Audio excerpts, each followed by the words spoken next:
Going on.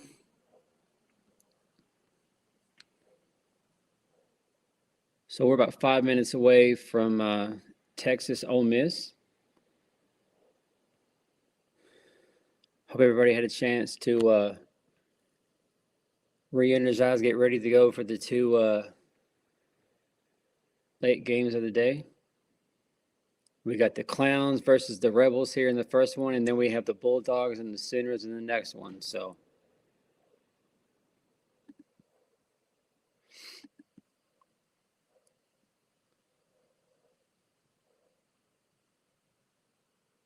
I mean, I hope the Rebels find a way to pull another massive upset here, but y'all, I don't see it. I don't see it unless the Clowns come out and they are just completely out of sync, out of whack. Pitching's not there. The offense isn't doing anything. Errors. I just don't see much of a chance here for the Rebels to get it done. But hey, you never know. That's why we got to play the games, right? You never know.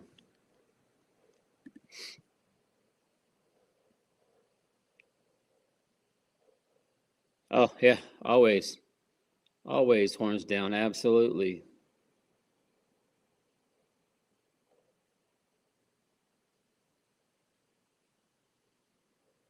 Going into today, we had a couple double-digit seeds here in the quarters.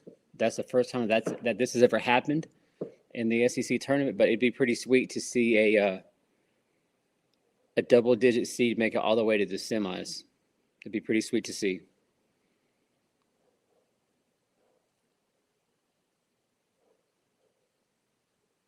So I'll definitely be rooting for the Rebels here. Hopefully they can get the job done. But man, talk about a resume builder, helping yourselves in the postseason by getting wins over Tennessee and then Texas, two teams that are going to be in the top 10 in RPI and probably a top 10 overall seed. So that would be one heck of a resume builder for the Rebels here in the last couple of days if they could find a way to beat Texas. Here we go. So I'm just going to say with Beth Mullins, Jessica Mendoza, Michelle Smith, I'm glad my TV's on mute. Because this is going to be nothing but a Texas love fest for the next couple hours. So I'm glad I don't have to hear all that nonsense about how great Katie Stewart is and she should be this player of the year and that player of the year and Texas this and Texas that. So, ugh.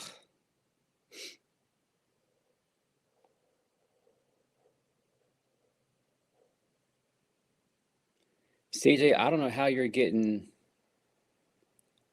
how or why that's going on, man. I don't. That's weird.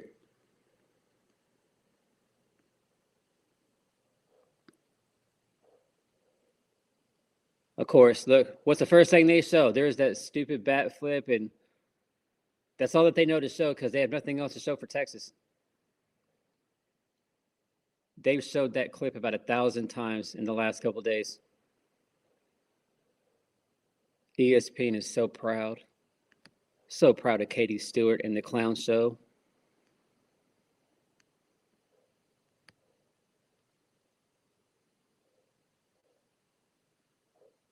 Yeah, Rez, that would have been amazing to have a 13 seed and a 14 seed to make it all the way to the semis. That would have been crazy. But Auburn had their chance, but couldn't get out of their own way.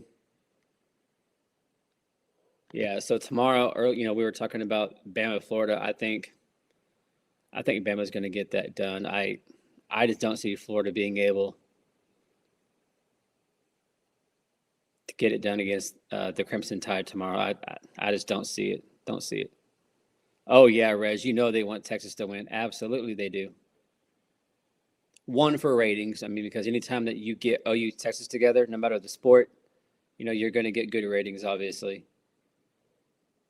But then two, I mean, heaven forbid if Texas got knocked out here.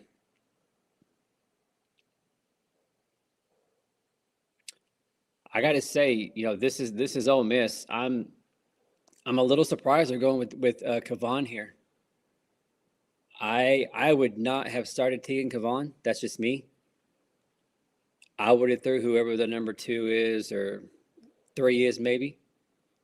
But if I'm well, nobody wants to be that clown from Texas. But I don't know why you wouldn't save Tegan for tomorrow, unless you absolutely have to bring her in today. But I feel like this is a dumb move. But we'll see. We'll see how it plays out. Oh, yeah, if ESPN and Beth Mowins and all them had their way, it would be a Bama Texas final. That's what they're hoping and praying for. But that's all good, if the haters, ESPN, they want to be in love with Alabama and Texas, cool. Just let Oklahoma do their thing.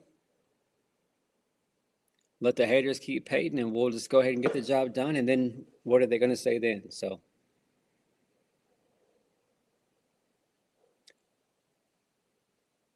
Kavan here with a strikeout to start the game. I just don't see it, y'all. I don't see it. I think the clown show is going to roll the Rebels here. I think this is going to be a 5-inning game. The only good thing about that is that means that OU would be starting on time. They'd be getting started at 7 p.m. instead of 7:30 or 8. So that's a good thing for Patty Gasso and the Sooners.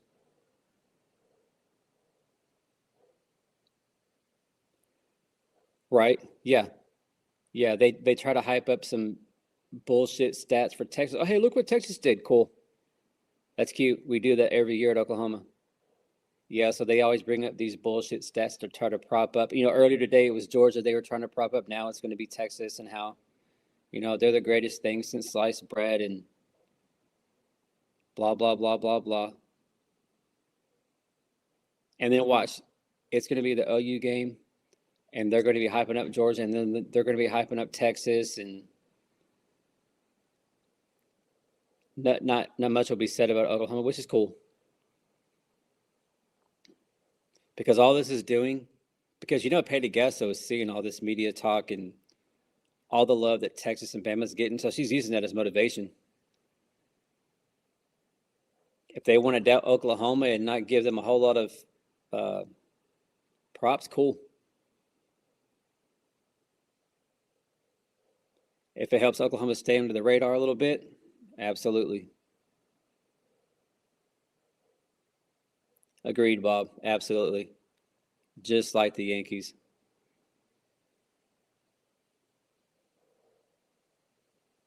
And of course, there for the longest time, it'd be like, just like the Patriots in the NFL. It was a love-hate, deal with them too. So, because anytime they talk about Texas, they always make sure to say, well, the defending national champs, every time before they say whatever BS they're going to say about the Shorthorns. Think it's cute.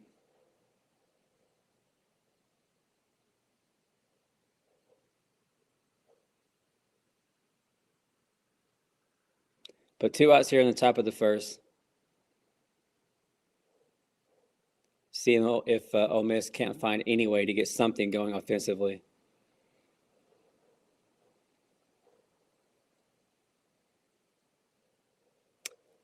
Tracy, yeah, I don't like the Yankees either.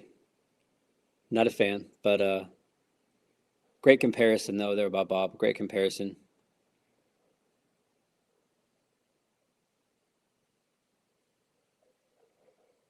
The only difference between us and the Yankees is the Yankees desperately here for the past couple of decades, which the past couple of decades, which they have been successful a little bit here and there.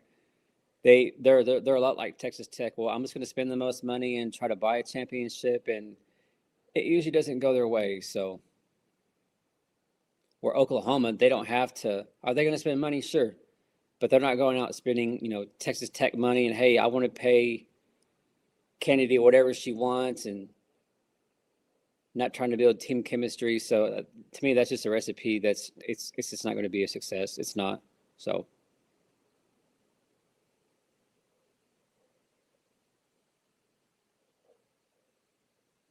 Robert, great point. Absolutely, Robert. I agree, sir. I agree.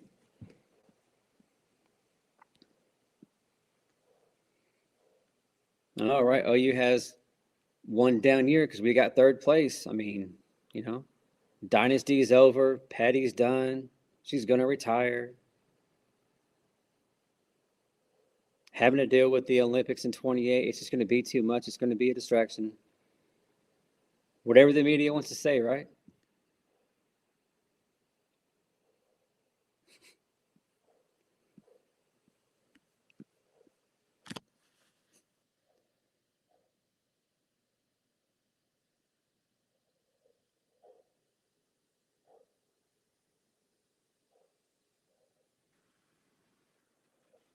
And then CJ, I'm still trying to figure out how in the hell does Gray have Katie Stewart?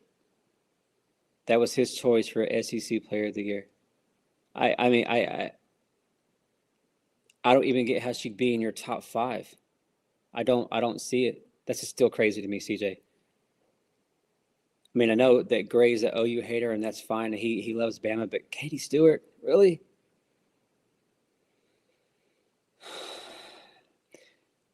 Bob, man, we are struggling. The Cardinals,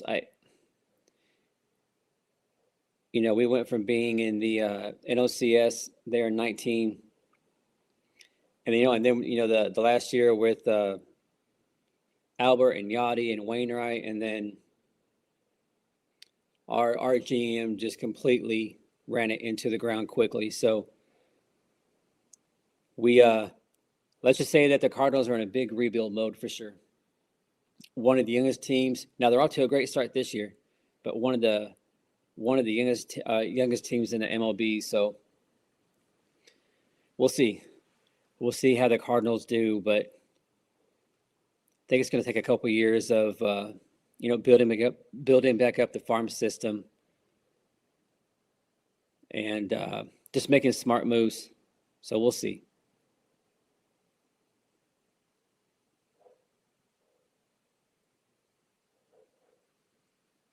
So here in the bottom of the first, just tuning in, no score here between Ole Miss and Texas. We'll see if Ole Miss can't shock the world here and pull a big upset.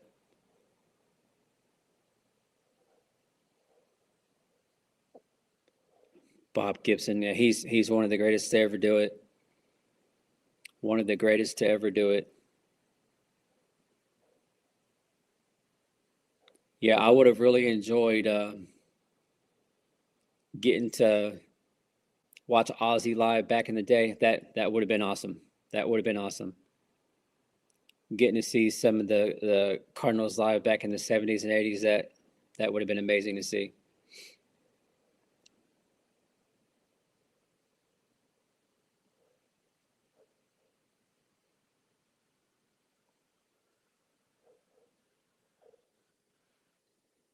Uh-oh, here she is. Everybody tune in. I bet every ESPN outlet's tuning in to watch Katie Stewart hit. Oh my God.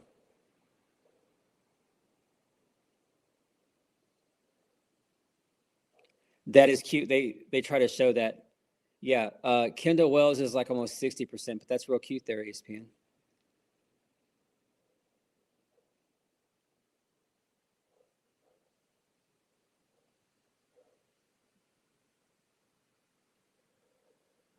Yeah, Bob, isn't that crazy? Yeah, baseball now is just a different world. It's just amazing how much more tougher the players were. You know what I mean? Without all the technology, with surgeries and injuries and how to recover and heal, and it's just amazing what older players did back then. It's amazing. And today it's just a complete opposite. And how they get babied sometimes. I mean, yeah.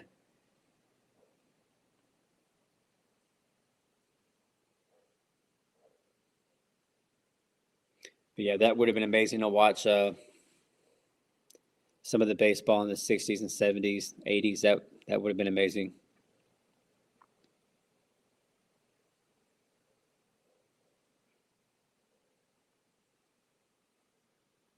All right, so 2 outs here in the bottom of the first.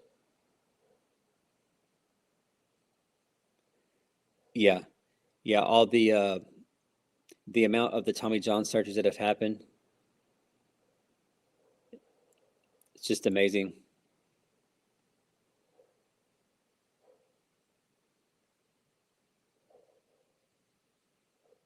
It's just crazy, even with all the technology and how much better they can do the surgeries, and the healing time is a whole lot quicker.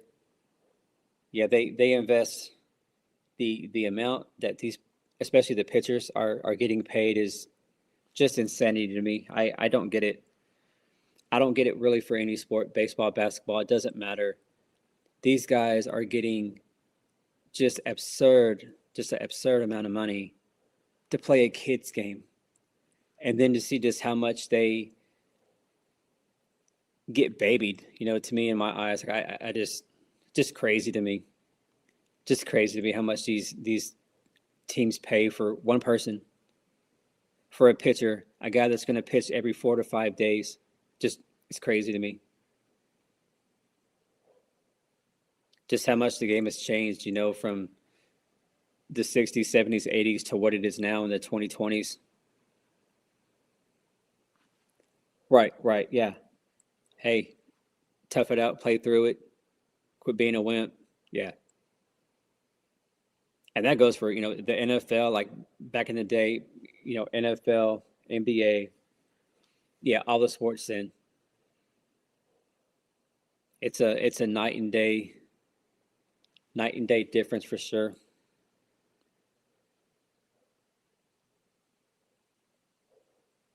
A lot more toughness, determination, just the mindset was just completely different.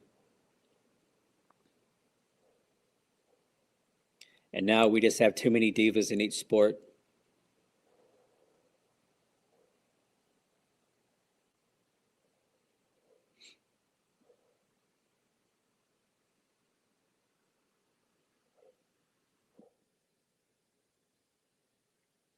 All right, so here we go. Let me change the score real quick.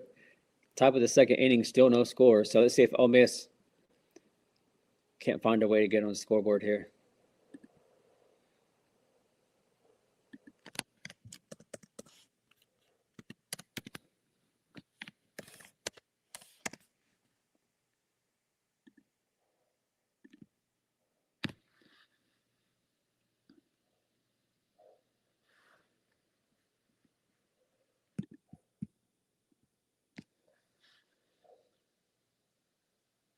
Bob, that is crazy.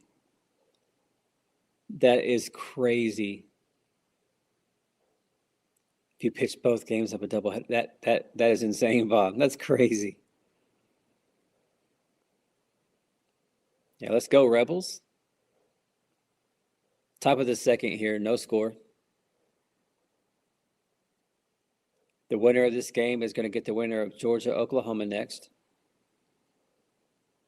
That game will be played tomorrow, I think at, was it 6:30? 6 or 6:30, one of the two. The first semifinal game tomorrow is going to be Florida and Bama at 4 o'clock, and then you'll have most likely Oklahoma, Texas. I think it's at 6:30 tomorrow night. So I like that. We get a chance to rest up, get caught up on our sleep, get caught up on anything we got to do, earlier in the day. That way we can all get back here and enjoy the semifinals.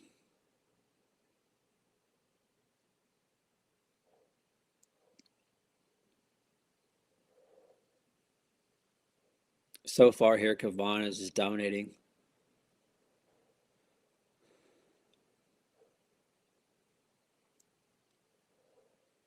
I still don't get. I mean, if it was me, I got to say I wouldn't have started Kavan here. I would have saved her for tomorrow. Try to have her as fresh as could be. Whether it's Georgia or Oklahoma. So I definitely don't understand this the decision to start Kavan here, but we'll see what happens. Oh, hard hit ball, but good stop there by the third baseman for Texas. That was a hard hit ball, but yeah, great stop. Great defense there.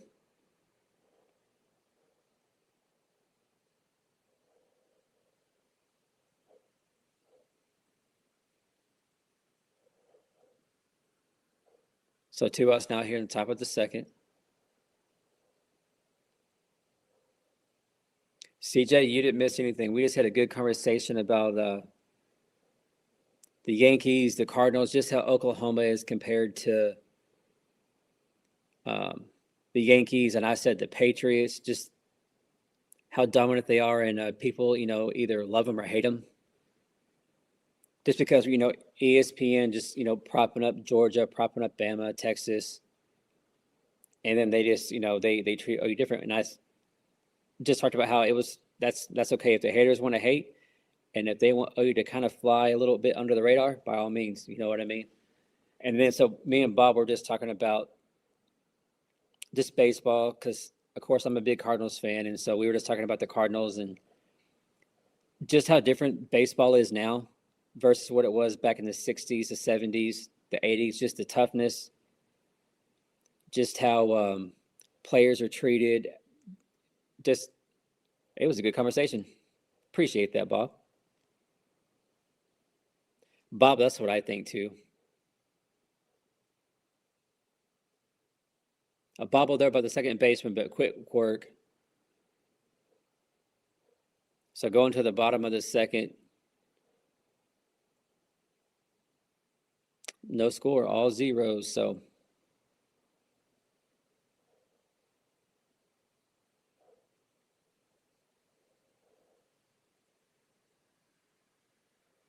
yeah, Bob, I definitely think that's what uh, the head clown there is thinking. Texas is going to get up, get some runs early. So I wonder if they're just going to, get a couple runs and then bring in whoever.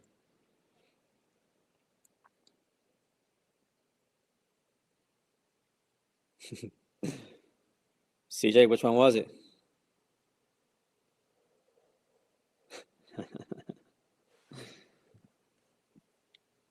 Robert, yeah. Absolutely. Make Kavan throw as many pitches as possible. But man, to this point, through the first couple innings, man, that is definitely not the case. But we'll see. We'll see.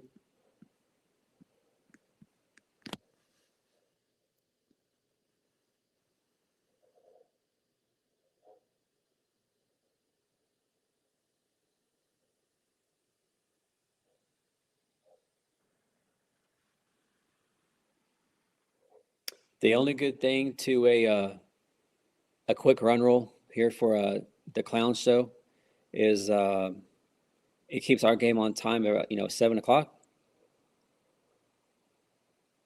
Because man, I am ready to get caught up on my sleep, y'all. Got home last night and I was doing some stuff for ROTC and then to get everything ready here for today. So I stayed up way too late. So I had a lot of coffee this morning. Had me an energy drink. So I'll be happy to get caught up on my sleep. So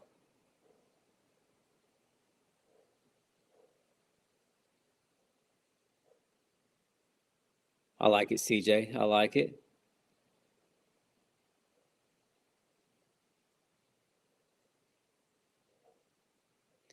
Hey, CJ. So are you and Bob making a run in 28? Is that the game plan? You guys just hadn't told anybody yet?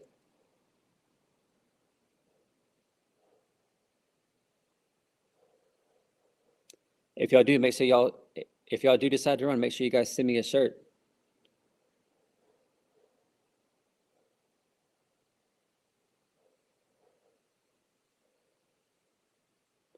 Reg, it is. Bob, he needs a lot of advice.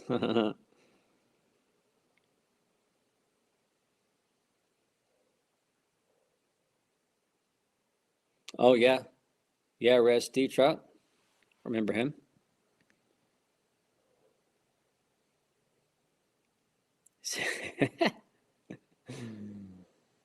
Oh man. Yeah, CJ, we can't be having that now.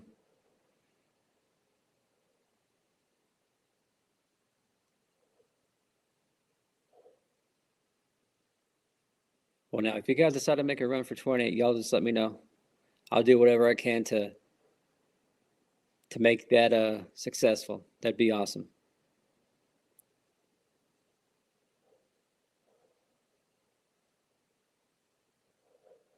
Trace is going to be our Secretary of Defense, and then Reg. I don't know, Reg. Where should we put you in that?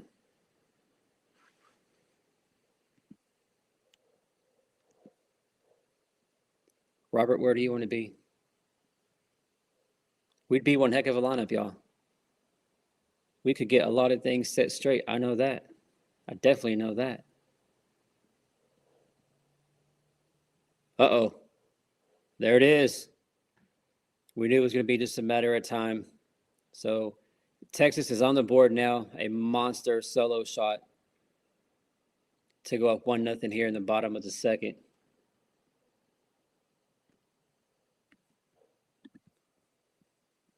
Let me change the scoreboard real quick. Yeah, I feel like that right there. This is going to be the opening of the floodgates. I would expect the Clowns here to have a big inning.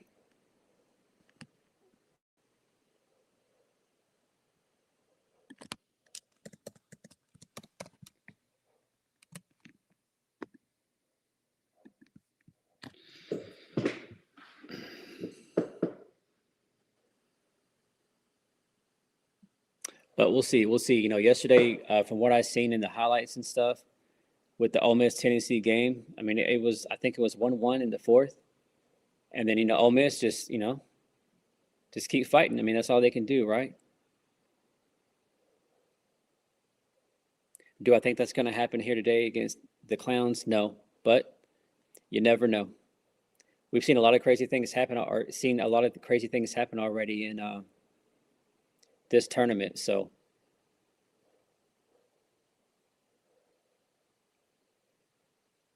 hopefully the Rebels can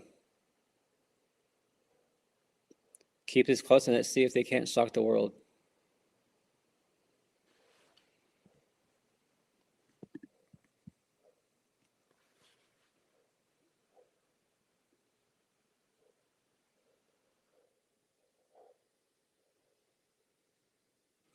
Yep. Oh, right, CJ. They show that clip. I swear this week it's been shown like 200 times a day. And what did that do? That's what you want to lead off with. You hit a walk off that prevented you from getting swept at home by Oklahoma. Like I don't know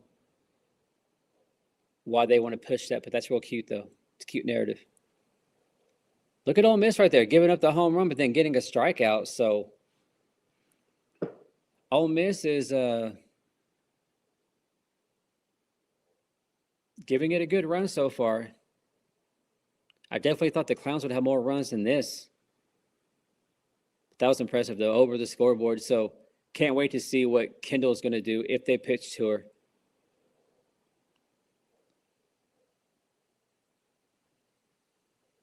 Don't forget, y'all, we got to keep an update or keep an eye on the Big Ten, the Big 12. I know earlier we were talking about Tech. Looks like Tech was going to cruise to a win. Nebraska was playing Michigan earlier. I would assume Nebraska won. CJ, it's on T-shirts. It's everywhere.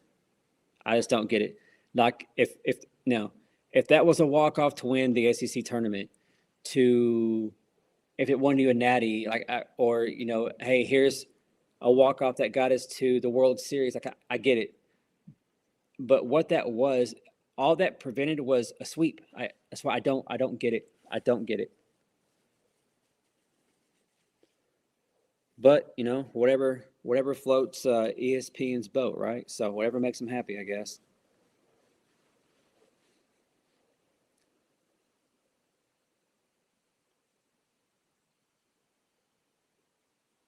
Reg, I sure hope so. Man, I sure hope so.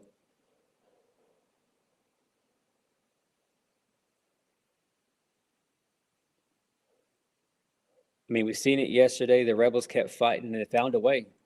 I mean, who's to say that, Texas could, make some errors? I mean, man, we have seen a lot of errors today. So it definitely wouldn't surprise me. But, I mean, we've seen it last year. The Rebels made a run last year in the SEC tournament. Of course, last year Molly Wacheno was a Rebel. She looked good. Glad Patty was able to get her away from Ole Miss. Yeah, that's crazy. Ole Miss got to the World Series last year. That was crazy. Nobody saw that coming. So, with what we know as of right now, um, who is that?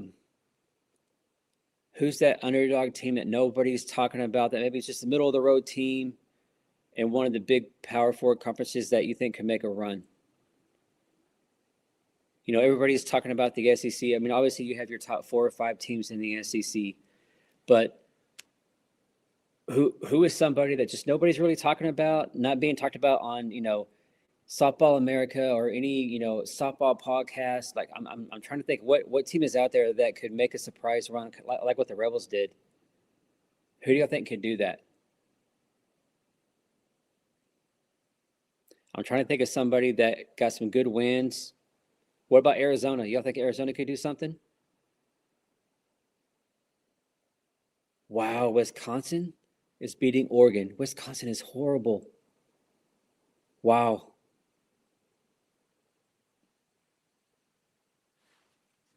We got some Rebels in here?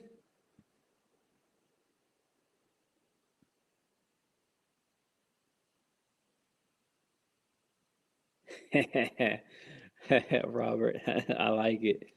CJ and Bob, Texas Tech won 7-0. Nebraska won. Hey, I just want to be a part of the party. I want to be invited. At least you guys make sure you guys invite us to the celebration party. If I can just get that and I can get your autograph and get a T-shirt, I'll be happy. And hey, whatever I can do to help you guys. But I really think y'all. But I do think y'all should make. I think Teresa should definitely be Secretary of Defense. She would not take no crap from nobody. That'd be awesome. We'll just let her run the show there. But Robert, Rez, I'm trying to figure out where we can put y'all. And if they have a place for me, cool. Whatever I can do to help the cause, just let me know. I can be a team player. I can be a team player. I got to be in the cabinet. All right. I like it.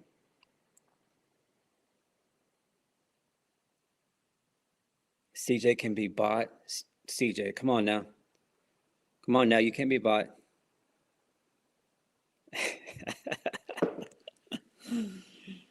Bob, that is great. One Friday and one Saturday. I like it. That's amazing.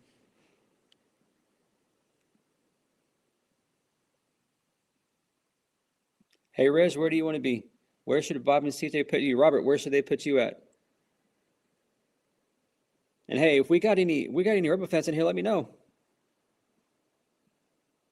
Even if we have any clown fans in here, let me know. You guys don't be quiet in here. This is always a good time. We like to talk crap. It's all good. Robert wants to be over Homeland. Okay, I like it. Reg, what about you, sir? Where do you want to be?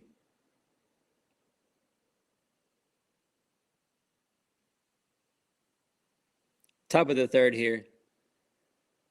We're kind of getting off track here, but this has been a pretty boring game. So, like Reg said, it's getting hard to watch. It's just kind of boring. Not a whole lot going on. So, I apologize. I know we're in here to watch softball, but like Reg said, this is a hard one to watch. But the Rebels are doing doing a good job. They're putting up a fight here. Let me change the scoreboard real quick. So my next question is to CJ and Bob. What's going to be your slogan? You know what I mean? What's going to be your slogan as you're running for a 2028 victory here? You guys are pretty creative with your slogans, so I think we could come up with one that would be very, very catchy. Got to say.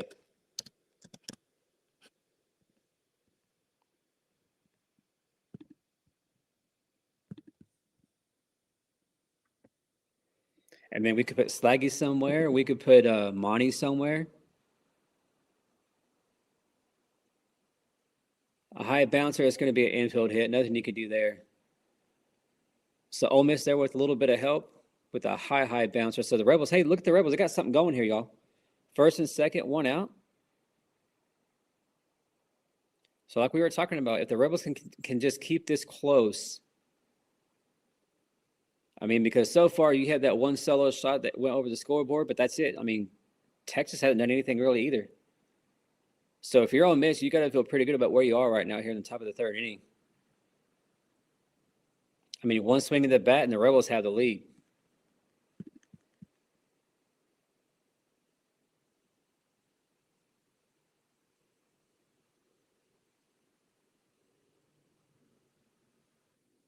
Ooh.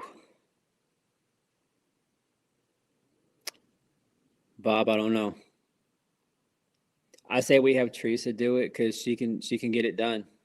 She'll make it happen.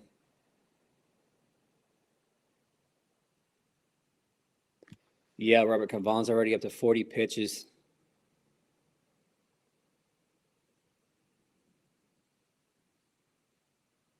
I like it, Robert. Get her pitch count up. This is why I still don't get it.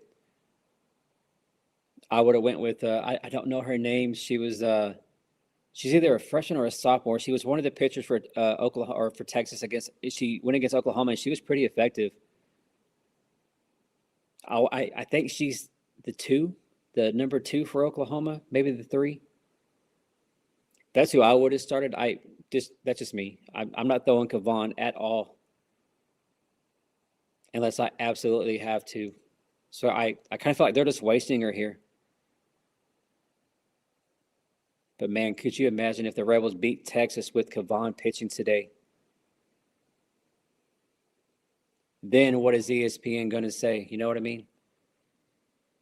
And then what kind of excuses is the clown show going to give?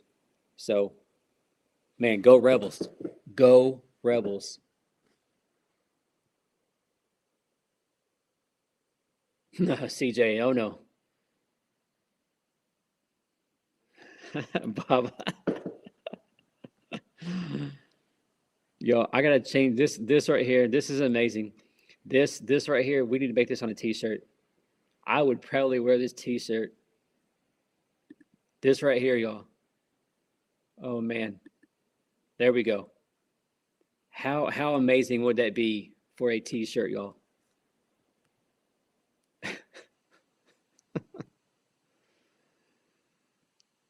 Oh man, you guys are great. I love being here with you guys. You guys are amazing. I love so much what we built here. You guys are amazing. You know, sometimes we have rough days and things aren't going right in our personal life, but we come on here and you know all that goes away. It's always a great time. So thank you guys for all this. This is amazing. Ole Miss here with a pop up. What are we doing? So Ole Miss there, that was their best chance of the game so far with a couple base runners. But look at that. Ole Miss is out hitting Texas, but that one mistake, that one bomb. So I got to say, y'all, 1-0 going to the bottom of the third. In all seriousness, I really thought Texas would really have 4 or 5 runs by now. I did not think that this game would be like this at all. I really didn't. I thought this was going to be an easy run roll win, but that is not the case. Jimmy, what's going on, man? Good to see you in here. It's been a minute. Jimmy, you have missed some great conversations, sir. Teresa's been holding it down. Just so you know, Teresa or Jimmy, we're promoting Teresa to Secretary of Defense. She's our enforcer, and we're trying to promote Bob and CJ here to make a presidential run in 28. So we're talking about slogans and T-shirts, and we're all trying to get a position on the cabinet or whatever it may be. So, Jimmy, you have missed some excellent conversation in here, but glad to see you in here, though. Glad to see you in here. It's been a great day, Jimmy. We've been in here all day. It's been a great time. We're kind of surprised here with Texas. We all thought the Longhorns were going to come in here and kind of have an easy run roll of victory, but not the case at all. Surprised that Kavon's pitching. Really thought that they would save her for the semifinal, whether it's Georgia or Oklahoma. It wouldn't matter, but right, Jimmy, yeah, definitely putting Teresa at a Secretary of Defense. She'd be amazing.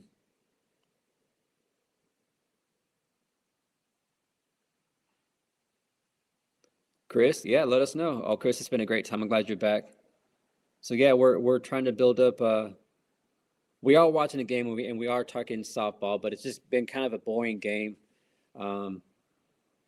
It's a lot closer than what we thought, but we've just kind of got on a kick here talking about Bob and CJ are making a presidential run here. So trying to figure out where we can put everybody that's going to be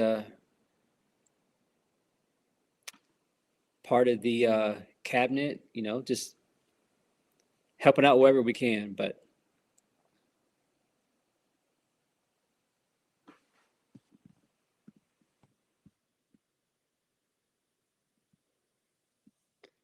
thank you guys so much for being in here.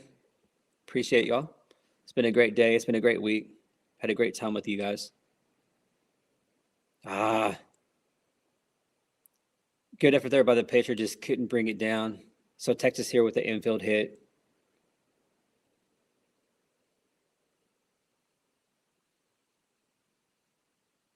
Rez, great point. Man, Rez, all we can do though is keep the faith. Got to keep the faith here. This is turning into a lot like I guess yesterday with the Tennessee game from what I've seen in the highlights. So, Jimmy, what are your thoughts? What are you surprised, Chris? Are you surprised by this score so far with Texas Ole Miss?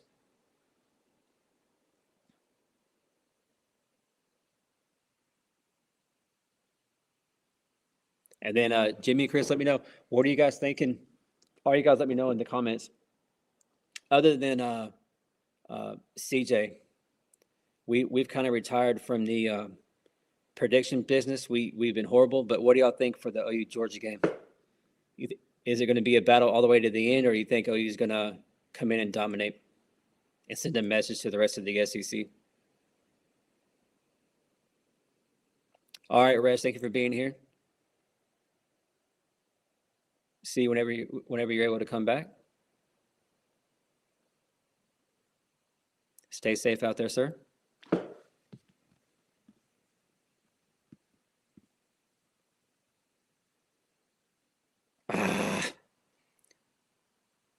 Good throw by the catcher, but just not in time. So Texas here with a stolen base.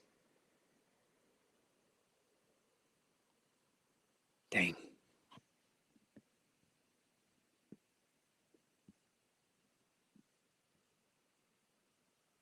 Chris, you think we dominate? Jimmy, great point. Yeah, their offense has been kind of sputtering. Great point. Yeah, that was Jimmy, that did surprise me. I thought Arkansas might be able to get a game there in Austin, but surprised that they got two like they did. And then earlier watching the I don't know how much you saw the Bama Arkansas game. Man, it was a pitcher's duel, complete opposite of what we saw in game one with Auburn and Florida and all that offense. But yeah, going to the bottom of the fifth, I think it was 1-1, and then there was an error by I don't remember who it was. There was an error by somebody for Arkansas, and then that just opened up the floodgates, and the Bama offense came alive and ended up being 7-1. But man, it was a great game there through the first 4.5 innings.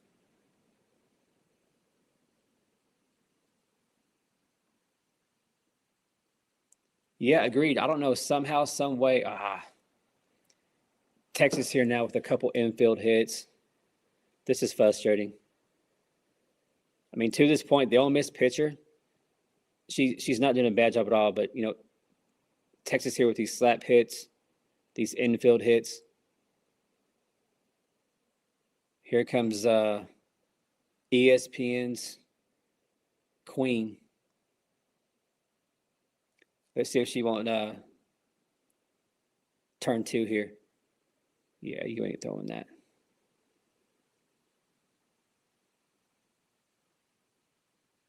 But man, if Ole Miss could find a way to get out of this jam here, and that would be a big, big confidence booster for the Rebels going into the 4th inning.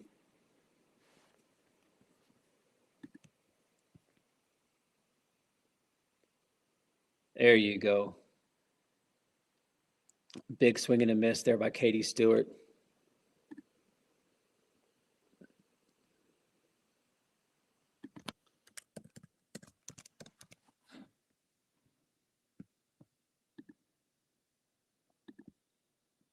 Oh, shoot, what the heck? There we go. So for just tuning in, it's been a pretty I wouldn't call it a pitcher's duel, just kind of a boring game. Ole Miss had that one mistake.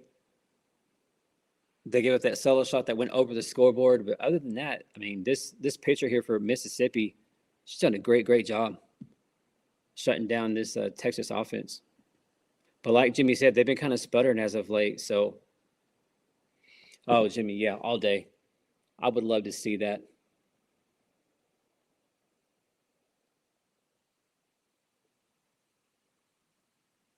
Oh, of course, bases loaded.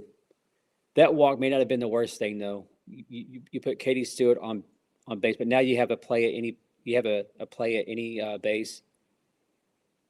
Multiple ways to get a double play here. So this is either going to be massive for Ole Miss, or this is going to open the floodgates, and this is where Texas could run away with the game for sure right here. Tank versus tank. I like it, Bob. CJ, you ain't lying. Jimmy, I don't know how much you've watched of the SEC tournament, but we just kind of feel like every time they start a SEC now, or the start of the day, or the start of a new game, the very first thing they show is the stupid backflip or bat flip and the walk-off that she did that prevented Texas from getting swept at home.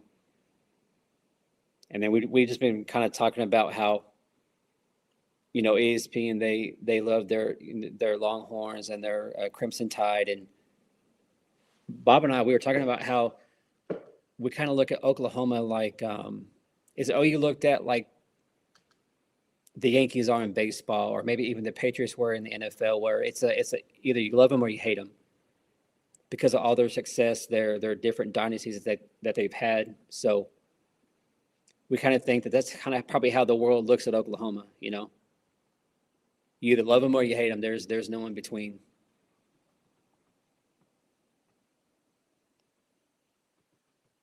Oh, that was a good pitch.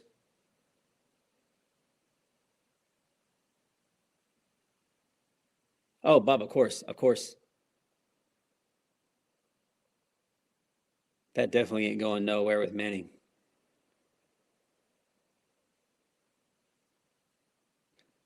Jimmy, great point. Yep.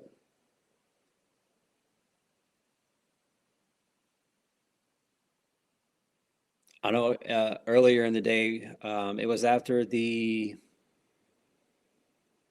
think it was after the Florida, the crazy Auburn Florida game. They were, showing replays, and ESPN was trying their best to prop up Georgia, and how they gave OU a run for the money, which they did. They did in game 2 and 3 of that series. But how they're, just a different team, and they're going to give Oklahoma everything it wants. So we'll see. And just like that, Texas here is able to get a hit. So this right here could be the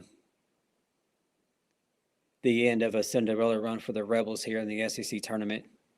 Just a basic hit. I mean, it wasn't anything that was hit hard by no means, but Hey, Jimmy, are you surprised that Texas is starting Kavon here? Would you have done that, or would you have saved her for tomorrow, whether it's Georgia or Oklahoma? Yeah, yeah, CJ, these damn slappers, man. This Ole Miss pitcher, she gave up that one crazy bum over the scoreboard, but other than that, she has not thrown a bad game. She hasn't. She's done really, really well.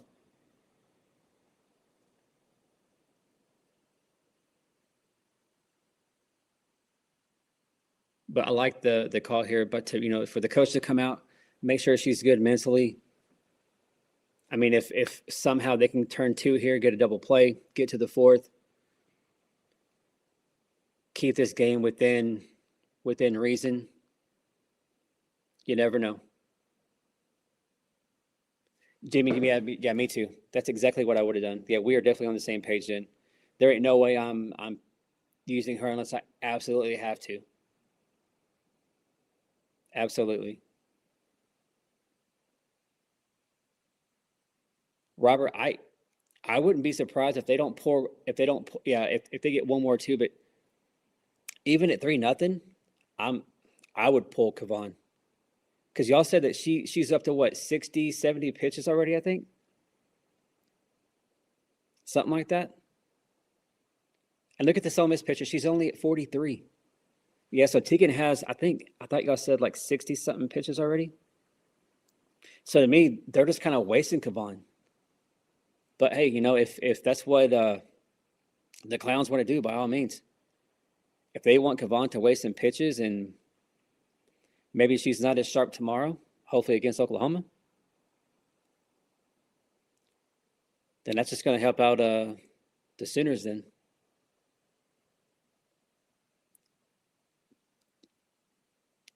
Wisconsin and Oregon tied 5-5. CJ, that is crazy. That's nuts.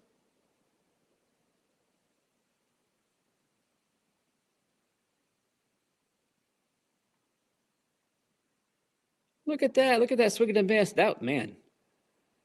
I love that response by that pitcher for Ole Miss. You give up a hit, Texas gets a few more runs, but that's a great response. And Reese Atwood, too, of all players, one of Texas's greatest play, which she is. Reese Atwood's a great player.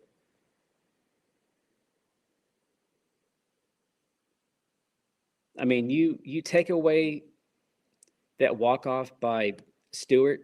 I mean, other than Katie Stewart, who else has been doing damage offensively for Texas? I mean, Reese Atwood has been struggling, y'all. Struggling. So like Jimmy said, the offense for Texas is it ain't looking good. Bad throw by the catcher. Ole Miss is falling apart. Yeah, it is. Why in the world? Why are we throwing down the second when you have a runner at third? That's common sense. Ole Miss is falling apart, not using their head. That was a bonehead play by the Rebels. So, yeah. Texas up 4-0, y'all. There ain't no way. There is no way I'm bringing Kavon back out. She'd be done.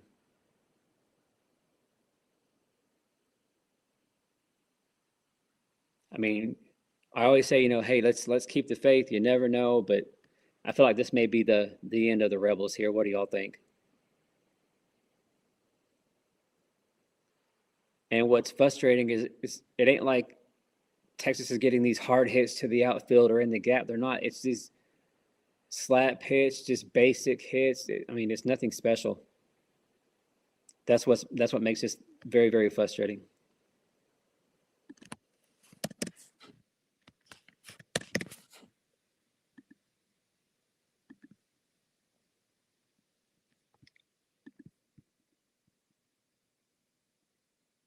So for y'all, I know Jimmy didn't hear this earlier, but I think everybody else was in here. So the plan is, especially for me, if somehow I come across a big lottery win, this is the game plan. Next year, we're all going to go to there in Alabama for the SEC tournament. We're going to rent out the hotel. Hopefully, we don't get kicked out. We got to. Teresa's going to have to keep us in check, but the plan is We're going to go to Toyota Field, whatever it's called. So if you don't know, the next 4 years, the SEC has always rotated schools. And hey, next year Kentucky is going to host a tournament. Then Oklahoma, Texas, whoever. Well, they've changed it. So starting next year and for the next 4 years, it's going to be held at Toyota Field Stadium. Something. It's located just little southwest of Huntsville, Alabama. So the plan is, y'all, if one of us can win the lottery, we're all going to meet up and hang out at the SEC tournament next year, and hopefully not get kicked out, not get in trouble. So Jimmy, you're definitely invited. You're definitely invited. See, Bob's already packed. So Jimmy, you have the invite. So you're going to join us down there in Alabama for the SEC tournament. We're going to go there all week long, have a great time, and hopefully we don't have to use too much bail money. You know what I mean? CJ, that's a big negative. Big negative there.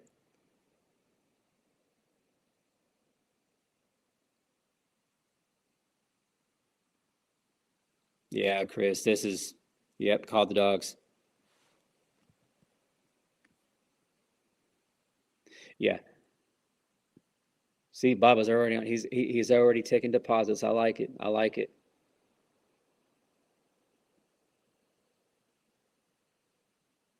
Yep. The great Dick Vitale. Yeah, warm up the buses. Ole Miss has put up a good fight, but just looks like the magical run is going to be over here.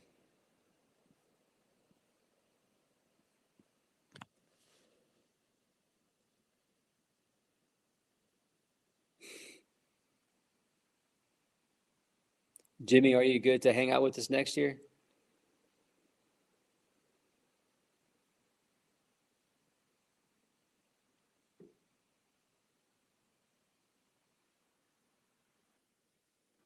Chris, I sure hope so. This, in all seriousness, I had no idea what this was going to be like when we started this in February. I was just hoping that somebody would show up and hang out with me, but you guys have turned us into something that I never thought would be possible. It's just incredible. I think when we started, we had, I don't know, around 500 subs, and now we're 1,300 something. So, yeah, we just keep having a good time here. Everybody's invited, and we just keep spreading the word. Keep sharing the channel. Any students that we know, family, friends, coworkers, whoever it may be, let them know what we're doing here at Blessed Vet, and yeah, let's just continue to find a way to keep this channel growing.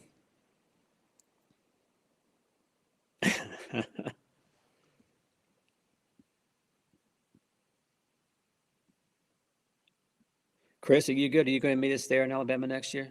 Robert, you going to meet us there too? You guys good to take a week off and we're going to go down to Alabama next year, next spring?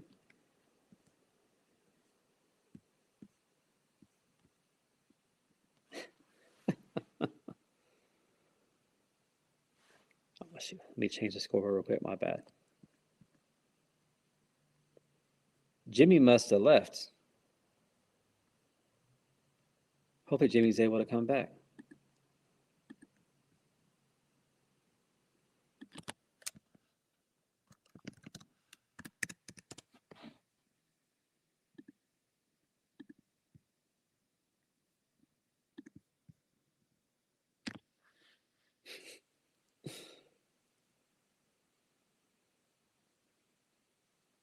Hey, Teresa, you think we should invite, I don't know, Onakuno, the guys at Sooner Surge? What do you think? You think we should invite them to the party, or I don't know. I don't know if Sooner Surge would, that may not be a good fit. I don't know. I don't know, Teresa. I don't know if they party the same that we do. I don't know. What do you think? Do we give them an invite? And if they decline, then they decline. Got to get Monty to come down, hang out with us. That'd be great.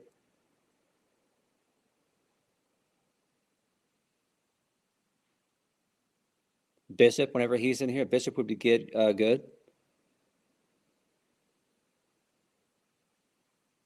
Yeah, we'll just rent out part of a hotel, figure out the best location of where to go there at that Toyota field there for next year. So yeah, Bob has already taken deposits. We got to get a game plan, figure out what hotel we're going to go to, what's close, what restaurants are good, see the setup of the stadium.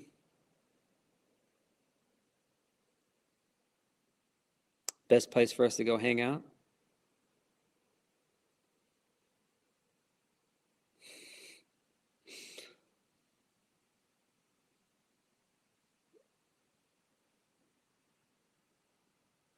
Braden, yeah. Oh, yeah. Yeah, Braden is something special. Absolutely.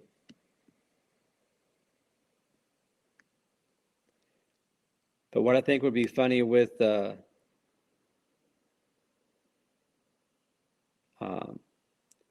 the boys at Center Surge is just how much they like to argue. It's great just watching them argue during their lives. It's fantastic. I mean, yeah, Teresa knows, man. You think you think our blood pressure and stress gets high during games? Man,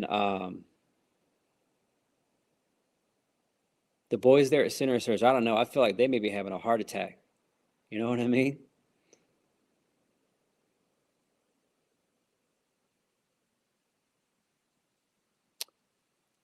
So if you just, oh gosh, it's um,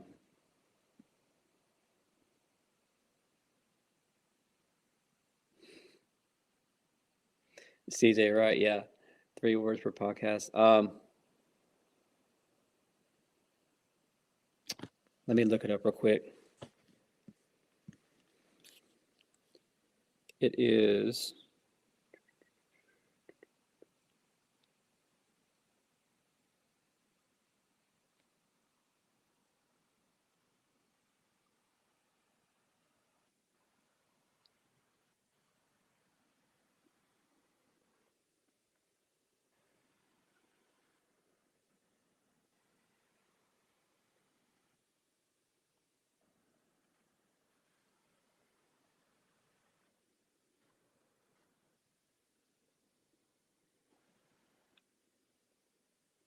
Okay, so it's at Toyota Field in Madison, Alabama.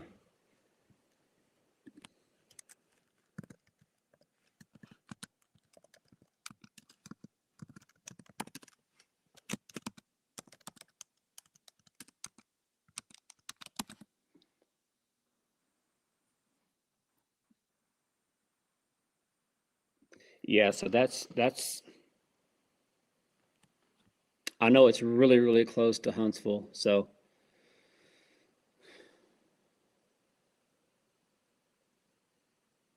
and the Rebels go quietly there in the top of the four. So going to the bottom of the four, Texas up 4-0. It's not going to surprise me if they don't put this in a run roll territory here pretty quick. So Chris, sometimes Jason's the more kind of laid back, even kill, but man, Jeremy, I feel like he's up here real quick, and so sometimes I wonder about his or worry about his blood pressure. So I can just imagine us hanging out in there the next year. We're all having a good time, and then you look over and you see Jason and Jeremy fighting, arguing about just something random. It'd be good to see. Yeah, but it's near Huntsville, um, and I think they said it's like an hour and a half north of Tuscaloosa. So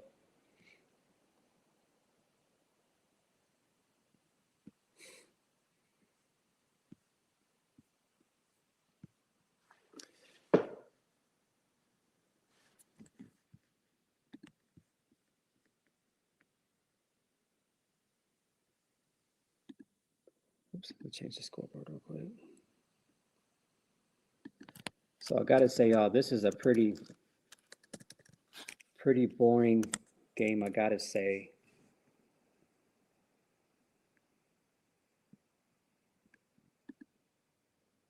Not a whole lot to really be excited about.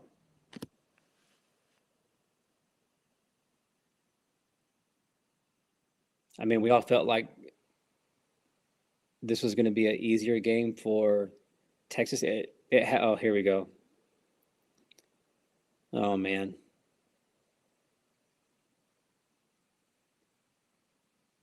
Look who's on TV.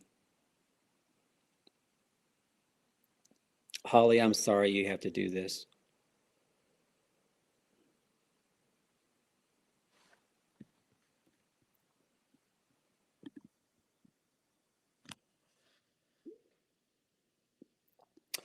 Yeah, Chris. I know what you're talking about. Got you, CJ. Oh gosh, I'm trying to think of what. Are you talking about Teddy and Gabe? The Oklahoma breakdown? Is that what you're talking about?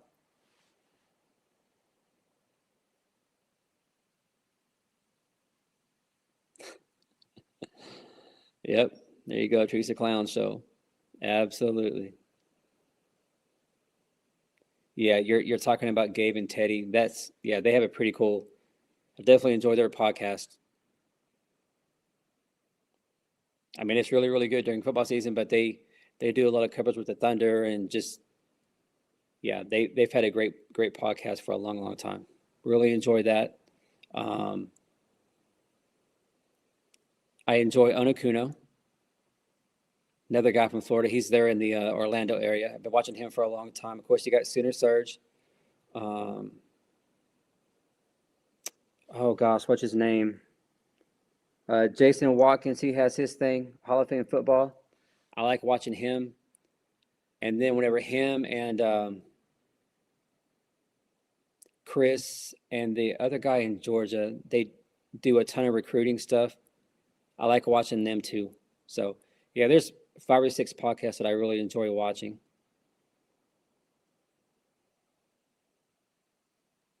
Any OU content that I can get, I really enjoy that. So and then here at BuzzFed, yeah, he did. He just moved to a new apartment. I think he said he was hoping to maybe do a live, maybe for one of the OU games here in the SEC tournament, maybe. So we'll see. We'll see. Yeah, and of course Onokuno, he's an Army vet, so I always enjoy listening to other veterans, and of course when they're OU fans, it's even that much better. So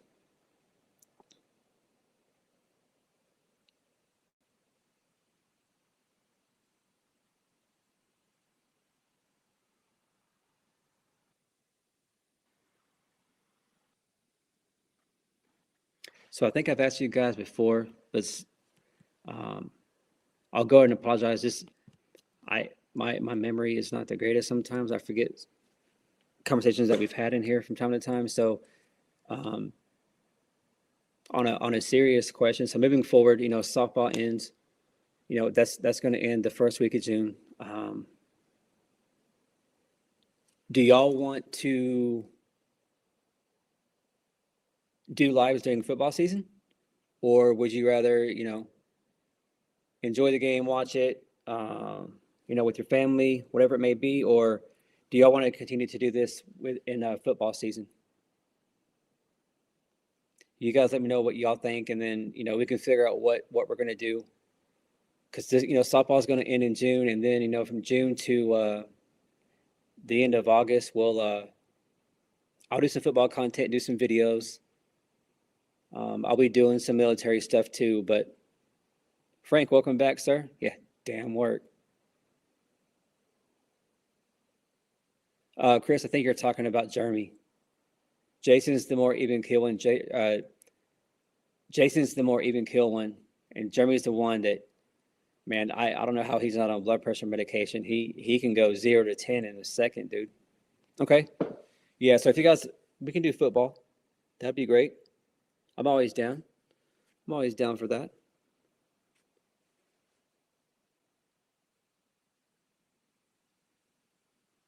I got you, Bob. I got you. Okay.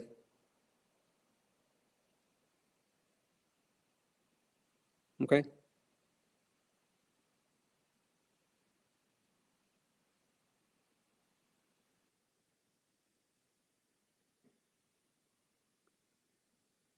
Yeah. So y'all just let me know what y'all think, and then we can get a game plan together moving forward on how we want to do that.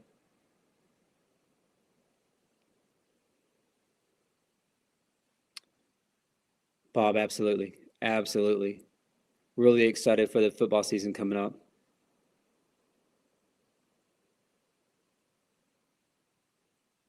We got a tough start to this season, though, for sure.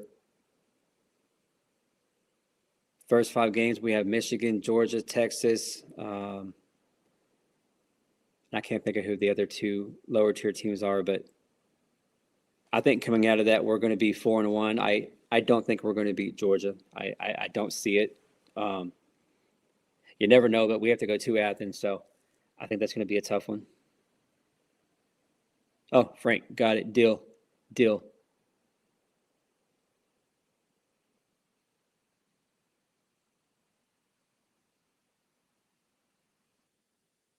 Oh, really? Ole Miss out here.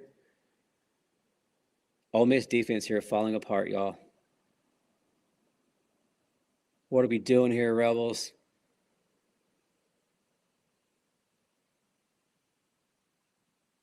How does she? And the ball comes right out of her glove. Man, that is frustrating to see. What should have been a routine play out there in left field.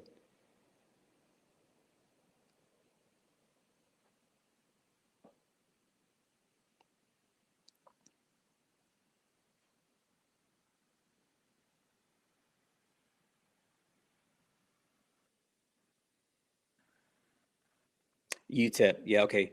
UTEP in New Mexico. Yeah, I couldn't think of who it was, so thank you for that, Bob. Appreciate it. Yeah, Teresa, another error out there by the left fielder. Should have been a routine out.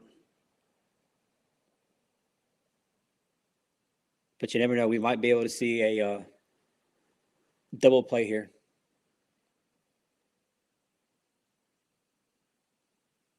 This Ole Miss pitcher is, man, she, bless her heart, she is doing her best.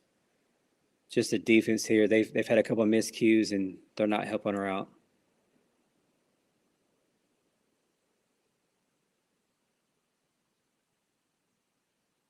So Texas here, 1 down, 2 on.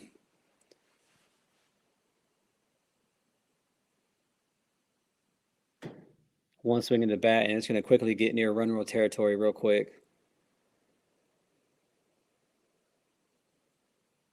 Reaches for a bad pitch there. I like it down to first base for an out. The runners do advance, so it was a productive out, but now Texas has runners at second and third. See if the Rebels can't find a way to get out of this big jam.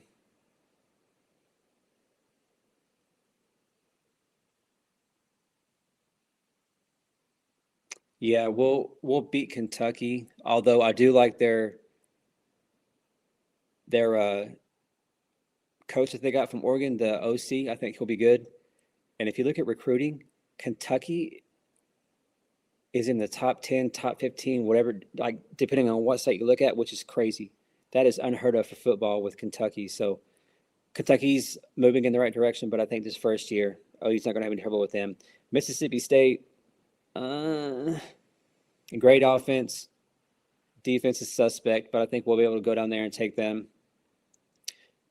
South Carolina, that's going to be a tough one. I think we can get that win, but that'll be a tougher game. Florida.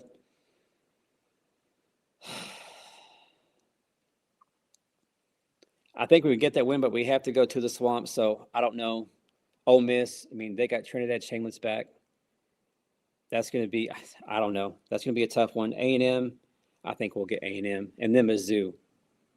That's one game that I'm going to try to go to. You know, Columbia is about an hour and a half, 2 hours west of me, so that's not too bad. So that's one game that I might try to go to this fall. So are you guys thinking? Yeah, Georgia, Texas is going to. Yeah, Georgia and Texas. That's going to be tough. Absolutely, Bob. Having to go to Athens and then go down to Dallas. Whew. I mean, but we saw it last year. So, we had that stretch last fall with had to go to Tennessee, to Bama, and who was the other one? I can't think of who it was. Down the stretch, we had to go to Bama, to Tennessee. We had LSU at home, and then we had who was the other one? but we came through, and I don't think anybody last year saw us going to Neyland, going into Bryant Denny, and doing what we did. So never say never, but here early, what are we in? We're in May, so if I had to guess, I think if we can go 4-1, maybe we take our only L's to Georgia, I can see us going 10-2. But if we come out of that stretch being 3-2, and then we have to run the table, definitely possible, but I don't know. So here early in the season, do you guys think, like, what are you thinking, 9-3 or 10-2? How are y'all feeling about that?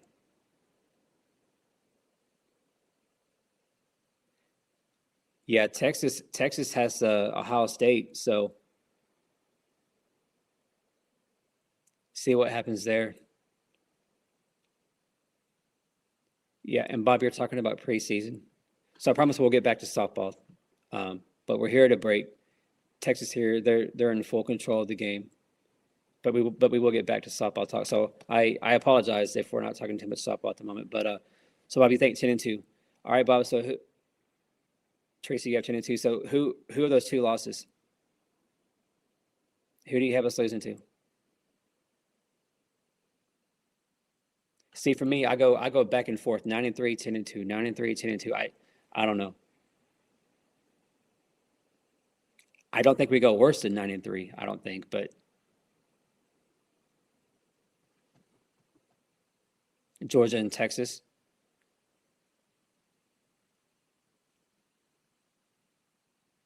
Frank, really? Wow. Okay.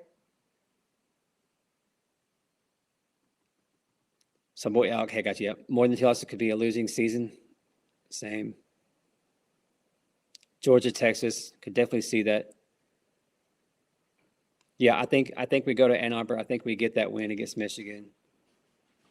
I think we start out 3-0, and then like Bob said, Georgia and Texas back to back. If we can split that,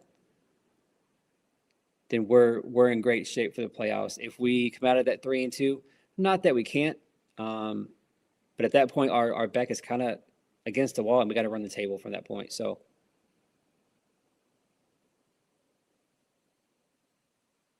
But here we are on the top of the fifth.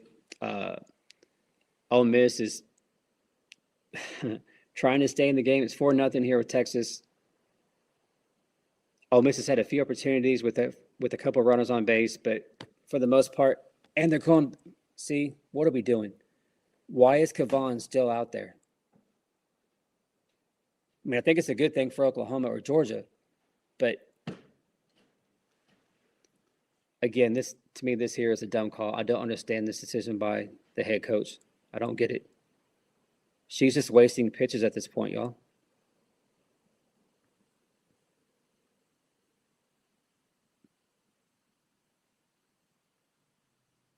Chris, I'm with you on that.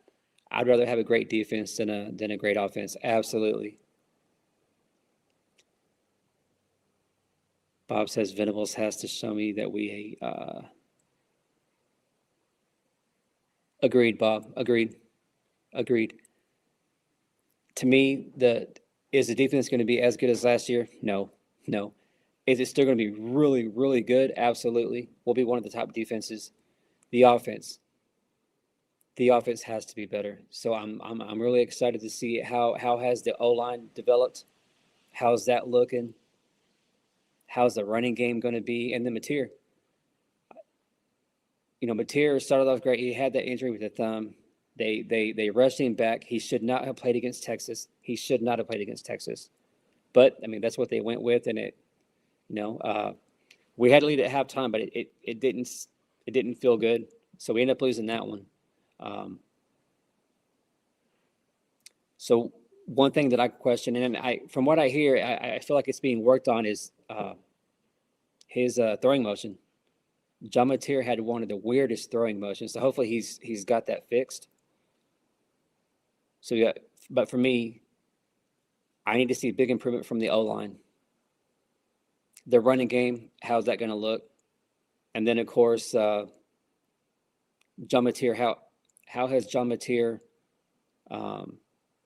grown, matured, and developed, over this past off season. So,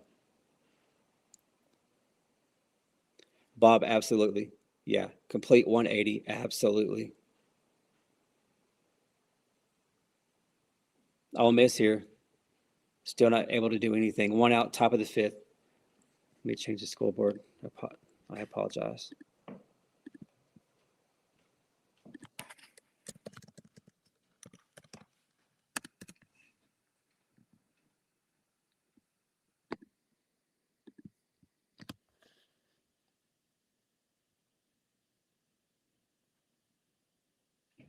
So if this score holds at 4-0, there's no way that Tegan's going to pitch in the sixth inning, right? No way.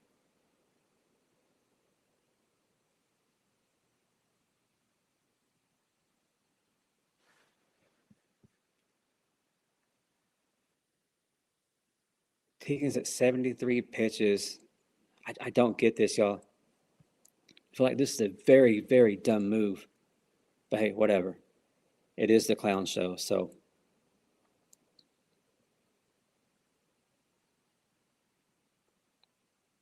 Bob could be, but I think that's going to be hard to do. Not that it couldn't be done, but man, our defense was so dominant. But I was happy to see Oklahoma and see 7 guys get drafted. A ton of guys, signed a contract. So really, really excited to see a lot more students out there in the NFL. So, Teresa, I think so too. With the recruits that we have coming in, and also something else that I'm really curious to see how with Jason Witten being hired, how does our tight end room look? How is that going to be worked into the offense? So I'm really excited to see the tight end play too. Chris, right? Yeah. If they want to waste Kavon's pitches, by all means, absolutely. I think this is a dumb decision, but hey, Texas does that a lot, so.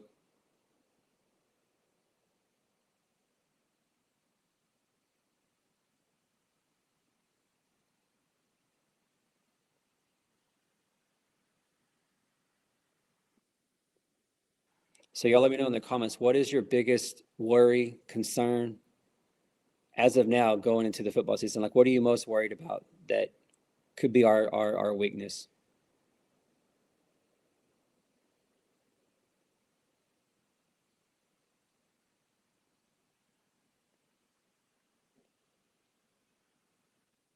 I think our defense is going to be fine. As of right now, that probably the one thing that I question more than anything is either how is a tight end room going to look? How's it going to be put in the offense? And then the O-line. How is the O-line going to look? How's it going to gel, develop, especially when we get into SEC play? So those are the things that I kind of think about and worry about with Oklahoma. Like how, as of now, May 7th, that's kind of what I worry about. But overall, though, I feel like we're the run game. Okay, yeah, great call, Teresa. Yeah, it's been lacking here for a while. So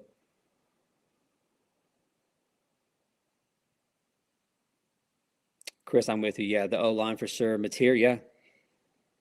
So it seems like a lot of the consensus is the offense, whether it be the O line, Mateer, the running game. So,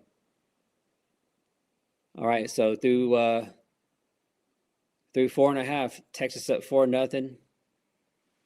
Kavon's cruising.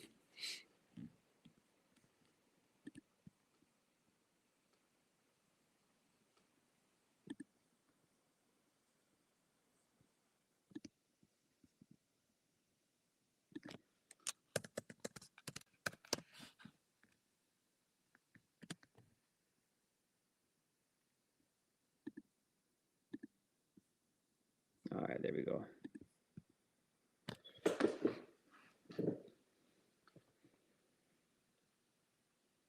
Are you guys going to go to any OU games this year? My family and I, we try to. We don't. It doesn't always happen, but we try to go to one game a year, if we can. We have two teenage boys, and our youngest plays football, so it's hard for us to get away in the fall with him playing football. So Trey said, great point there. No worries on defense, but yeah, can we stay healthy? That's one of the biggest things that we have struggled with, unfortunately, the last. I mean, since BB's been there, is health. We've had a lot of injuries over the past couple of years, so yeah, that's going to be one of the biggest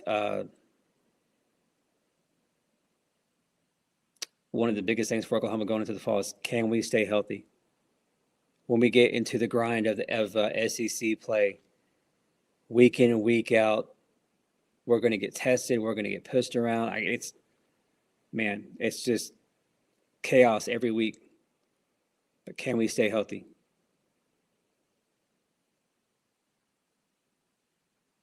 I mean, if we can stay healthy and, nothing major happened, there's no reason why we couldn't go 10-2. Hey, maybe even 11-1. Because after we get past the Georgia, Texas back-to-back, I think we take care of Michigan. So, like I said, I think at worst we're 3-2. But I think we beat Texas. I do. I think we beat Texas. I don't think we're going to beat Georgia. And then looking at the second half of the schedule, I mean, the only team that really scares me in the second half of the schedule would be Ole Miss. They have Chainless back. The defense is not bad there at Ole Miss. So Ole Miss is probably the one team on the back half of that schedule that's going to worry me. I'm not really worried about A&M, Kentucky, Mississippi State. I don't see any trouble there. Missouri, no trouble there. Yeah, so for me, your top, the games that worry me the most are obviously Georgia, Texas, and then Missouri, or not Missouri, but Ole Miss.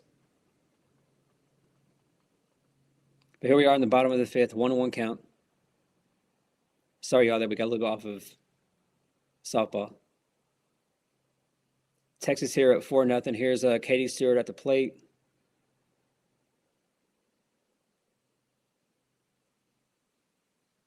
Just get ready, though. If she hits a home run, just expect to see that about 2,000 times over the next 48 hours.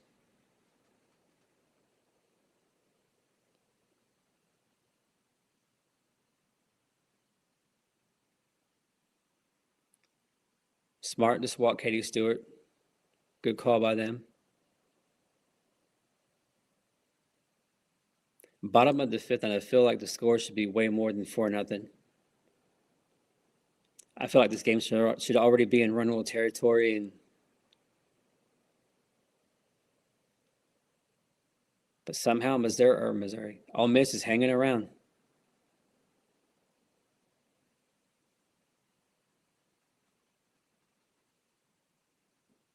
But thank you guys so much for tuning in. Make sure you all hit the like button. If you're new here, subscribe. This is a great thing we built here at Blessed Vet this year. This is our first year doing all this, but we have a great time, great conversation. So if you're an OU fan, an SEC fan, if you're a vet, thank you so much for your service. I appreciate you and your family. Being a veteran myself, I know it takes a lot for the veterans and their family to make everything work. So thank you guys for all your service. But if any of that interests you, then you're definitely in the right place. Now, something that I get a lot is, why don't you show the game? I know, like, if you go to Outlaw, they show the game over there at Outlaw's channel. They do a great job. Killer Breeze and Outlaw, great guys over there. So if you haven't, make sure you guys go check them out. He'll show the game live, but for me, I just don't want to do anything that's going to get us in trouble on YouTube.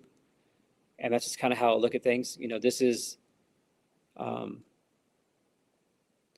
I'm not doing this out to become some famous YouTuber and make a lot of money. Like that wasn't ever the plan. The plan was to make this channel, meet you guys, hang out with you guys, build relationships, and just enjoy getting to watch sports together. So that is the purpose here behind this channel. So thank you guys so much for what y'all have done to help make this what it is. Appreciate y'all.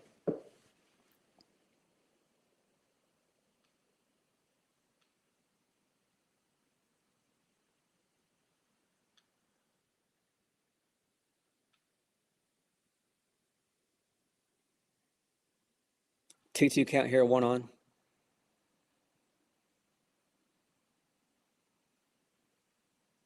Oh, can we turn 2? Can we turn 2? Well, Teresa, I thought we had a chance there. Thought we had a chance for a double play. Still hadn't got it done. Dang.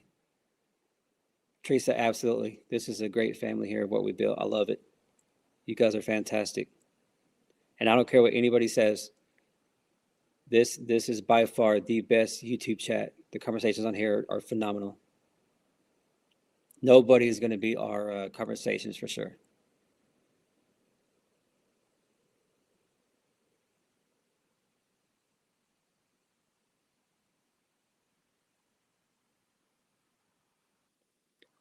Bottom of the 5th here, Oklahoma. Texas up 4-0, 1 on, 1 out. Reese Atwood here at the plate. Man, I don't know if she has something going on mental or physical, but she has not been the same hitter this year as she has been in the past for Texas. She is struggling.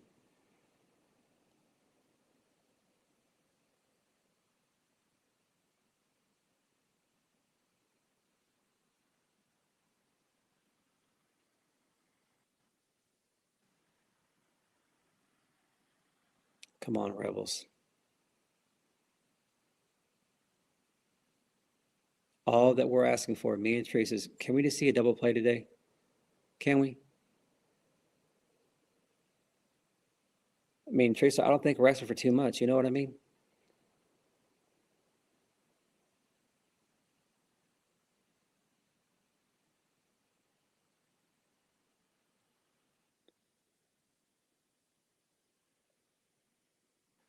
Full count here for Reese Atwood.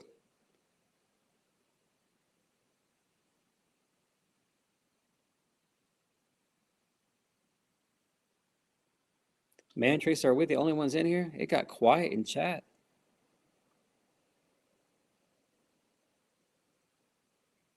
It's going to be a walk here, a pass ball. So Texas now with runners at first and second.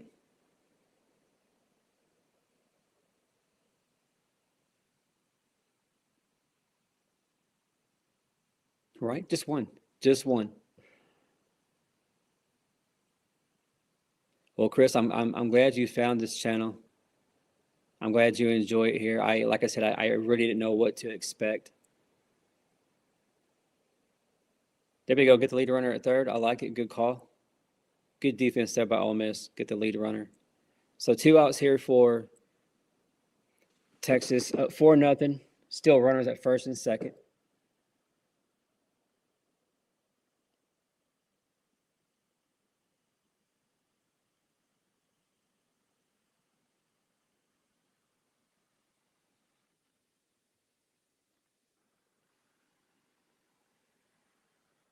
Yeah, Chris, I get it. There's a lot of times there's a lot of guys that I'll watch and I don't ever comment too much, but I get it. But I hope you guys on here just feel comfortable to, I'm not ever gonna argue with you or, so I would encourage everybody just to say, hey, what's going on? Comment like you guys do. You guys are great. It just helps build the conversation. You know what I mean? So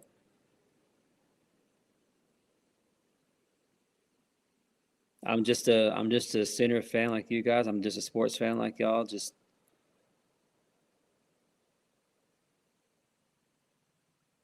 really enjoy sports and center, and watching the Oklahoma sports. And the bonus is getting to hang out with you guys and meet other Sooner fans across the country. So, like a lot of us, we don't live in Oklahoma, so we're not surrounded by too many OU fans. So, when you're in that situation, it's always great to find other Sooner fans. So.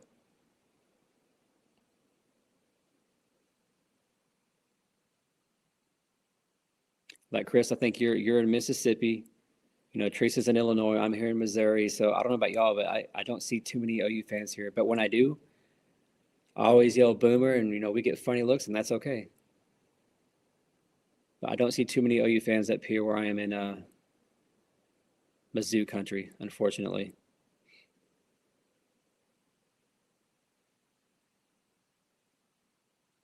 Oh, Chris, okay, I got you. Absolutely. I get it. I get it. I understand.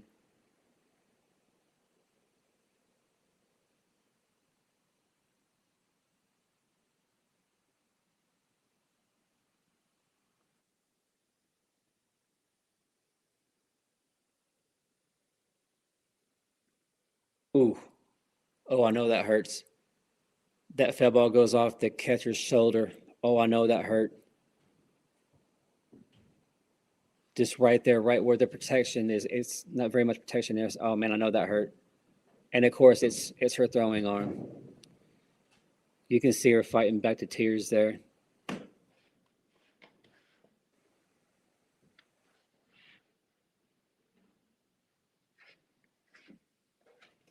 Good for her. Glad to see her tough that out.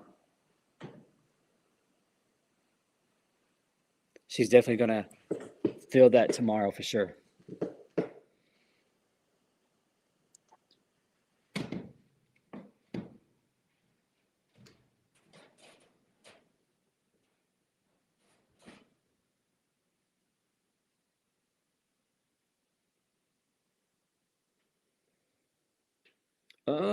Would have been a home run, but it goes foul. And she threw her bat. Hadn't seen that in a while. It's been a minute since I've seen a player throw the bat with some distance. Just slips out of her hand, looks like.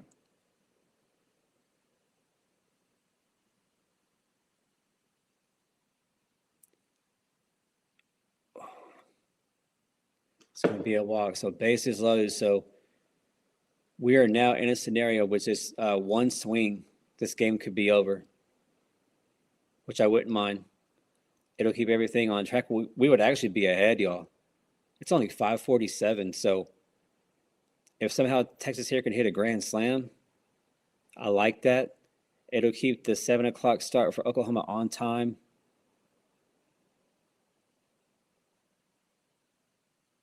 Oh, Chris, absolutely. Yeah, it is definitely a crazy world. Absolutely, absolutely.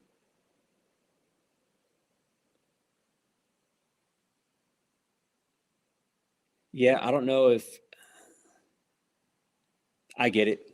I think that's something that might be done with the defenses going back. Absolutely. And I guess it's just me, but looking at the field here in Kentucky, I don't know if it's because the wall is so short or what it is, but yeah, I just feel like this field here in Lexington is way smaller than what we see at Love's Field or other softball complexes.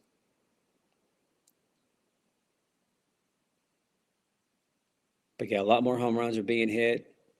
Now, granted, part of that is due to the smaller strike zone across the world of college softball. But yeah, we also just see we're seeing so much more power, seeing so much more power from these ladies. So there it is, a hit in the gap. That's going to score one, two, should score three. Oh, they only scored two. Wow. Okay, so 6-0 Texas here.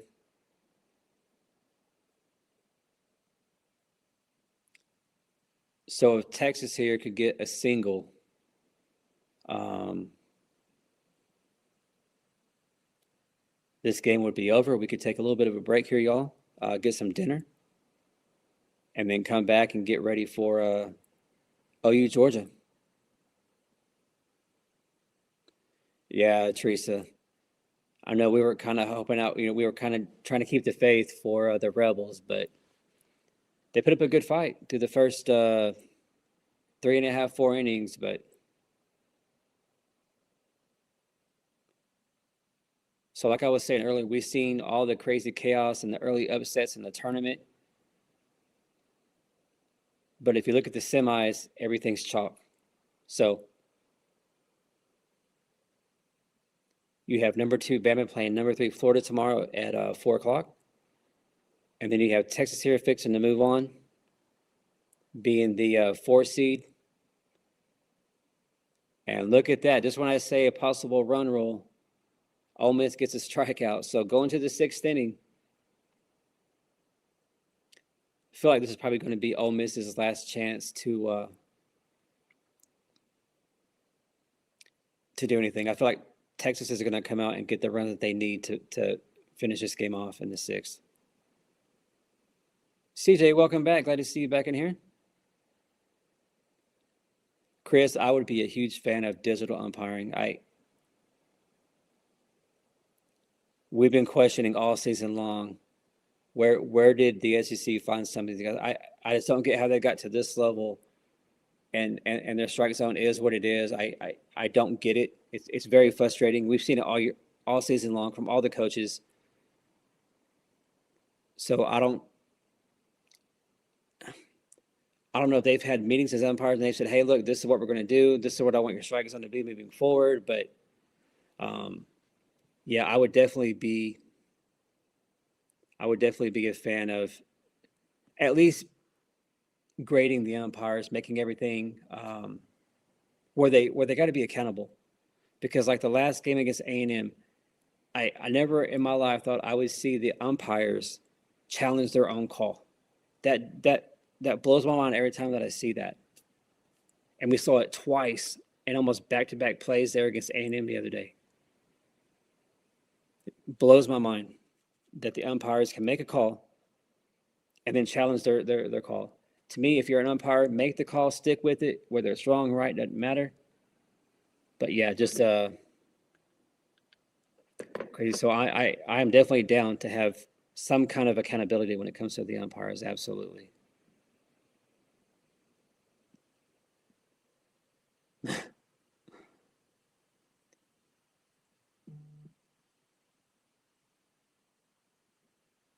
Bob, it must have been. It must have been. Yeah, Bill, this is welcome in, Bill. Good to see you in here, sir. Coming into this game, Bill, I thought this game would be over in 5. I thought it'd be an easy run roll win here for Texas. Ole Miss put up a good fight. They're the first 3-4 innings. They held their own.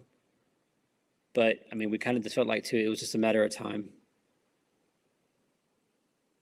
But, you know, I think Ole Miss can get back home there to Oxford and get ready for the SEC tournament or for the postseason tournament. So,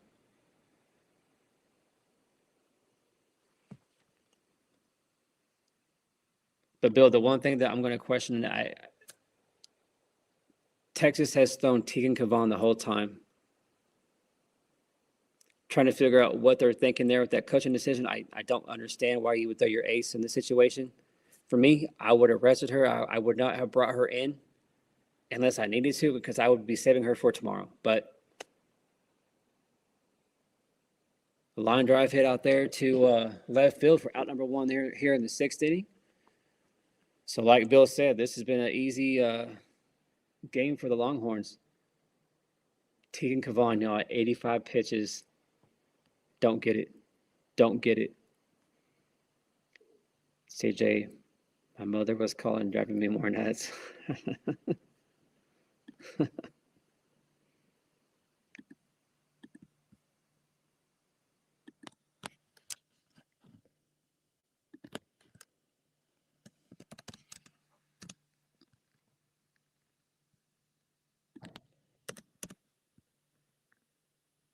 Sorry, y'all. Just changing the scoreboard real quick. That's definitely something that I got to work on for next season is I always forget to change the scoreboard a lot of the time. So I definitely got to get better at that.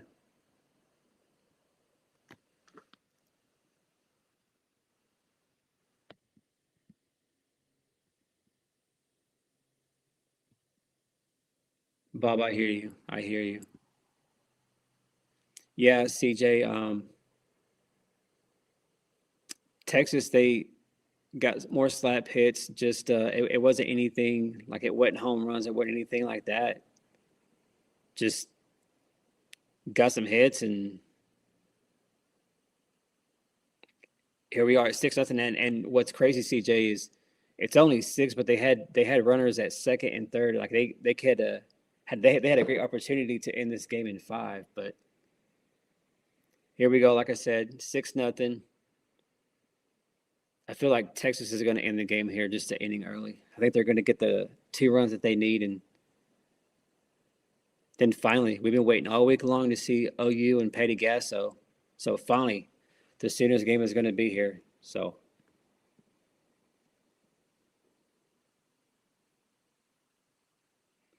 yeah, agreed. Yeah, losing your parents is tough. Um, I I lost my mom last January and I lost my dad in November. So I totally get it. That's tough to go through. So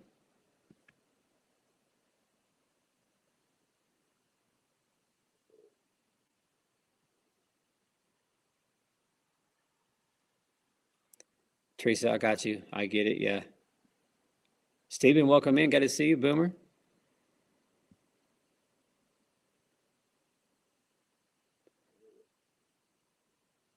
Chris agreed with the umpiring. Yeah, I the biggest thing for me is I don't understand what their strike zone is anymore. I don't get it. But then the fact that there's some plays that you can challenge, some plays you can't, which doesn't make any sense. But then the fact that an umpire can challenge their own call, that's the one thing that just blows my mind. Like we've all said, if you make a call, stick with it. Right or wrong, stick with it, you know? But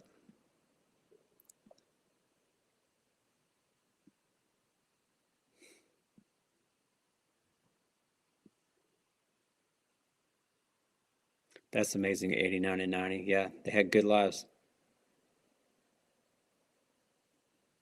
Chris, sorry to hear that. I know that has to be tough for sure. Sorry to hear that, Chris. So there they are. They're showing the. So tomorrow, the first semifinal game is going to be at 4 o'clock between Bama and Georgia.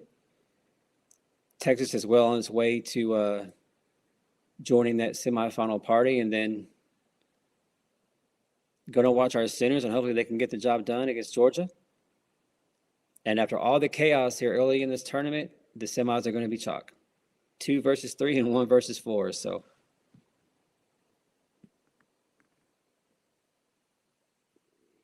Oh, Chris, yeah, the arrogance, yeah, absolutely.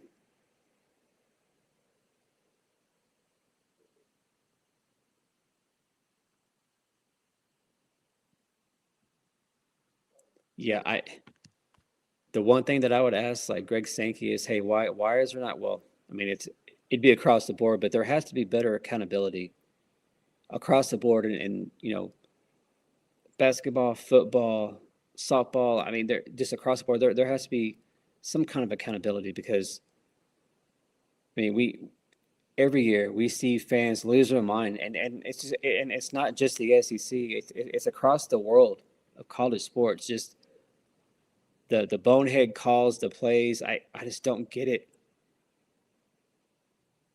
I don't get it. There has to be some kind of accountability. So maybe in the future that's something that we're going to see. But my one question is, Chris, I still wonder how in the world, um, how in the world have some of these umpires gotten to this high of a level and then to be this bad? I don't get it. I don't understand it. So I don't know what the process is to get to that level. I mean, I was an umpire when I was younger, and it was high school and below. But to do like what they're doing here, I just don't get it. But maybe in the future, maybe that's something that we'll see where there's more accountability and across the board when it comes to umpiring, and for the rest of the sports too. So,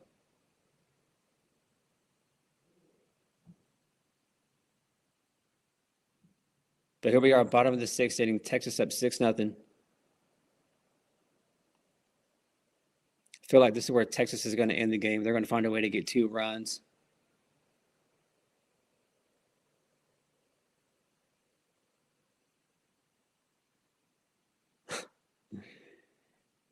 CJ, I'm with you, sir. I wanted that too. I don't know that I can make it to 80 with the blood pressure, the stress. Being a OU fan. I don't know. I don't know. It might be tough. Chris, absolutely. Yeah, we see that kind of stuff in all ages. In all ages, for sure. There's you have that issue in all ages in sports across the country for sure. Very, very frustrating, guys. It's all just one big club. Absolutely. Great point there, Chris. Absolutely. But even that being said, you would still think that, Greg Sankey, the other commissioners, they would be like, hey, you know what? We we got to get some kind of accountability though. We have to. If the commissioner, if all the commissioners could get together, have a meeting and say, hey, we got to have some kind of, you know, uniformity here when it comes to the reps, the umpires. Got to figure something out because I feel like year to year it's just getting worse, and that's what's frustrating. So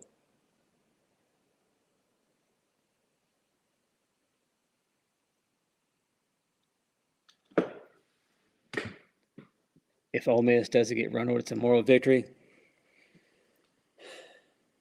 Safe. Uh, I mean, CJ, I feel like Ole Miss, they, came in hot, obviously. They came in with a fighting chance, and I feel like they did their best. They went strong for about 4 innings, but then just kind of fell apart here late. So, oh man, this has the ESPN and Katie Stewart love written all over it. If she hits a bomb here, y'all, it's going to be another walk-off to advance to the semis. If that happens, we're going to see a lot of this at bat. So, yeah, CJ. Oh, Chris, absolutely. Yeah, it's not just umpires, it's coach. Yeah, absolutely.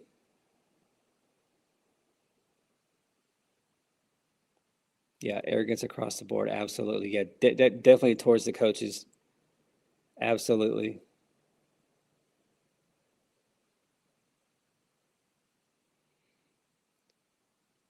So Katie Stewart here with a 1-1 count. Oh, that was a pretty pitch. It don't get no better than that. That was right down the middle. A fastball down the middle, and she lets it go by. So 1-2 count here for Texas. Katie Stewart up to bat. 1 out, up 6-0. One swing of the bat could end the game here and advance Texas to the semis.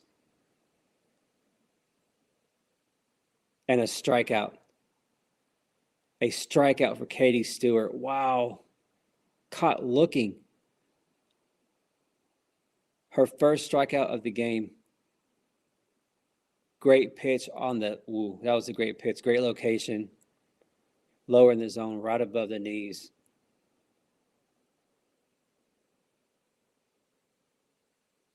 Bob, I like it. I like it. Thanks a lot. Steven, yeah, got her.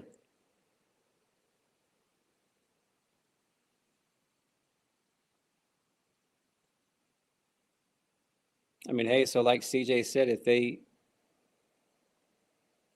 I guess this could be a moral victory. If they can hang on here and get to the seventh and play a complete game.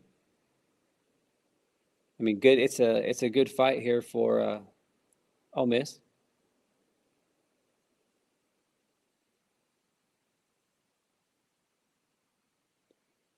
CJ, I'm just gonna say I'm glad I don't have to listen to the announcers. That would get frustrating. That was a strike. I don't know what they would argue, but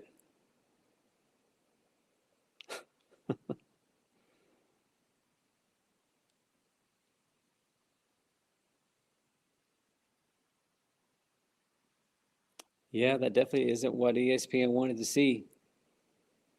To see their princess Look at a beautiful pitch right down the middle. Right, I mean, it didn't get no better than that. And then a great pitch, great location, low in the zone, right at the knees.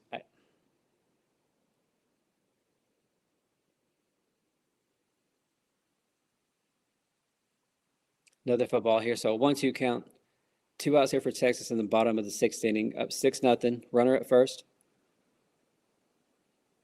Yeah. So Ole Miss is in the tournament. So it looks like the SEC is, let's see, Kentucky's out, Missouri's out.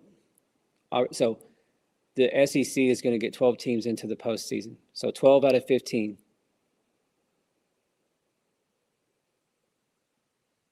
So not too bad. 80% of your league is in the postseason. Not too bad at all. So there you go. This game is going to go to the 7th.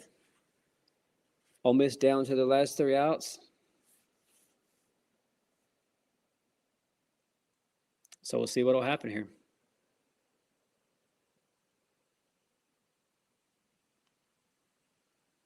But thank you guys so much for being in here. This has been an all-day party. It's been great. I know some of y'all, we've had errands to do. We have, kids, family, spouses, jobs. So thank you guys so much for being in here with me. It's been fun. And now the party's really going to get started. It's finally. We've been waiting all week long. But we finally get to see our centers in action. Like I said, it's been really, really strange. We've been doing some of these games for a few days now, and none of these games have been Oklahoma. So it's been really weird to do all these lives, but we're not doing Oklahoma. It's just really weird. But at this time of the year, I feel like it was a great thing to do, just to go live and have a good time and watch all these games and see how all these teams respond. Are they going to choke? What's going to happen? How do things look moving forward? And then so also, just so you guys know, this Sunday will be Selection Sunday for softball. I think CJ said, is it 6 or 6:30 Sunday? I don't know if it's ESPN or ESPN2, but we're definitely going to be going live for that. So we'll see how everything shakes out. I feel like Oklahoma's guaranteed a top 3 seed no matter what. A lot of folks think whoever is in the SEC final, especially now that we're being chalked, whoever is in the SEC final, those are probably going to be your top 2 seeds overall moving forward. So, Chris, me too. I would like to see complete dominance. We come out, we run rule.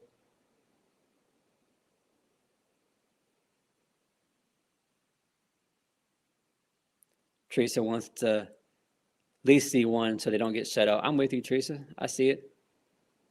Oh, yeah. The Thunder played a night game too. So, yeah, if you're a Oklahoma sports fan, a lot to keep tuned into. Right? Less stress, baby. That's right. That's right. Less stress. CJ, correct. We have not had one run rule. Yeah, none. That's crazy. That just shows how competitive. And even Kentucky went 1-23, and they were a couple outs away from beating Mississippi State. So, yeah, every game. Wow. Texas with the error. Look at that. What should have been a routine play, even with the shades. Yeah, that sun out there has been brutal. It's been brutal for we've seen this a lot today out there in left field. We've seen it in the last game, this game here. That sun is wreaking havoc for them outfielders there.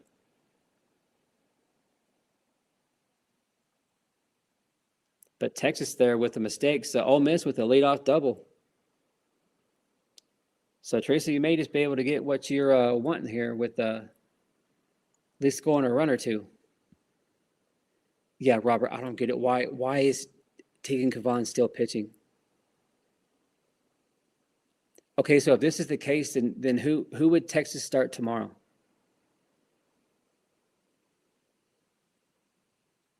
Who would Texas start tomorrow in that semifinal? You can't go Teagan. I guess you could, but I don't think that'd be very smart. But yeah, I'm with you guys. 6 o'clock Sunday. Okay, ESPN2. So yeah, there we go. Thanks, CJ. Appreciate that.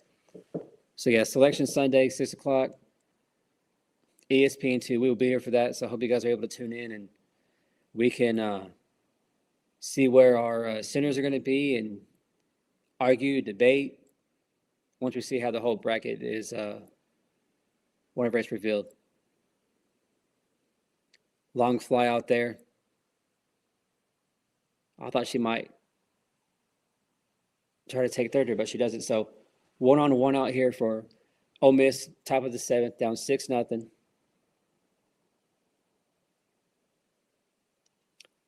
Robert, that would be awesome. CJ says Tank is going to pitch tomorrow for Texas. Maybe.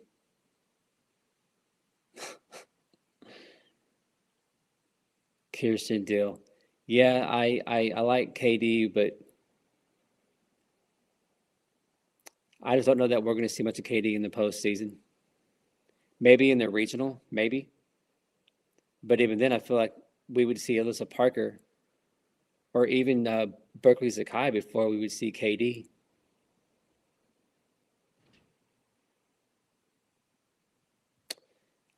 Chris, yeah, I can't think of her name. I can see her in my head. She's a Spanish girl. She's a sophomore, I think. But I cannot think of her name. She gave us fits, so I wonder if that's who it's going to be. But I cannot think of her name.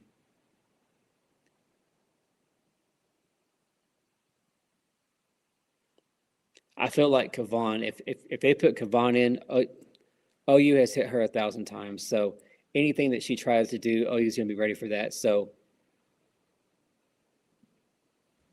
maybe that's what Mike White is thinking.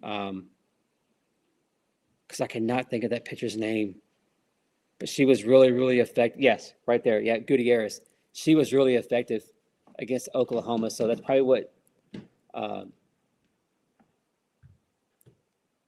Mike is thinking here.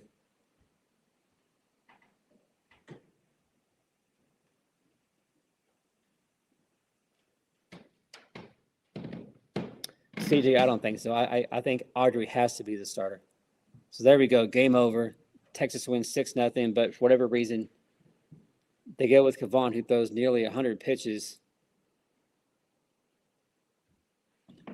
so far. So to this point, the semifinals are all chalk after all that chaos to begin the tournament. So, all right. So Oklahoma, we're actually ahead of schedule here. So Oklahoma is scheduled to go at 7 p.m. So that's the plan.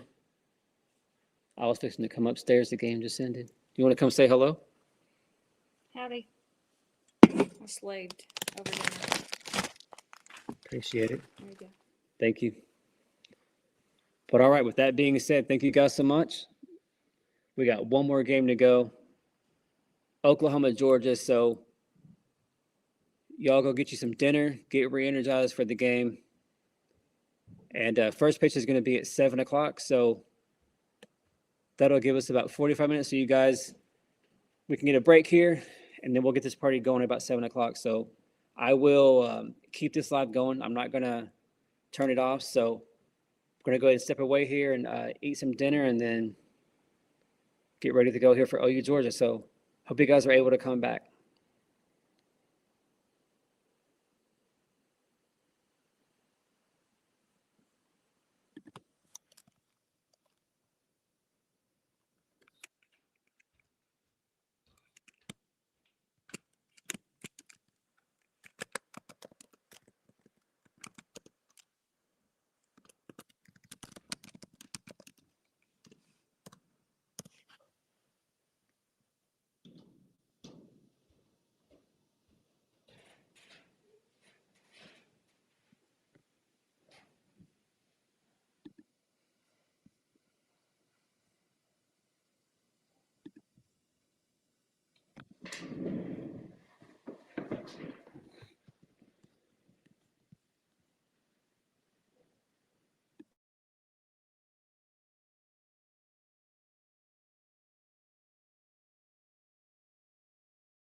All right, y'all.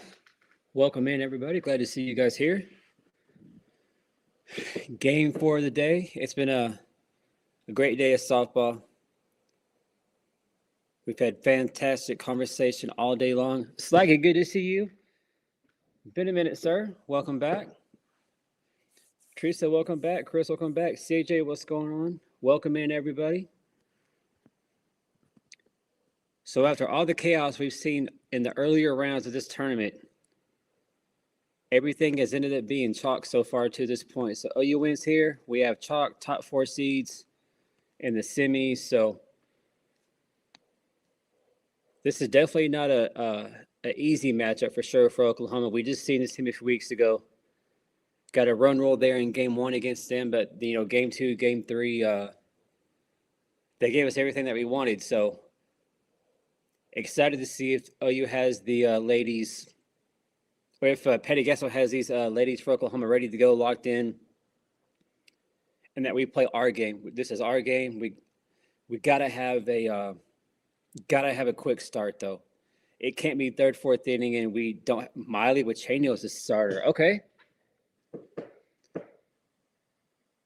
I thought we might see Audrey, but here we go. Pitch number 1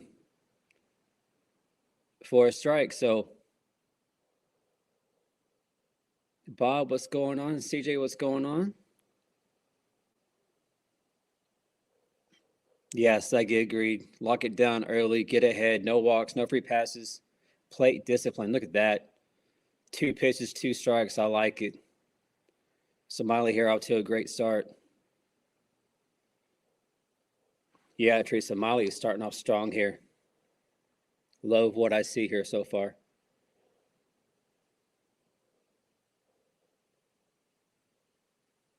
The biggest question for me is, can the offense get a quick start? Can we get 3 or 4 runs in the first inning, put all the pressure on Georgia?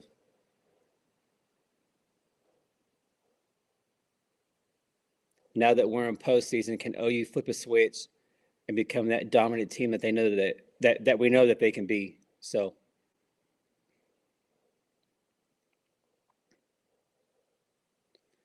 Bob, absolutely. Killer mentality, take no prisoners, sweep the leg, however you want to say it. There you go. 3 pitches, 4 pitches, strikeout. I like it. Great start here for Miley.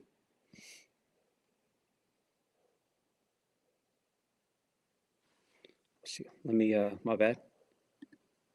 Need to fix the scoreboard.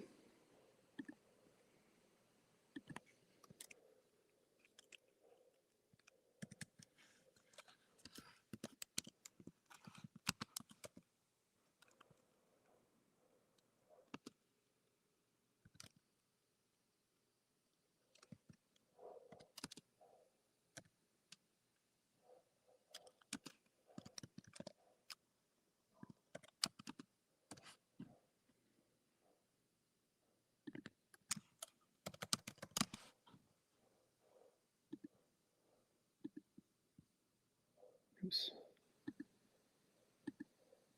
There we go.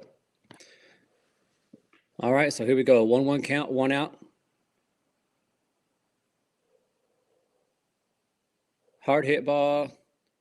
Caught by Ella Parker out there in right field. So 2 outs, 2 up, 2 down. I like the start we have here for Oklahoma.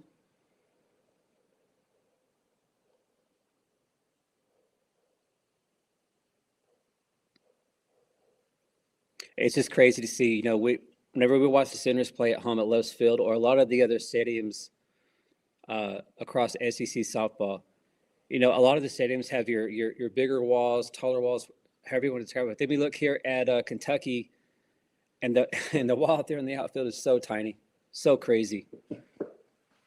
It just makes me feel like the whole field there at Kentucky is a lot smaller than everybody else, but.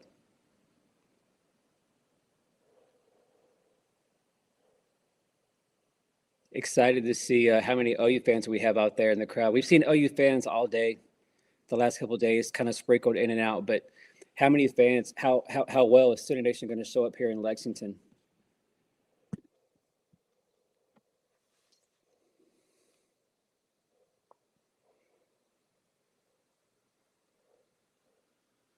There we go. Pop up caught by Alana out there in shallow center. I like it. 3 up, 3 down. So great start for Miley and the defense. So can this Oklahoma offense, can we show plate discipline, patience? And can we please get a quick start? Can we please get a quick start? Yes, I get absolutely. Yeah. Let's hit now. Yeah, let's not wait around to the third, fourth inning. Let Georgia stay in this game.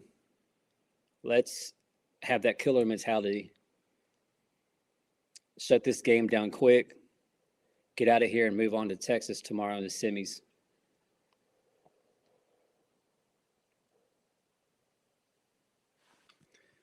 Let me change the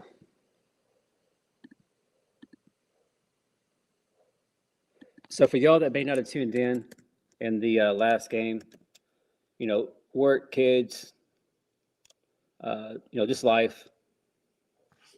The one thing I think about with the Texas Ole Miss game is why in the world did Texas go with Tegan Kavan? She threw almost 100 pitches, and Texas was never in doubt of winning that game. They weren't at all. So I'm still scratching my head wondering why in the world would you waste your ace on all them pitches? They were in complete control the whole time. But I mean that could play into the that could be big for tomorrow. Gutierrez is going to probably be the starter for tomorrow. She's good. She was very effective against Oklahoma, but really, really surprised that they went with Tegan Kavan for game 1 against Ole Miss like that and wasted majority of them pitches. Still blows my mind. Don't understand, but we'll see. So, of course, all the talk is still around, Kendall Wells, UCLA, of course, OU, UCLA, they're, tied at 173 for team home runs.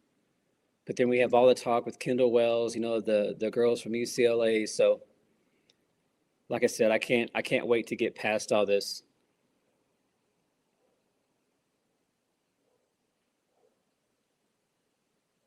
CJ says, Clown said in the post game he did not want to take her out and give Ole Miss life. Okay. Whatever you say there, White. All right, so here we go. Kai Miner. Trying to get Oklahoma started here quickly. Yeah, so rolling. We saw her last night. She looked really, really good, y'all. She looked really, really good last night against LSU.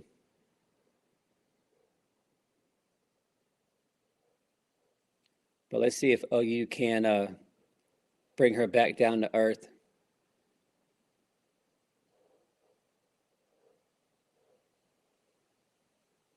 2-2 count. Let's go, Kai. Get us started. Get us started here, Kai Miner.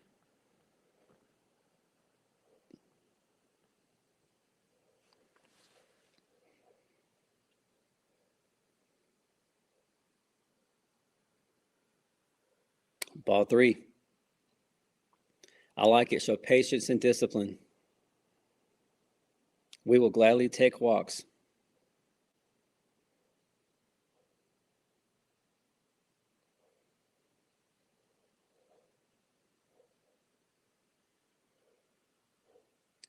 There we go, Kai. There we go.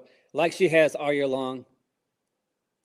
Hits the ball out there into the left center gap. Goes to the wall for a double for the OU offense here. So great start. Way to go, Kai.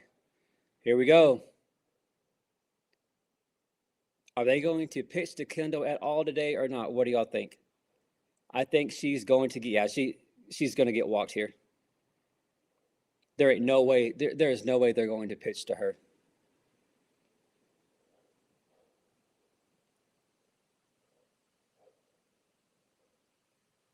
Let's go, Kendall. Let's see if they give her anything to hit, though. Yeah, not even close. They're not going to pitch to her. Hey, Bill, welcome back. Glad to see you in here, sir.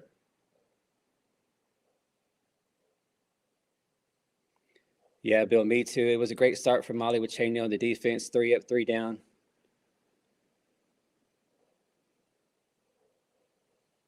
Miley looks really, really good. But the big question is, though, can the offense get started quickly?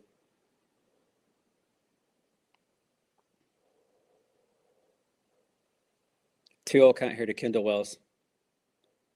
Ball 3 not even close, so they're going to waste 4 pitches here to put Kendall on. So, I mean, if you're Oklahoma, you're going to have a leadoff double, a walk, so you're going to have a couple of base runners already with no out. So, exactly the start that we wanted to see. And now you have Ella Parker, Gabby Garcia, and Pitt coming up. Murderer's row here of Oklahoma hitters. Good luck with this, Georgia. I get what they're thinking because I would have done the same thing if I'm Georgia. But, man, we have got to make them pay. Have got to make them pay for that. Let's go, Ella Parker.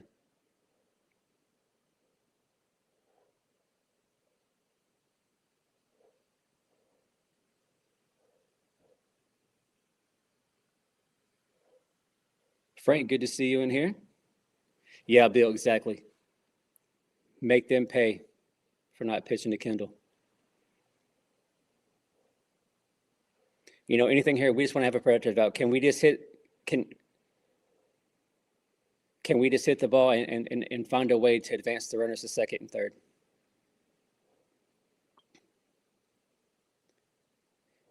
You know what I might think about here? How about we put down a bunt just to advance the runners? Play some small ball. I wouldn't mind seeing that.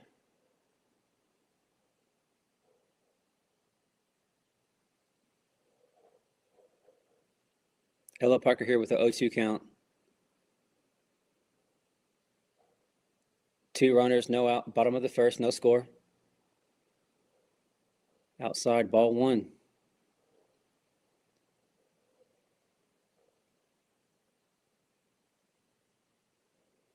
Yeah, I think if it's me, I'm going to put down a bunt, try to catch Georgia off. I don't think they would see that coming, just to advance the runners. Oh, there we go. Off the glove. There we go. Kai's going to score easily. What? What? Show a replay. Or did it bounce? Okay, I was going to say, so it was a ground rule double. Yeah, that was definitely fair.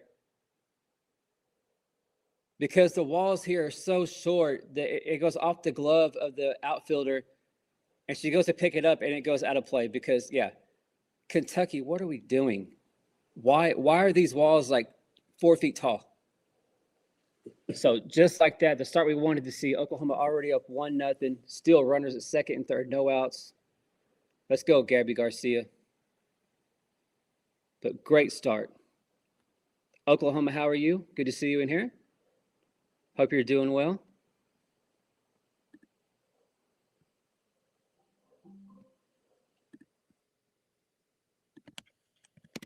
Change the score real quick. All right, there we go. So great start here. Molly with Chano looked good, 3 up, 3 down. She looked dominant. And here, Kai Miner with the leadoff double. They walk Kendall Wells, no surprise there. And Ella Parker makes him pay with the ground roll double here. So we all wanted to see a quick start, and that's exactly what we're seeing here from the Sooners. Let's go, Gabby. Big opportunity here for Gabby Garcia. Why is there a delay, y'all?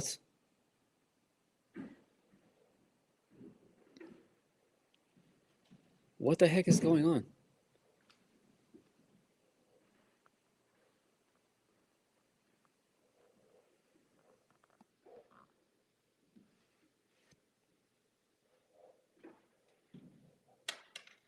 All right, let's go, Gabby. Patience and discipline, Gabby. There we go, ball 1. So far, every hitter that's come up, they're showing good plate discipline, patience. Gotta love what we see here, y'all.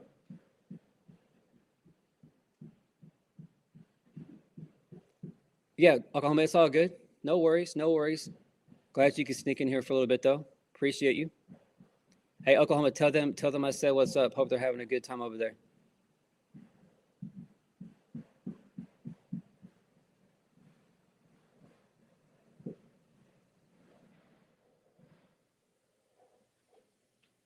Let's go, Gabby. Gabby Garcia here with a 1-1 count. Oklahoma up 1-0.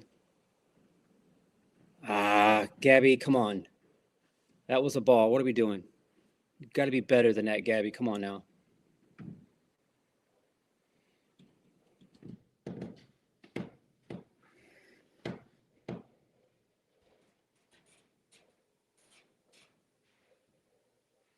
Oh, y'all, that should have been strike 3. Ooh, that was a great pitch by that Georgia pitcher. So Gabby got lucky there. Should be 3-1, but Gabby has got to show better plate discipline. Be smart.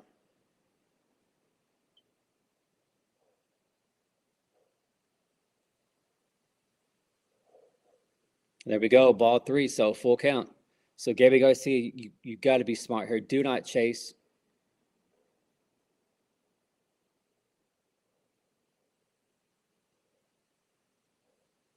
Let's go, Gabby.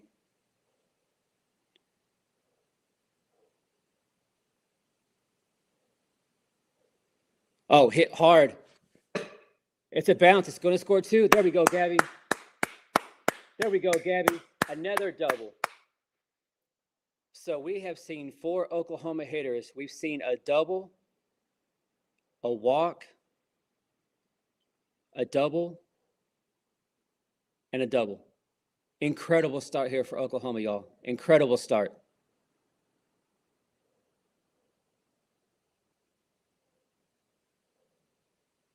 So how crazy is that, y'all? We've seen 4 OU hitters, and it's been 3 doubles and a walk. Still not an out for Oklahoma. Already up 3-0. Incredible.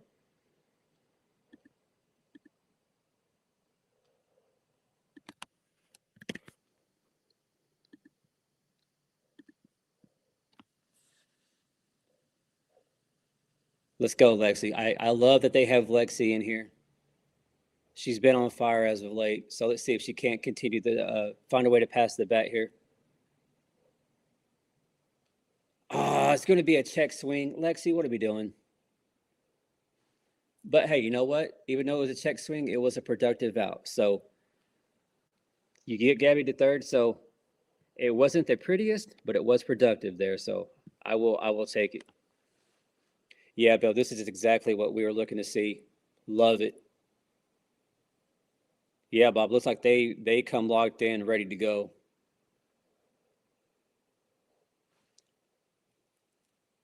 Let's go, Cassidy. Of course, we all know Cassidy was in that huge slump. She had a big game there against A&M those last couple games. So hopefully her hot streak is going to continue here.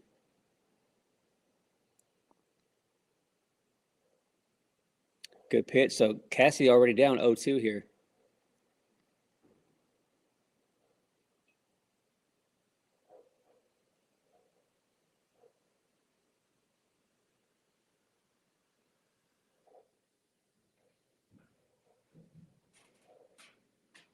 There we go. A little low in the zone, so I like that discipline from Cassidy there. They were trying to get her the chase, and she wasn't doing it, so.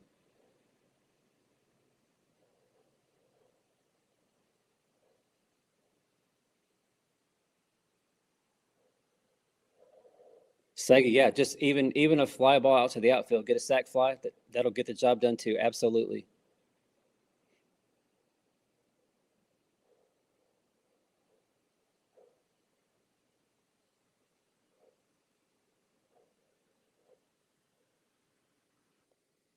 Foul ball here by Cassidy, so still a 2-2 count. JJ says, I wonder if ABS is going to. JJ, I sure hope so. I would love to see that. Man, I sure hope so. We've been talking about that a lot today. Earlier in the day, we were talking about trying to get some kind of accountability. What can we do to make it, better across college sports? So, yeah, I would love to see that. But so far, yeah, I'm with you, Sagi. This umpire is pretty solid. Another foul ball here by Cassidy.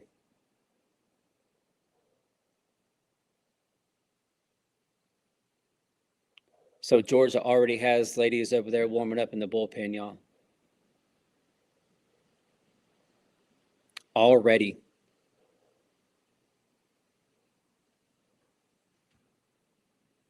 Let's go, Cassidy.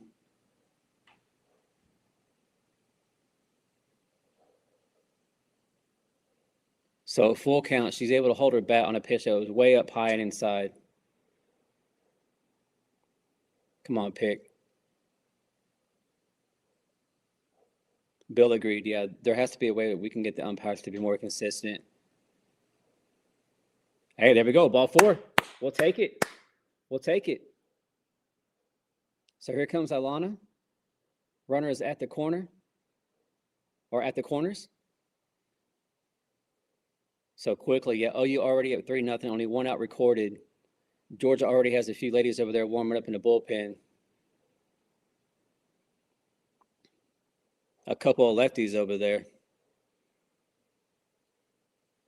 Come on, Alana.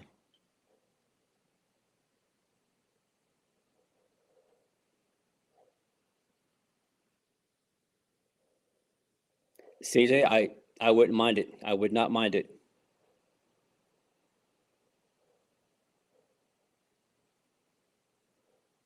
Yeah, that was a great at bat by pick there. Oh, there it is. There's a squeeze.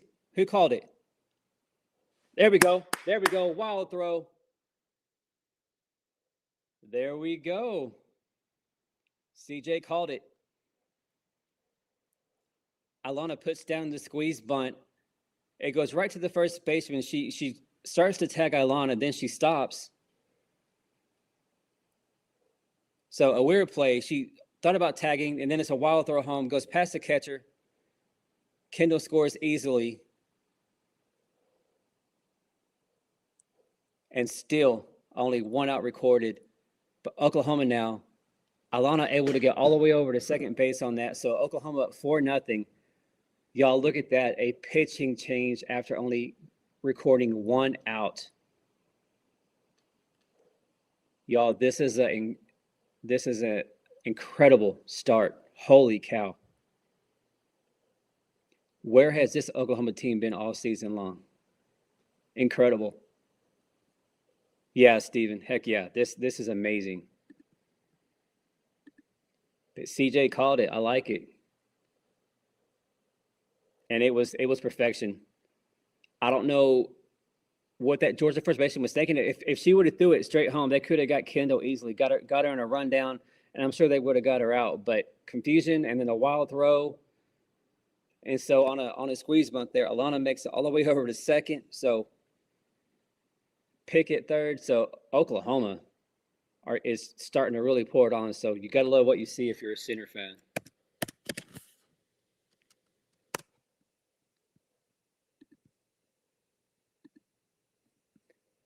Again, like I've said, multiple times today, thank you guys so much for being here. I appreciate all of you. It's been a fantastic day of softball. We started this thing about 10 o'clock this morning. Another squeeze. No, challenge it. I think she was safe. What do you think? They're going to challenge it? Y'all, I thought she was safe. Let's see here. It was really close. No, they got her.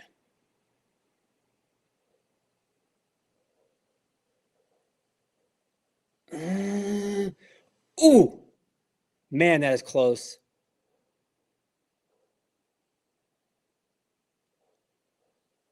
All right, so we're not going to challenge it. So it was another squeeze attempt. Pick is tagged out, but we still have runners at the corners, only 2 outs.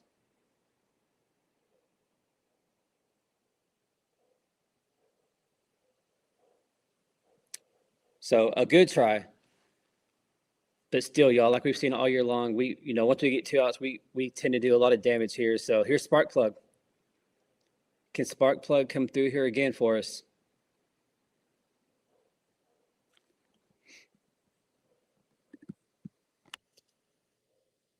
Yeah, I'm glad they didn't challenge that.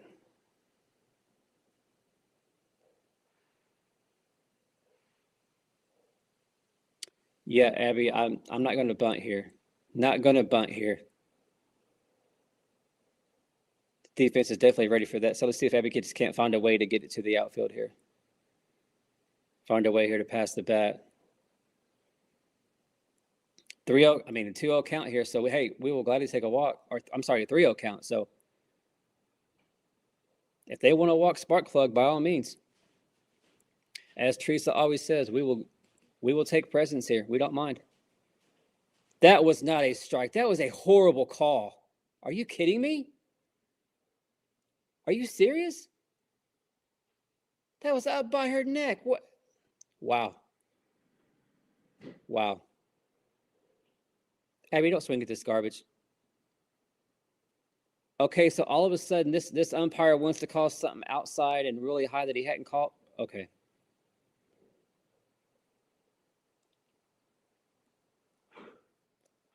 Wow.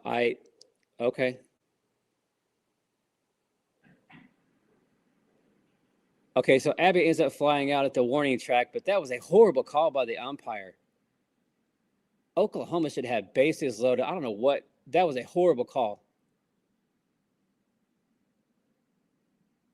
God, that is frustrating. We should have bases loaded with Kai Miner up to bat here. I don't know what in the world that umpire is doing. Since when is a pitch high inside by your neck a strike? Yeah, CJ, that was a BS call.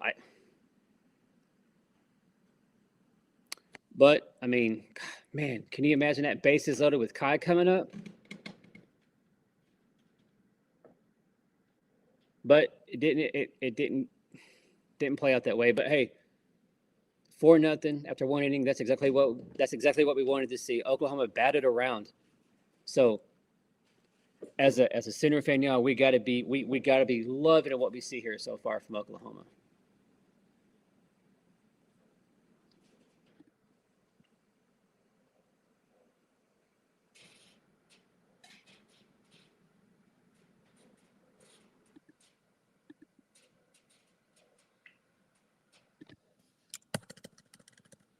Hey, make sure y'all do me a favor while you're in here. Make sure you hit that like button for me. Subscribe if you're new. This is a great family we have built here at Blessed Vet. A lot of great people in here. We have built a great family. So make sure you hit the like, and if you're new here, definitely hit the subscribe button. This is a great place to be. Great place to be.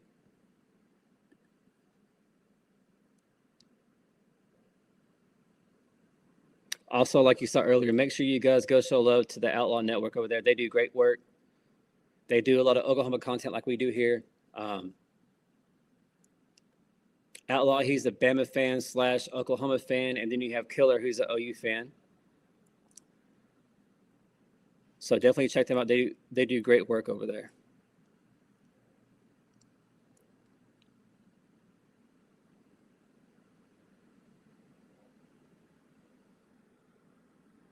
Yeah, Frank, amazing start.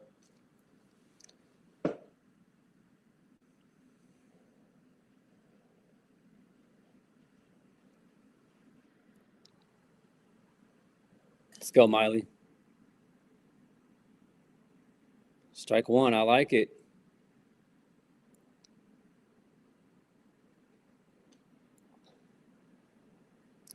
Of course, you always wonder, Kendall being from Georgia, how many of these Georgia Bulldogs does she know or did she play with in high school and when she was younger?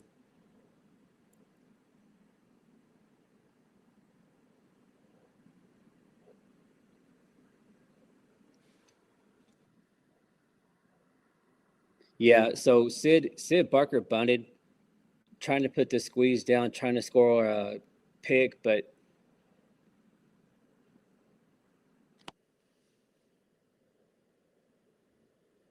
hey, Oklahoma batted around. Fantastic start.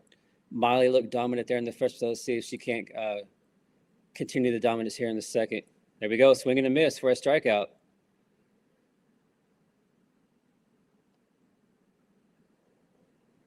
Yeah, she is, Slaggy. Yeah, she is.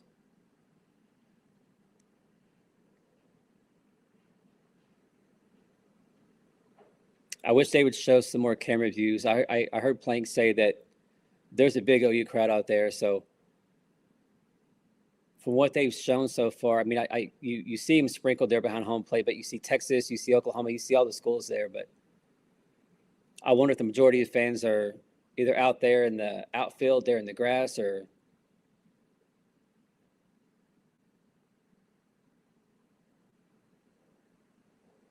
how is that not a strike? That's not a strike, but a pitch high and inside the strike on Abby Dayton. Okay.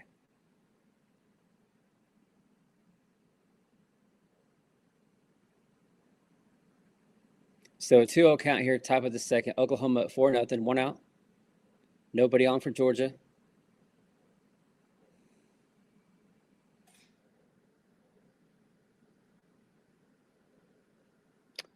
Slaggy, that would not surprise me. We're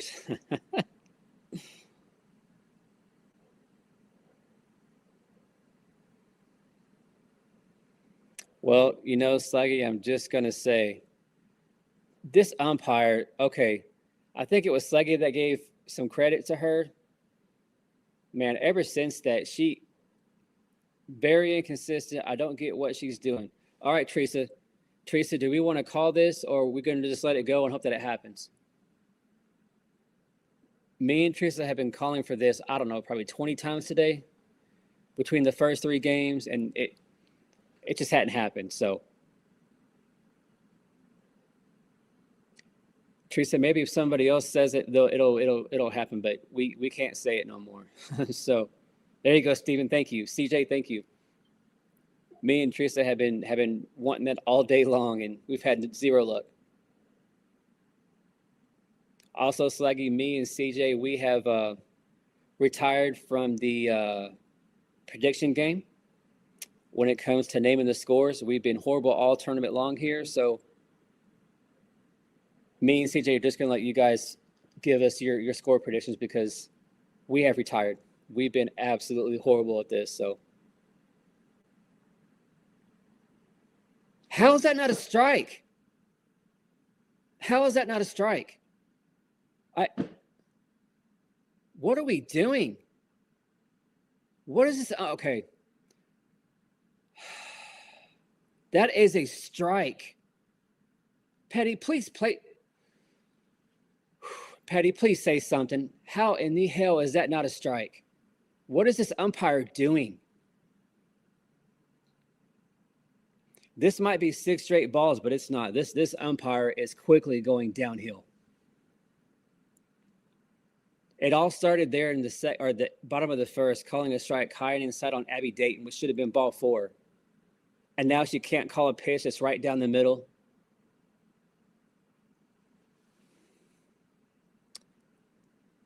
Man, y'all, we've been chilling this whole tournament. Of course, this is Oklahoma's first game. So our blood pressure, our stress has been, pretty chill. But quickly here in the second, this is getting really frustrating.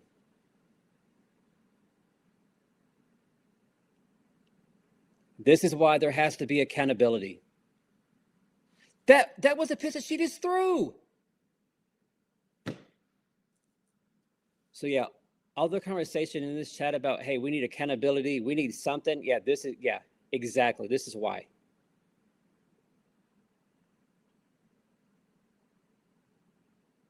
Strike 2, swinging and miss. I like it. 2-2. Second, yeah, we do. CJ, right? Like we're starting to we're trying to, stay chill, right? Trying to stay chill here. How is that not a strike? You can hear the crowd now. I mean, as always, I don't get it. I do not understand.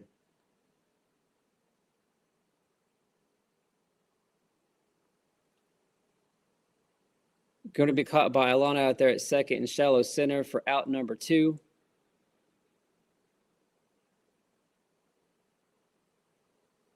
So the Bulldogs here with 2 outs, 1 on.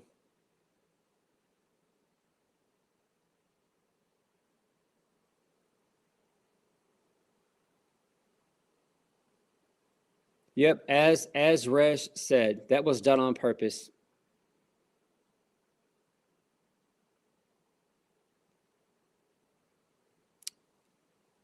mean, good pitch. That should have been a strike. But at this point, y'all, I'm really confused. I have no idea what she's going to call strike ball.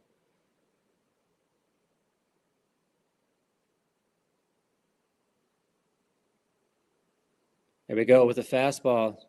Right past her. Swing and a miss, strike two. So, Miley, let's go ahead and get out of this. I like the move of Lexi out there at first base.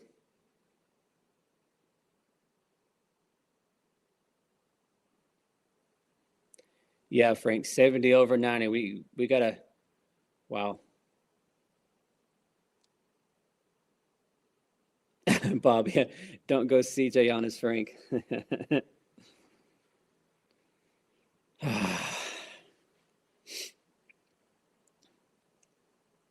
Let's go, Miley. Foul ball.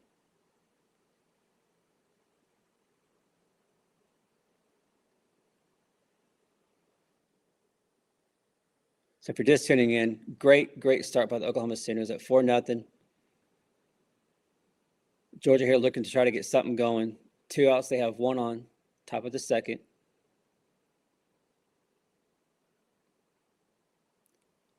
It's going to be a pop-up. Way to go, Lexi, with a great catch over there in foul territory. So Molly had a walk, but that's on the umpire. That's not on her, but even with that, another quiet inning. So going to the bottom of the second, Oklahoma already at 4-0. They were able to bat around in the first. Georgia has already switched pitchers. So let's see if, oh, you can't find a way to really pour it on here.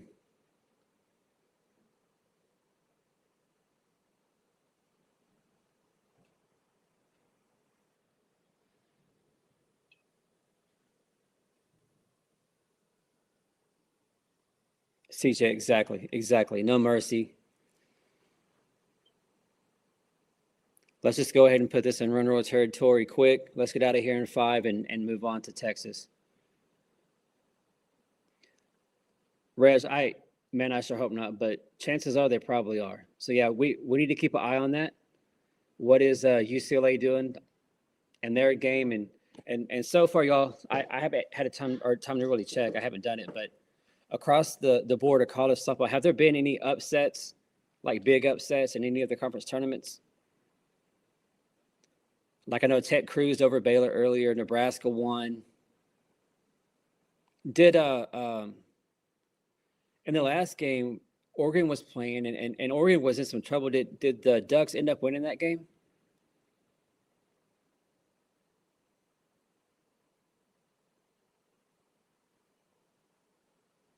Wow. Really? So yeah, that's a big upset. Wisconsin beat Oregon. Wow. Yeah, so that right there, I guess technically, we saw the upset, I guess, of Auburn beating A&M. So I guess that's pretty comparable. But wow. All right. So that means that Wisconsin is going to get slaughtered by UCLA. And then the winner of that is going to get Nebraska on the other side of the bracket, I believe. So, but Wisconsin, way to go. Way to go.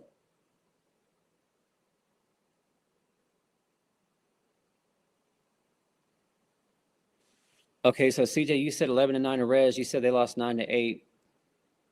Are both of you guys talking about Oregon? Or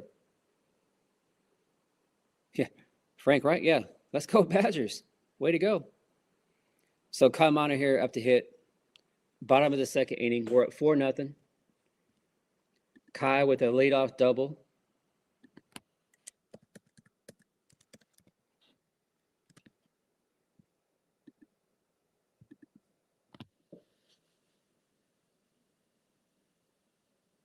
Plank is still talking about the play last game in the last inning.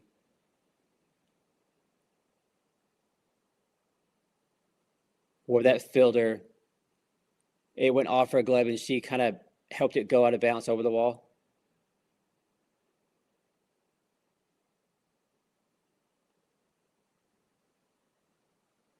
Kai with ball 2, so.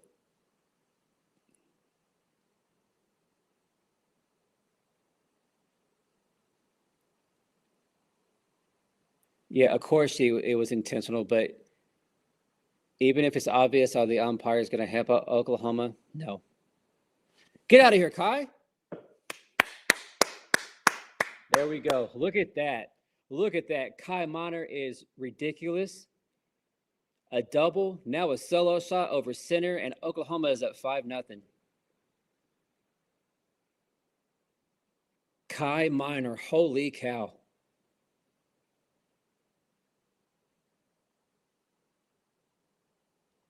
If this is how Oklahoma is going to play the rest of postseason,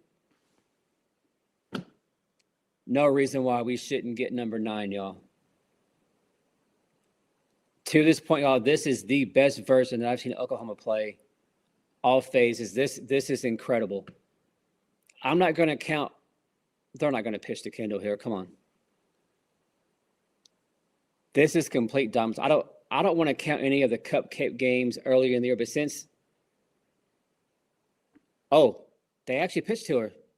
Hard hit ball, but great play there by that Georgia third baseman. Yeah, that was hit hard. So really surprised y'all that they pitched to Kendall there.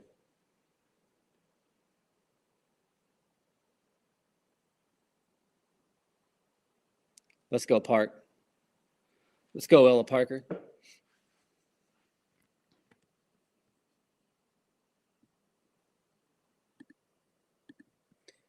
Yeah, so I'm with Reg. I'm gonna go down swinging that outfielder. That was on purpose. Ooh. Wow, up and in, and Parker had to get out of the way of that one. Whoa.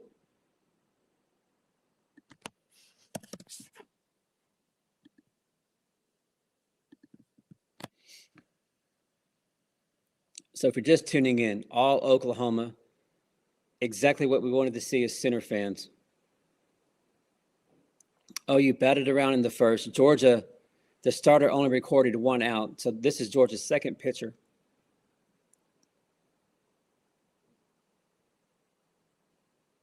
Y'all, in the first inning, Oklahoma started out with 3 doubles and a walk. It was an incredible start to the game. Incredible.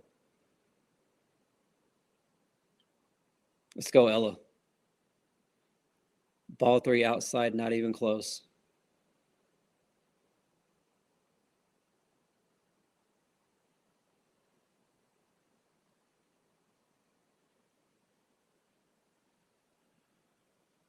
Ella Parker swinging on a pitch that was way out of the zone. Come on, Ella.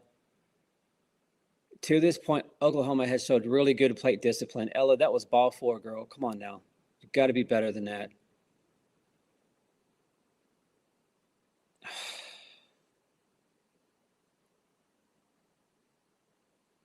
So 2 outs now here for Oklahoma in the bottom of the second at 5-0. Ball 1 outside.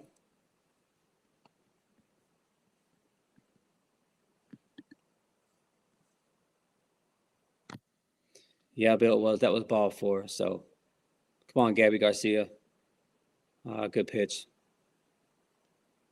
So 1-1 count here for Gabby Garcia. 2 outs, bottom of the second. Oklahoma at 5-0.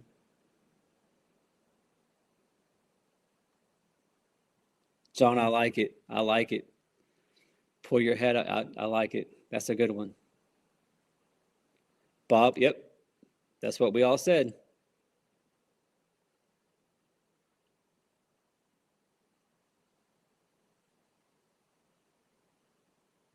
Ball 3.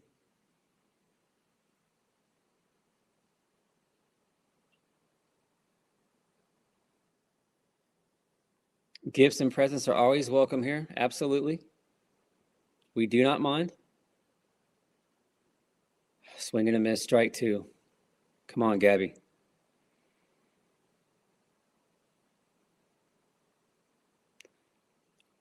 Right, Rez? Right?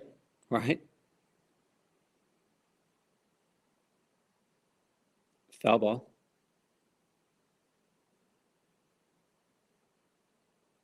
Yeah, Rez, we We got to try to stay chill. We got to try to stay relaxed.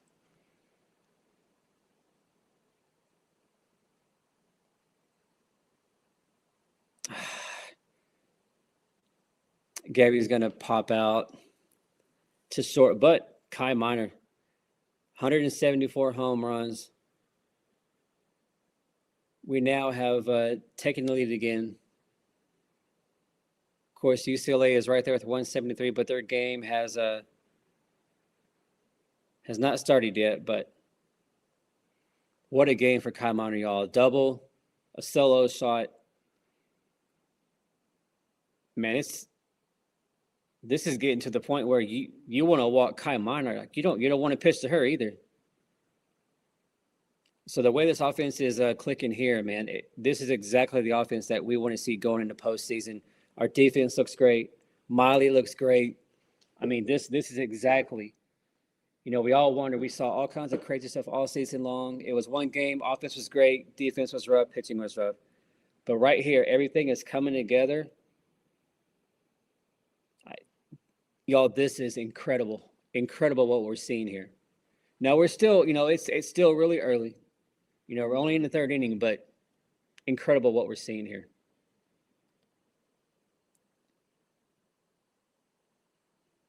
Bill agreed. Yeah, we just want to win.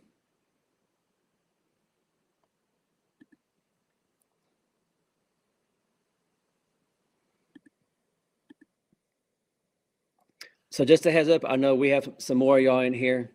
So kind of a heads up here for this channel. Tomorrow we'll go live. So the first semi game between Bama and Florida is at 4:00. We're going to be here for that. And then, of course, OU takes care of business here. They'll take on Texas at 6:30. And hopefully we see the Sooners take care of business. And if it will set up to be Oklahoma, Alabama, I cannot wait for that matchup. Brisky going against this Oklahoma offense, sign me up. I can't wait to see that. Hopefully that's what we get for the title game. Beautiful night there in Lexington. That's a beautiful, beautiful sunset back there. And then, so just so you guys know, Selection Sunday, it's on ESPN2 at 6:00. We're going to go live for that, so we all can sit here and watch, react to the rankings, the matchups, and just kind of see the path for Oklahoma. And we can discuss about what we see, what our thoughts are, and just how everything looks. So I hope you guys are able to join us Sunday, 6:00 Central Time, ESPN2. It's going to be a great time. So, but thank you again to everybody that has been here all day long. It's been incredible. We've been going since 10 a.m. this morning. It's been fantastic conversation. It's been great softball. Haven't seen any blowouts really.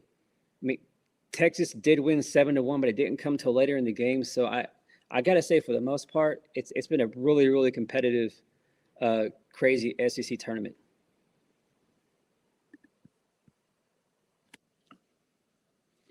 John, yeah, I want Bama so bad. One, just because we haven't seen them, but I would love to see this offense go against Brisky from Bama. That'd be incredible. Molly here with a 2-1 count, top of the third. Oklahoma up 5-0. Inside here, so a 3-1 count. Come on now, Molly. We ain't giving up no free passes here. Let's go. Trust your defense.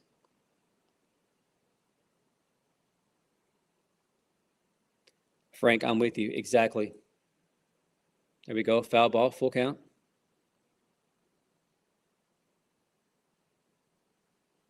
Really? Really? So Megan Grant, y'all just hit a home run. So now her and Kendall are tied at 36. Again, we've been talking a lot. Why in the world is the Big Ten pitching to Woolery and Grant?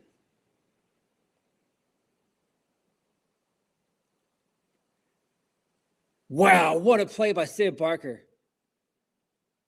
The backhand by Sid Barker over there at third and still gets the runner out. That isn't a wow.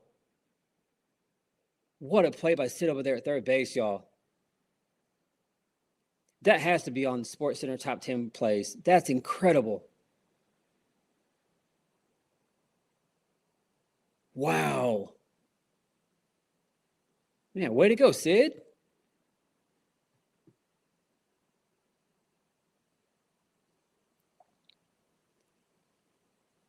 Ball hit up high in the air at the warning track, caught by Ella Parker, out number 2.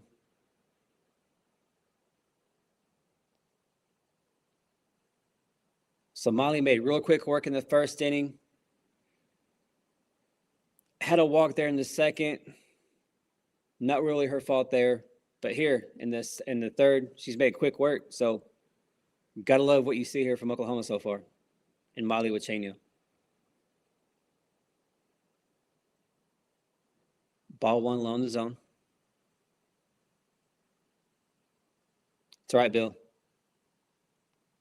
Let's keep this D going. Boomer center, absolutely. Absolutely. Good pitch, 1-1. Bob, you're absolutely correct. Yep, Bob Barker would love it. Even he would be impressed. Absolutely. Absolutely. CG, right? Yeah, right. No mercy. We got to keep this killer mentality. Oh, good pitch. Strike 2.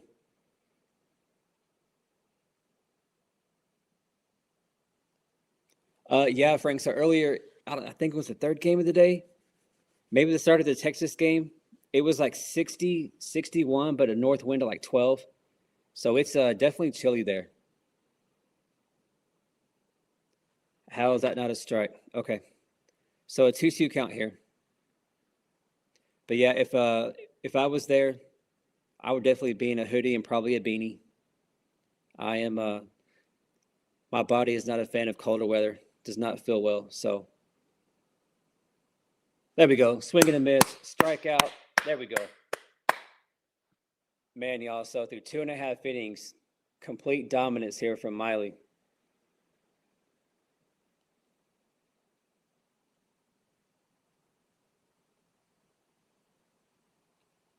Gotta love what you see from Miley Wachenia here, y'all. Very, very impressed. Of course, tomorrow, if we keep this up, we'll take on Texas. I'm going to assume that we're going to see Audrey. And still surprised that Texas kind of wasted Tegan Cavan today against Ole Miss. She threw nearly 100 pitches, but that's great. So I would think that the starter tomorrow is going to be Gutierrez, which we saw her in the Texas series. She was pretty effective, but I'm sure Patty, JT, they studied all them pitchers, so they're going to know how Texas is wanting to attack, and so hopefully they've made the proper adjustments. But so far, what a statement from Oklahoma. And then I was thinking about it. You know what's crazy is before Oklahoma played their first game, 10 teams were already eliminated from the tournament. That's just crazy to me. Just crazy.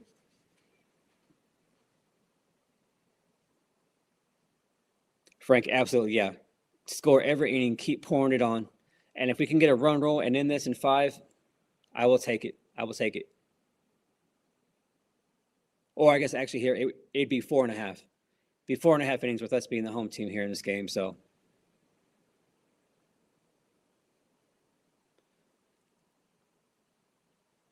John, maybe, could be. I mean, she threw around 100 pitches, but I mean, in softball, something that I don't understand, and my wife always brings it up. If you watch, baseball, college, major leagues, if a pitcher throws around 100, a little under, a little over, you're not going to see them for days. But in softball, a pitcher could come out here and throw 150, and then they're good to go the next day. So we just always talk about, man, it's just crazy how, guys in baseball, 100 pitches and but in softball, 100 pitches really ain't nothing. Just crazy how that works. UCLA just hit another home run. So Penn State, so that means UCLA has taken a lead, but who cares about the team record? JJ, Tegan Cavan pitched. Cavan pitched. She looked good. Texas was never in doubt of losing the game, so we were all kind of wondering what in the world is Mike White thinking. They wasted Cavan. Unbelievable. But hey, that could benefit Oklahoma tomorrow if we can finish this deal here against Georgia. So, a fly out there to the second baseman, shallow center. So bottom of the third here, 1 down. Oklahoma at 5-0. My bad, y'all. Let me put the scoreboard back up.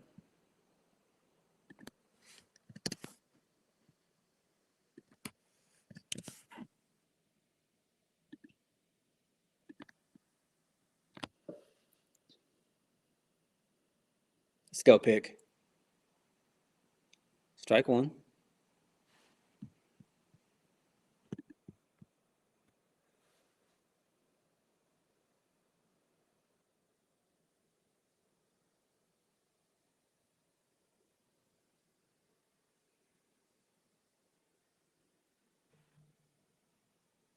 Foul ball there. So pick here in an 0-2 count. Oh, CJ, absolutely. If they have a chance to praise somebody else and not Oklahoma, absolutely. Pick here with the strikeout. That was not a good at bat. Swinging at garbage out of the zone. So we've seen that from Ella Parker. Now we saw it from Pick.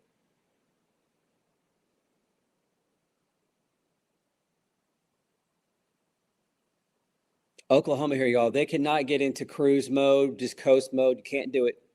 Can't do it. Georgia's too good.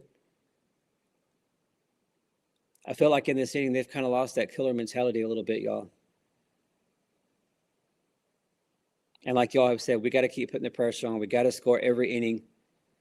But I don't like what I see here in anything. I feel like we're just kind of going through the motions, thinking that the game's over. We're just going to coast through. I don't like this.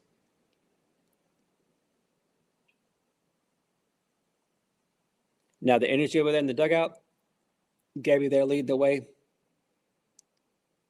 Like the energy. Ilana, what are we doing? Wow. So we had a great offensive outburst there in the first, second, but here in the third, man, that was not a good at all for Oklahoma that inning. Couple Ks and a pop out.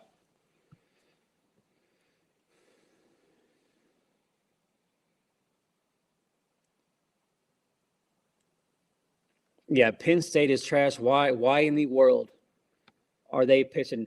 But you know what? I'm still going to say I think the Big Ten is so sick of hearing about the SEC and how we're the best conference, domination everywhere.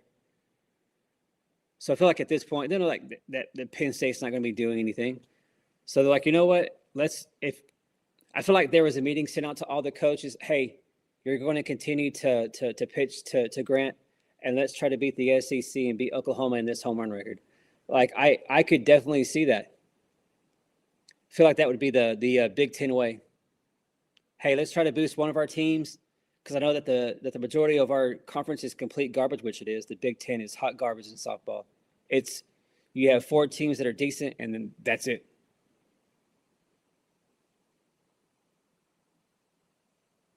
John, I don't know. That was a very frustrating inning.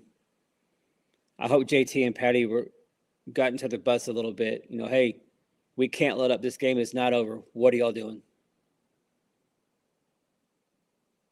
Bob, Georgia thinks they hit a lottery. They held us in scoreless inning. Yeah, hopefully we see Molly come out here and continue to dominate.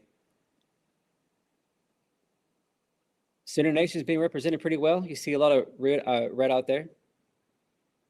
Hey, y'all let me know in the comments, what is Holly's talking to Patty Gasso? What's on Patty's mind here?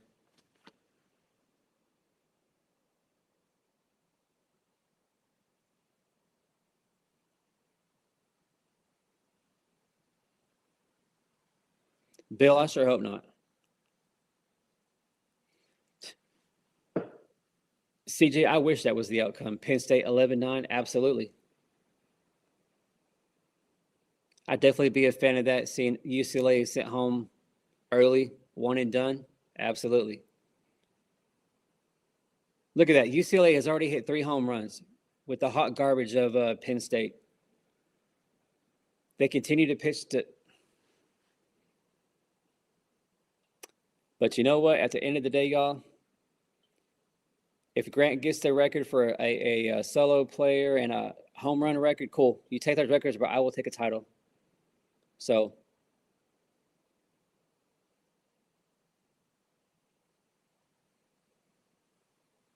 This is going to be a home run. All right, Miley, that's your mistake. 5-1 game now here in the 4th. Oklahoma better wake up. This game is not over.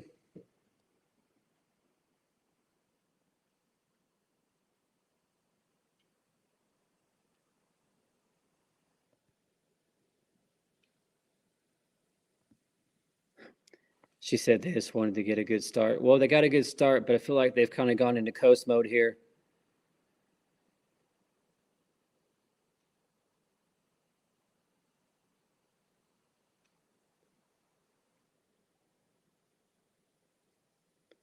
So Plank saying that Georgia was cheering like they just won a national title. And then he says some guy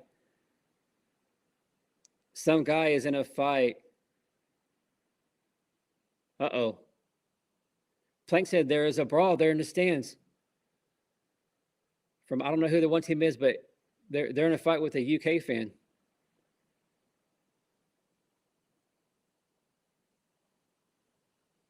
All right, so it must be a relative or a family friend at Goodwin.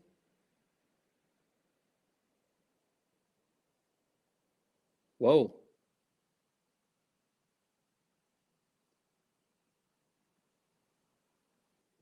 There you go, Ella Parker. Caught at the warning track.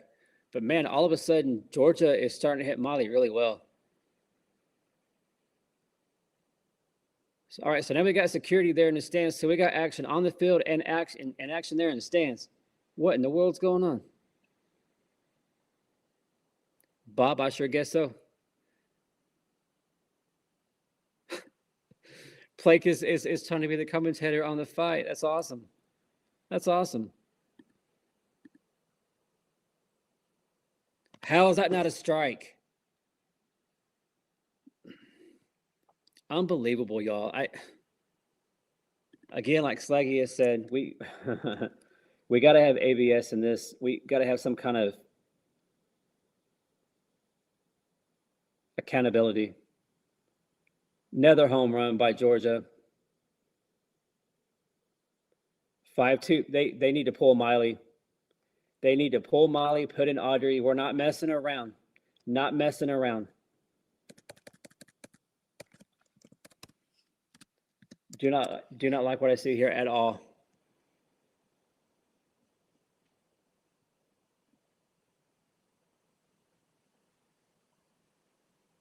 Well, Molly's missed the spots, but she's throwing strikes, and the umpire's not calling it. So, like we've seen here as of late,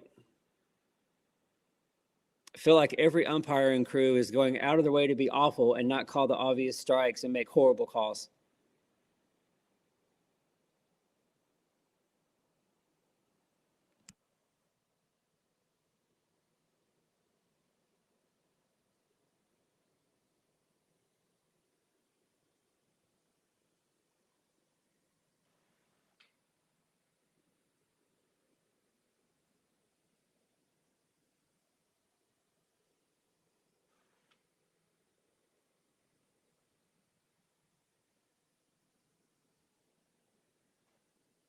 What is going on?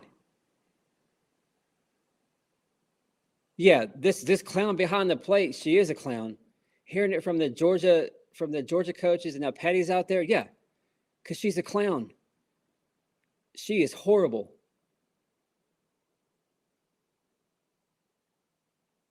Now Patty out there talking to Molly, but Patty, you need to pull her.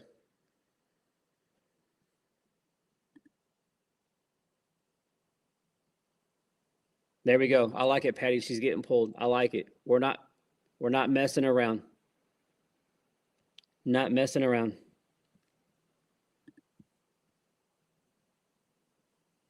So Alyssa Parker coming in, y'all. We'll see what AP has. Great start from Miley. She did not get help from the umpire. But here in the fourth inning, we saw it there in the bottom of the third. The OU offense was just kind of coasting, thinking the game's over at 5-0. They've kind of lost that killer mentality. Georgia's a good team. We've had chances to really extend this game. We haven't done it. Now, there's been a lot of bad calls by the umpiring crew, especially behind home plate. She is absolutely horrible. But hey, she's being bad for both sides, so at least she's being consistent with that. But Alyssa Parker here, the freshman, coming in just for a change of pace. I know Patty's doing whatever she can. She's not wanting to bring out Audrey. I get it. Trying to save her for tomorrow.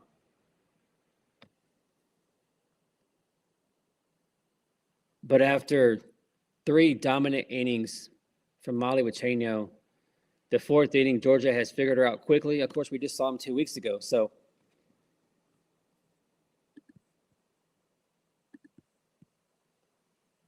I don't know. We need Teresa. We need CJ, Bill, somebody. Bob, somebody needs to call the dugout. Tell them that we need to get this killer mentality back. This game is not over just because you're up 5-0.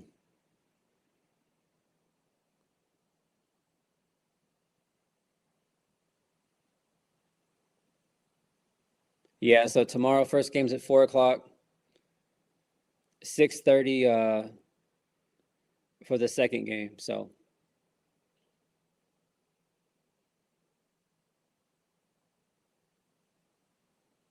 yeah.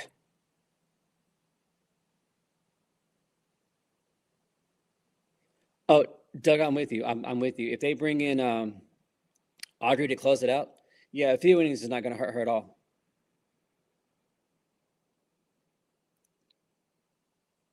Ball one low.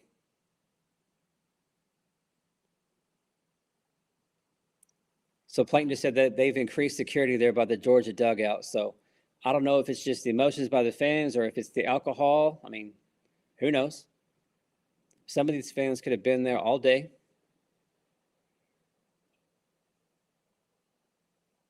So a lot of action here on and off the field.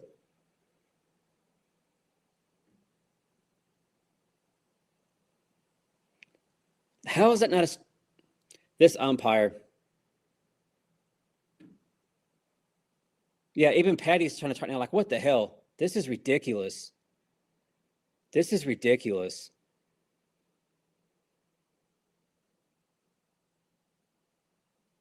What the hell does this umpire want? Bill, she has control, but part of this is on the umpire. Like, I don't know what the hell she wants. And you see Patty talking. Yeah, absolutely, Patty. This is ridiculous.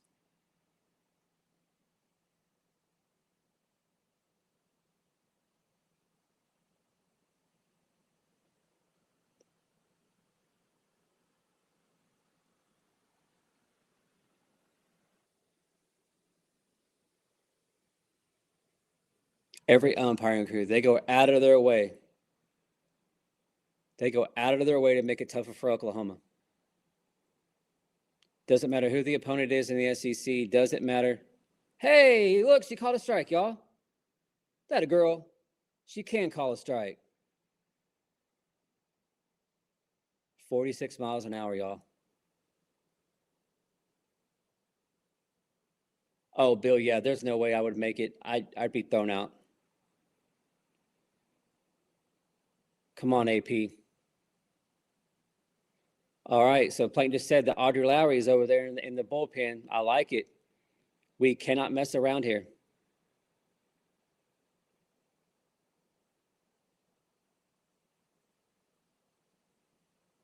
Here comes Coach Rocha.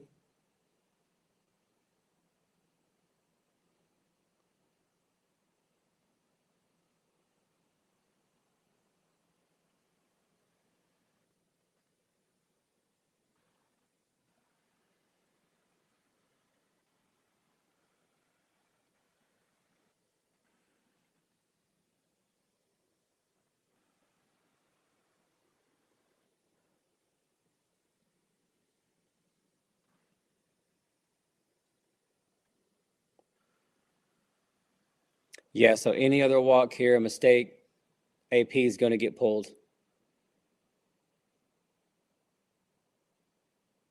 Our ace, Artie Lowry, is over there in the circle or in the bullpen warming up.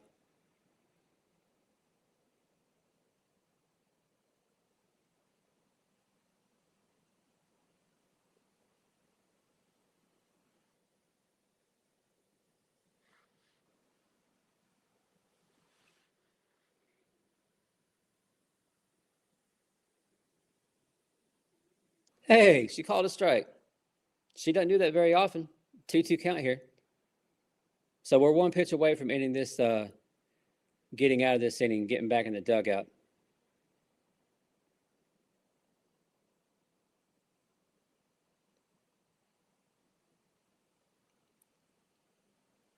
Line drive hit out to center field, caught by Kai Minor. So 2 outs now. Here in the top of the fourth, Oklahoma up 5-2 over Georgia. Oklahoma started the game. They were cruising 5-0, and they decided to get away from that killer mentality, and they went into cruise mode, and Georgia's trying to fight their way back into this game.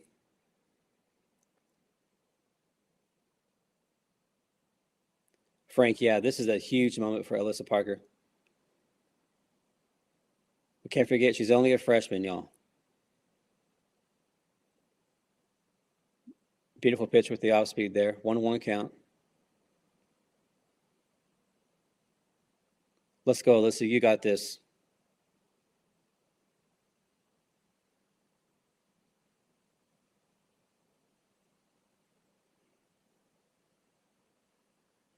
It's going to be a high bouncer. Nothing you can do there.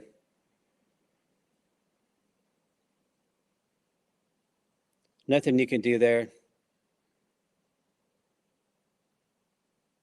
So a high bouncer off the dirt. Nothing you can do. Georgia now has runners at first and second.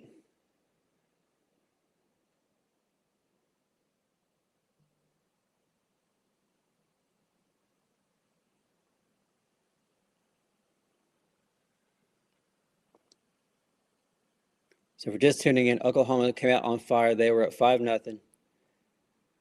They've kind of lost that killer mentality. Georgia's fought their way back 5-2. So we're here in the fourth inning, 2 on, 2 outs. And of course, as always, whoever is behind home plate in an OU game, they're completely horrible. They have no idea what they're doing. I still wonder how in the hell they've got this far when it comes to umpiring. And of course, as always, they're consistently bad. So, like every game we see, she's hearing it from both sides.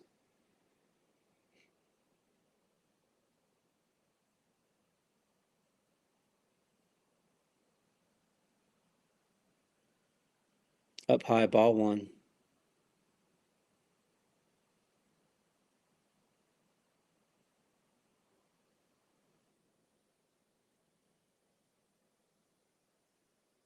Come on, Alyssa. Ball 2 low and inside.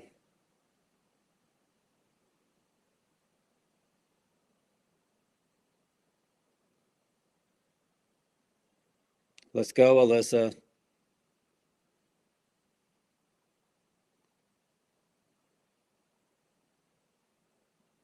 There we go, strike 1. 68 miles an hour.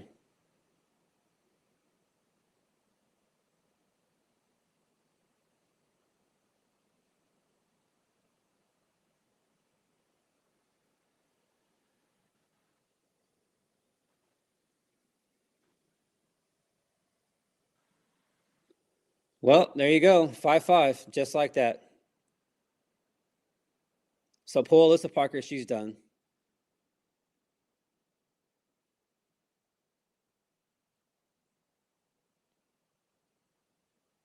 This all started in the bottom of the third.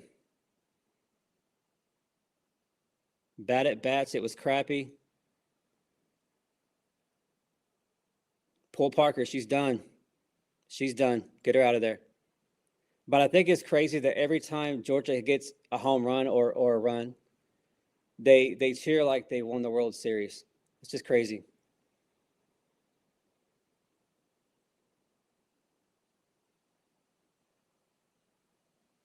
Patty's talking to the home plate umpire, but Patty, that's a waste of your time. She is a complete clown. She is not going to change anything. She ain't going to help you.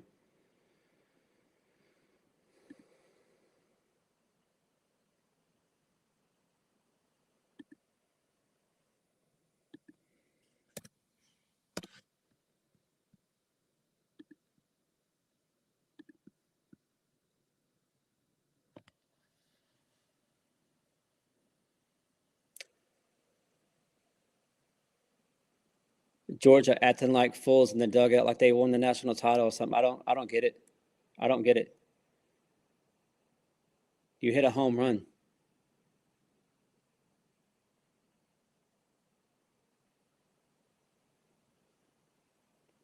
But if you're just tuning in, this has been a complete 180.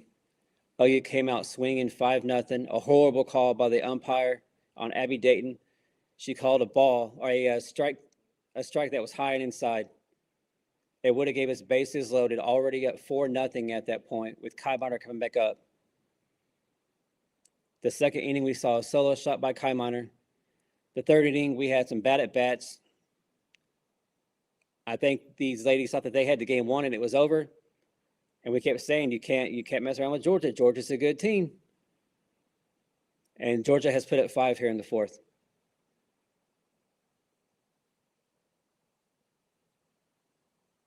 Y'all, this is our third pitcher of this inning. This is ridiculous.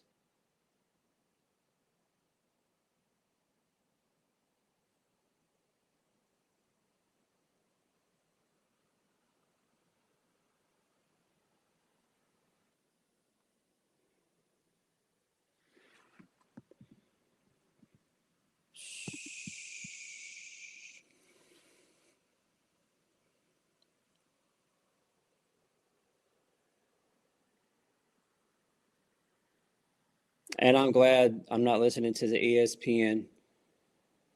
Because, I mean, hell, they were propping up Georgia hours ago about how great they've been and what they're going to do against Oklahoma and blah, blah, blah. So I'm glad my TV's muted. There we go. One pitch, out, game over, or the inning's over. So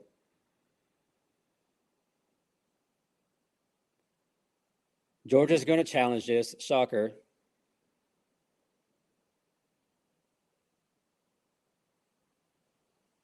I have no idea, y'all. I thought she was out, but we'll see when they slow it down. Who knows?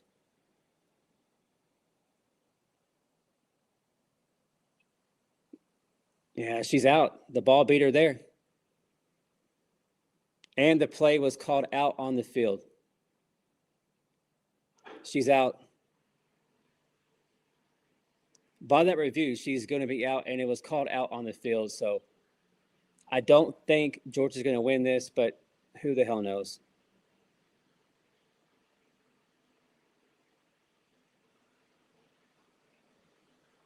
Frank, exactly. She's out. There ain't no way. Just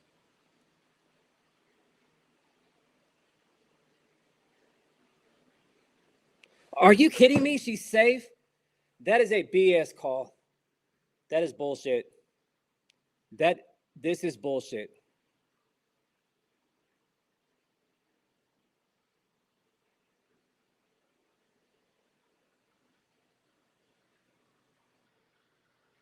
She was out.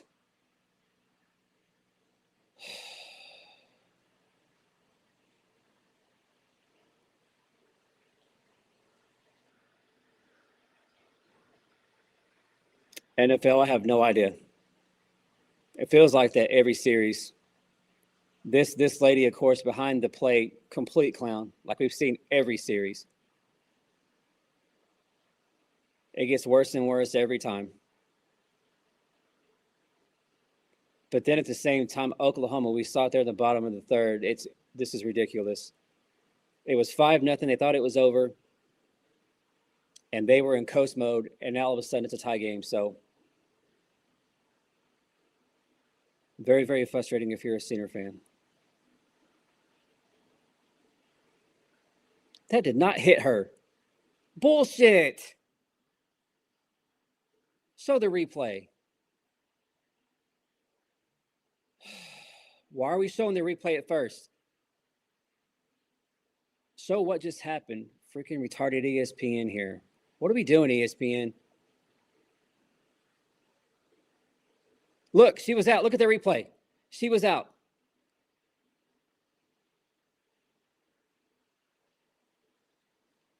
Please make the play.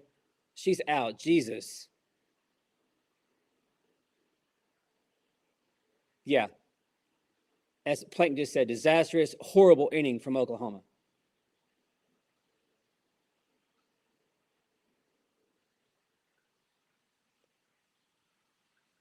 Y'all, if that wasn't a wake-up call, I don't know what's going to be. I have no idea.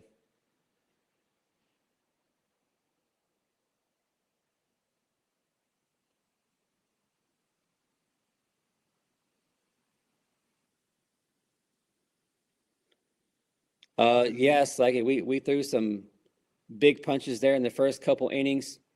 Georgia had no answer, but there in the fourth inning, I have no idea. Just when we thought OU was, bringing it, all three phases looked good, and we were praising them. Man, this is a great looking team here. Look what they're doing. And we get to the bottom of the third, and it's just been a complete different game. Oklahoma was showing patience, discipline at the plate. I mean, everything looked good, and then they just went into coast mode. I don't know what they were thinking, but here we are. Just like that, a brand new game, 0-0.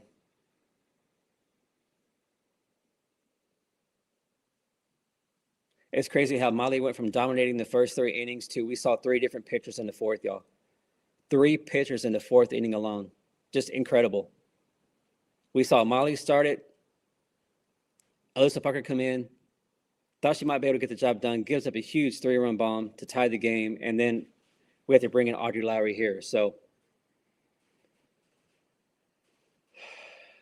just when I thought we might get a easier game from Oklahoma with our stress level, our blood pressure.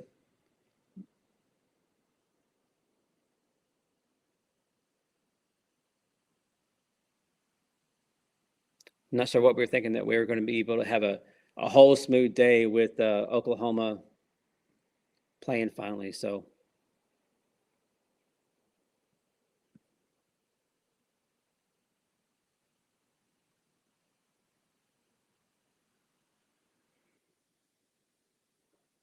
yeah, CJ, this is very, very frustrating. Very, very frustrating.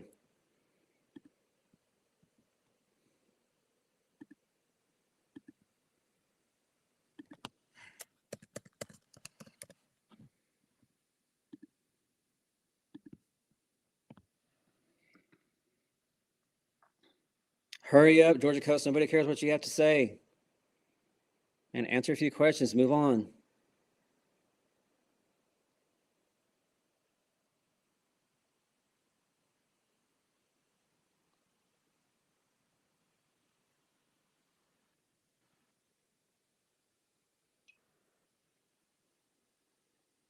We need to throw a big punch here.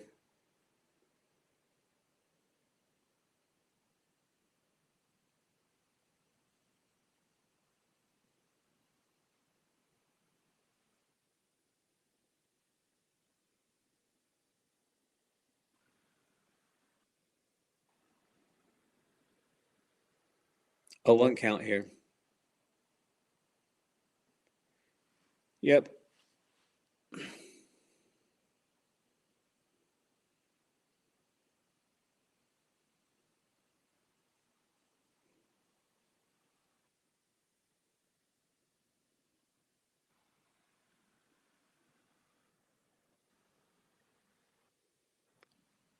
Low and inside. 2-1 count here.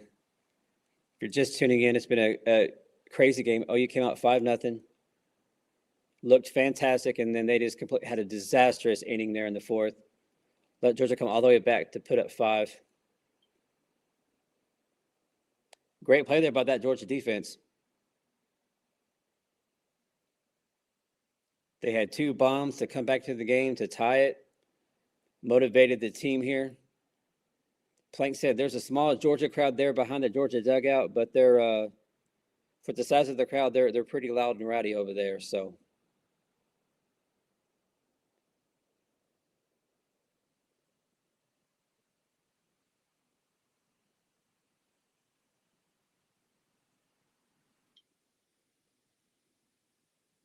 let's go, spark plug. Y'all, we cannot go 3 up, 3 down. We got to get some of this momentum back. We need something good to happen here.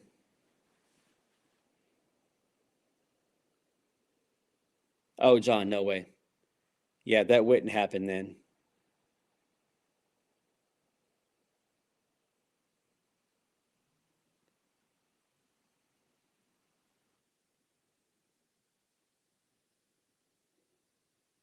Abby fouls that one off down the first baseline.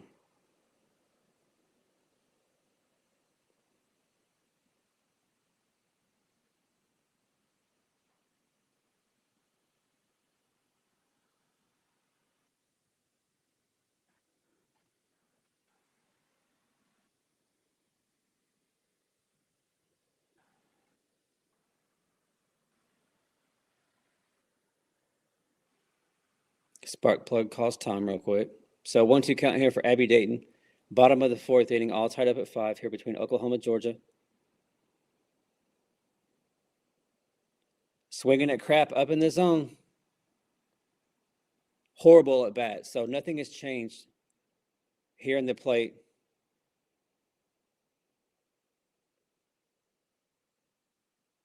Horrible at bat there by Abby Dayton. That's 3 or 4 times now that they're swinging at crap above their head. Ridiculous.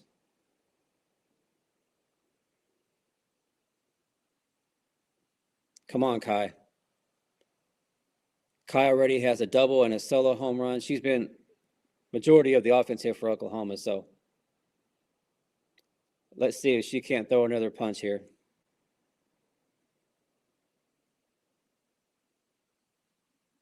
1-1 count here for Kai Miner.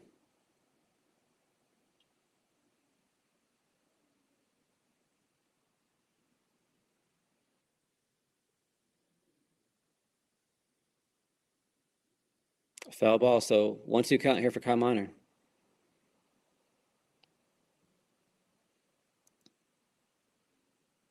Teresa, exactly. A 2-out rally. We've seen it a lot this year. Yeah, Bob Sparkless plug. Well, yeah, we could definitely need a swing and a miss for a strikeout.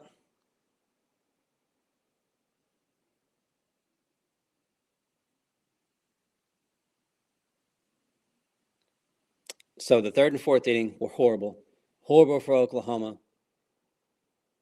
They look so disciplined, so patient at the plate. And now they've done a 180. Let's swing at crap inside, crap above our head. Yeah, it's like, yeah, this is terrible. This is terrible what we're seeing here.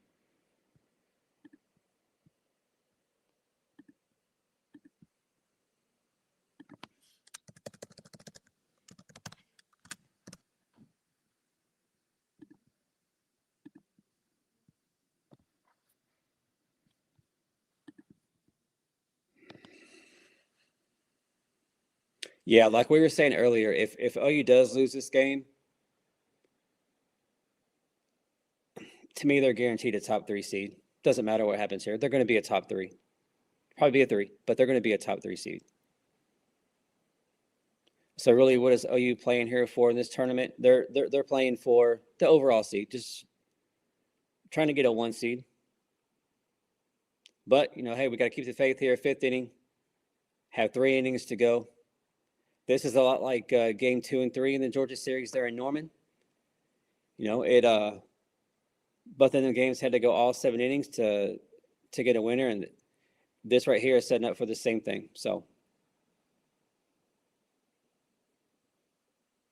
but a lot of us in here have said we would love to see a, of course, if we get a chance to play the Shorthorns, absolutely bring it on.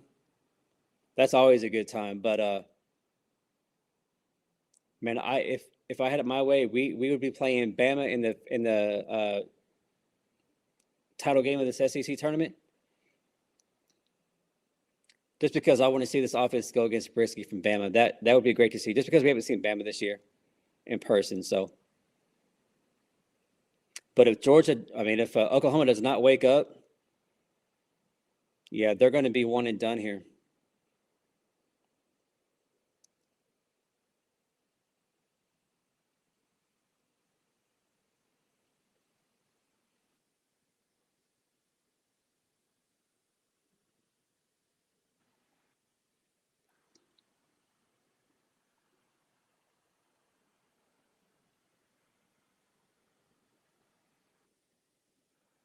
Let's go, Audrey. Audrey here with the 0-1 count, top of the fifth, tied score.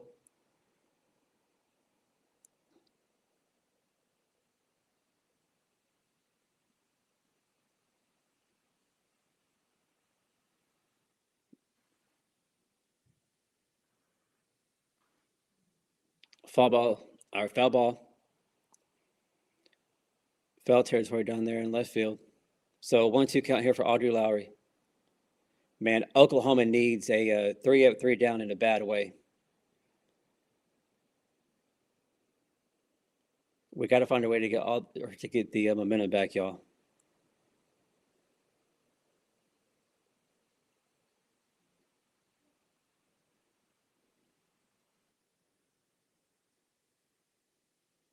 Got to keep the faith, y'all. We got to keep the faith here. I mean, we just saw this team a few weeks ago. We know what they're capable of. It's going to be a pop-up caught by Ella Parker for out number 1. So 1 up, 1 down. Good start here to the 5th inning for Audrey Lowry.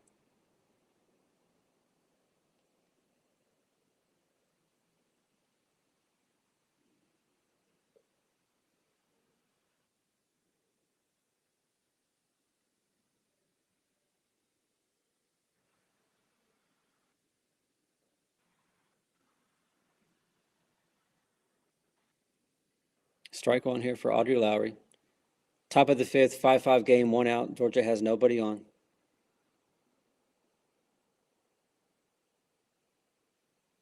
Foul ball 0-2. Yeah, just what Plank said. Audrey's going to have to be at her best here these last 3 innings. And we're going to see if the offense for OU can wake up. All right, don't know how that was a strike, but who knows? You don't have any idea what this umpire is going to do. She's not even consistent anymore. Nobody has any idea what she's going to call from pitch to pitch. Another foul ball. Still a 1-2 count.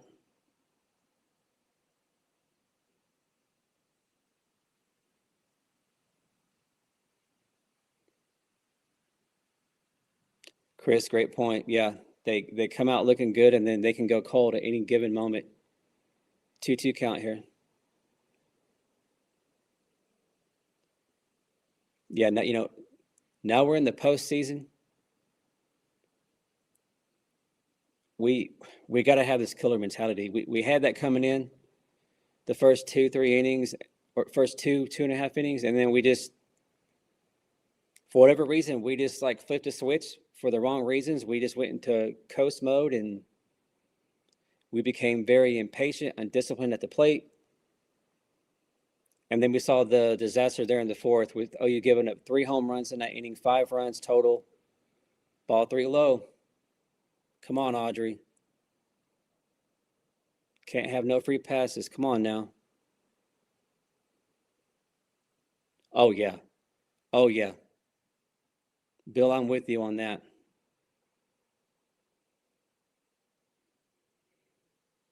There we go. Grounder to Gabby, out number 2. So 2 up, 2 down.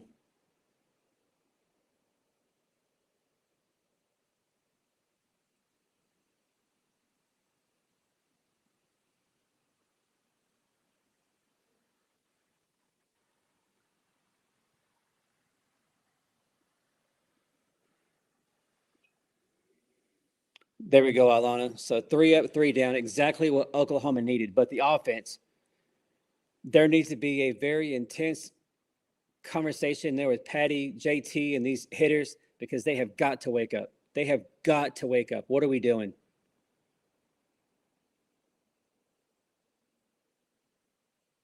This team looked fantastic.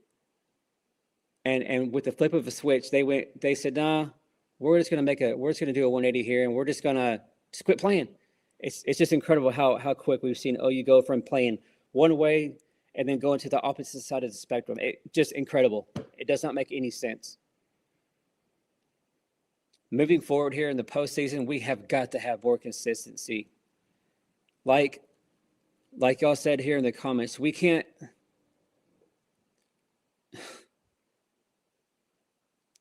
be hot and then just decide to turn it off and just go cold in the middle of the game. So I really hope that here during the commercial timeout that JT and Patty are laying into the hitters here, telling them to wake up. What are y'all doing? Wake up. Where is that OU offense that we saw in the first couple innings? Like, we need to bring that back.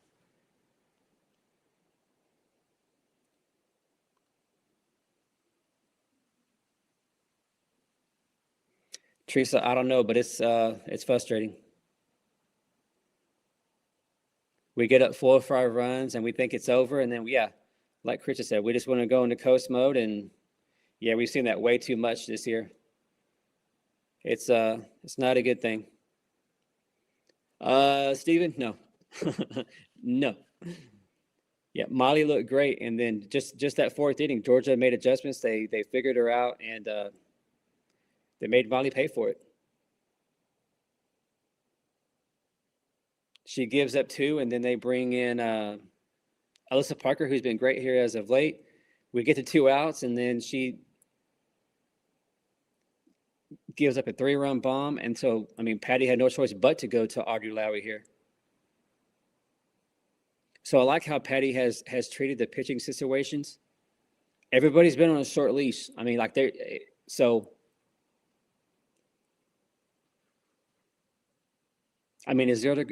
Is there really a big difference between if you're a 1 seed or a 3 or in the top 4? No, not really. It doesn't really make a difference. You're going to be at home the whole time. You got to take care of your business. But you get to the World Series,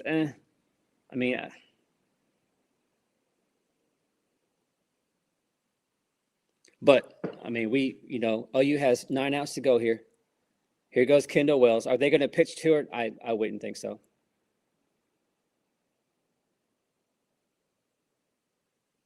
I'll be shocked if they pitch to her. She got walked in 4 straight pitches her first at bat. OU made him pay for it. And then she hit a shot down third base. A great play by the third baseman there to get her out. So, 2-0. They're not going to pitch to her. So this is where Ella Parker needs to make him pay for this. We have Kendall Wells here. We have Ella Parker, Gabby, and then Cassidy Pickering. And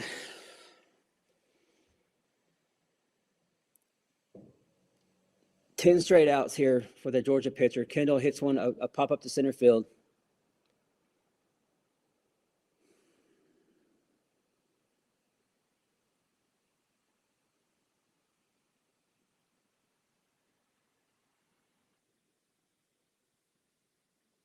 Come on, Ella Parker.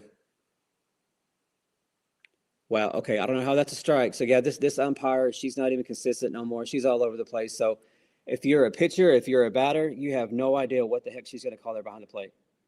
No idea.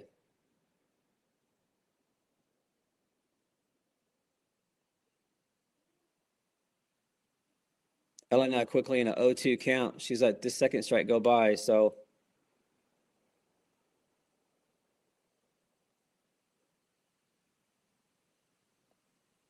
Oh, second. Yeah, I'm sure they're just loving what they're seeing. They want so bad for OU to struggle and lose. They can't stand it.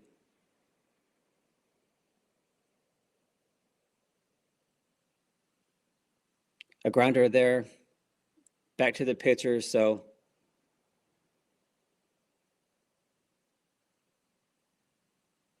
yeah, all the way through, as long as OU's playing this season, every time they play, it's going to be complete hate for Oklahoma. Everybody's going to be rooting for them to lose no matter what. So it's just something that we're going to have to deal with. The ladies are going to have to deal with it and just try to fight and get past that. Gabby Garcia looking silly like she did her last at bat, swinging the crap way outside and above her head.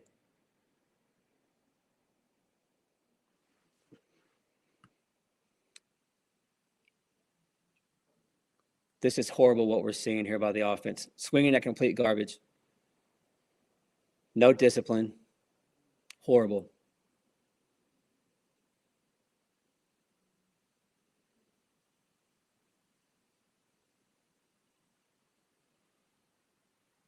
Ball high in the zone. Gabby's going to hit it out of play down the right field line. Yeah, Reg, they were.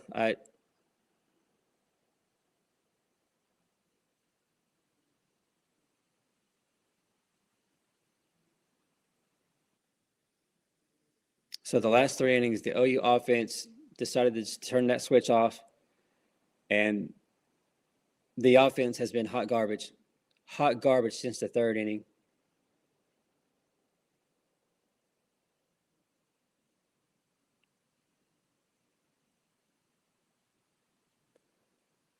Going to be a fly out there to center field, left center field for out number 3. So the OU offense here since the 3rd inning is hot garbage, doing absolutely nothing, look horrible. So we need Audrey Lowry to keep doing her thing and try to keep this game tied because the offense, very, very frustrating. And it's just concerning. It's just crazy how we can go from looking like the best offense in the country. Everything's going right. Our patience, discipline, and then we just look horrible just like that. Very, very frustrating. So I would like to be a fly there in the dugout just to see what Patty and JT are talking about. Like, what's going on? What's the feel there in the dugout? I mean, they're not showing the OU dugout, so is it? I mean, they just continue to show the Georgia dugout, but do they have any energy there in the dugout, or is it just ladies are just standing around,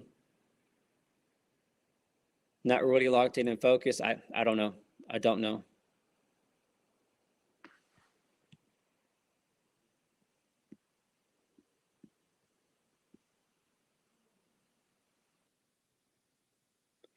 Slaggy, yeah.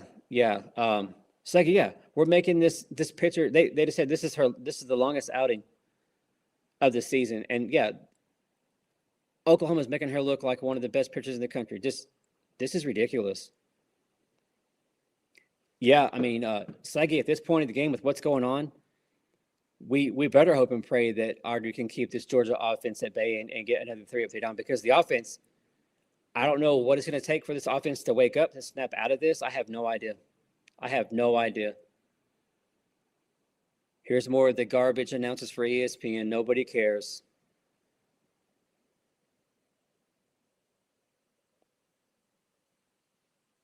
But Oklahoma, they have got to expect this all the way through. Even there at home at Lowe's Field in the regional, super regional, everybody wants you to lose. Nobody's going to help you out. You're going to get hate from all the different media. So they're all going to be in love with the Shorthorns, the Crimson Tide, Georgia, UCLA. So they got to be ready for that.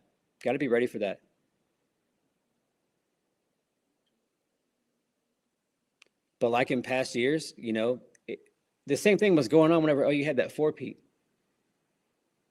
ESPN wanted so bad for OU to lose that run a championship so bad that they couldn't stand it. So OU has to find a way for them to eat crow and accept that Oklahoma is the best team out there. So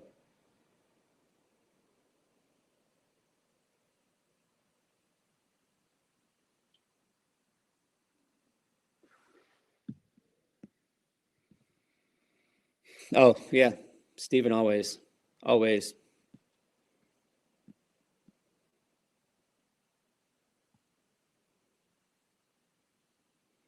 Yeah. ESPN, they ever since yesterday, ever since they beat LSU, they have been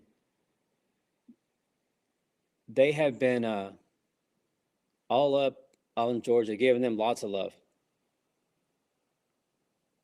I don't get where that's coming from all of a sudden. I guess because it's who OU was going to play. So full count here for Artillery. So OU gets past this. Of course, it'll be all about Texas and blah blah blah. If they OU gets past that and they get Florida or Bama, it'll be the same thing. Florida's the greatest thing ever. Bama will be the greatest thing ever. So a single there hit out to the outfield. So a leadoff single here for Georgia in the 6th.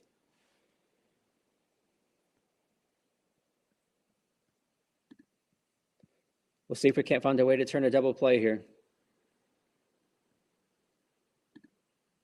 Georgia going to put in a pinch runner.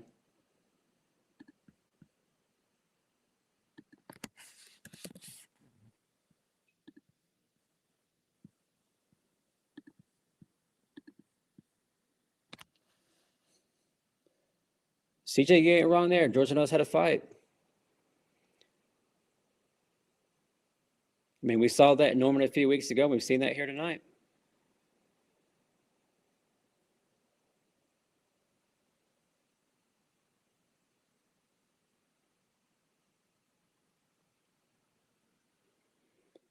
Of course, they bring in Bella Emerling and she goes off her glove. So Georgia now has another infield hit.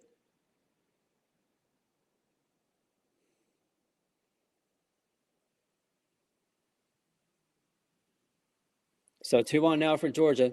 Way to go, Bella. Let's just continue this clown show here.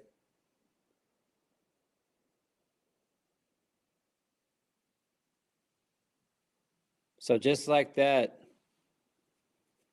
Larry, we got to figure out how to get out of this.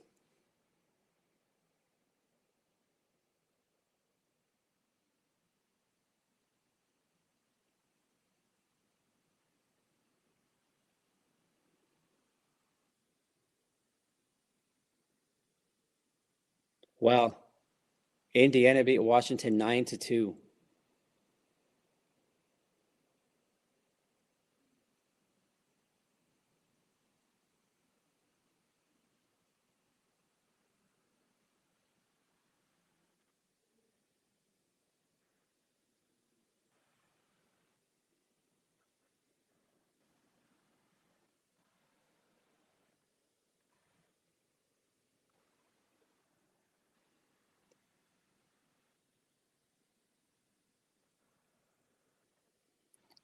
Yeah, foul. Come on, Blue. Like, call it a foul ball. Jesus, umpire, like, get your shit together. That was obviously a foul ball, and she just stood there like a moron. Jesus, Blue, come on. If it's foul, call it. Georgia, started advancing thinking it was a bad pitch, but it was a foul ball. What are we doing? Wake up out there.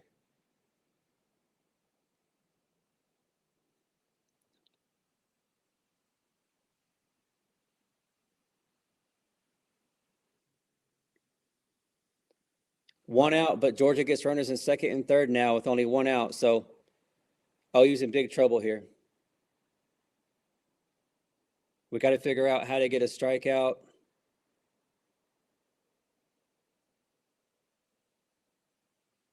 Or a pop-up in the infield, something.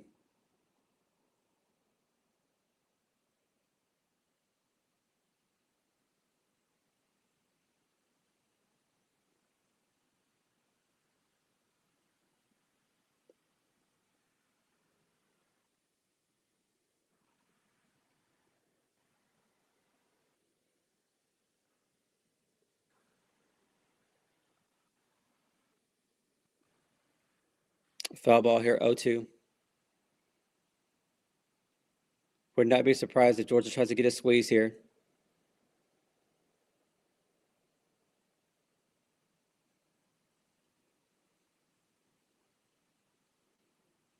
Audrey's here in a big jam. Another foul ball. So 0-2 count here, but Georgia has runners at second and third, only one out, tie game. 5-5 here in the 6th. Let's see if Audrey can't find a way to give some magic to this Oklahoma team.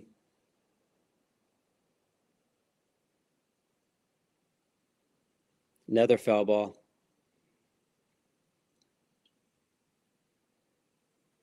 Anything hit on the ground and Georgia's going to get the lead, especially if it's on the right side of the field. They got speed out there on the bases, so we need to strike out. We need something in the air. We need to pop out.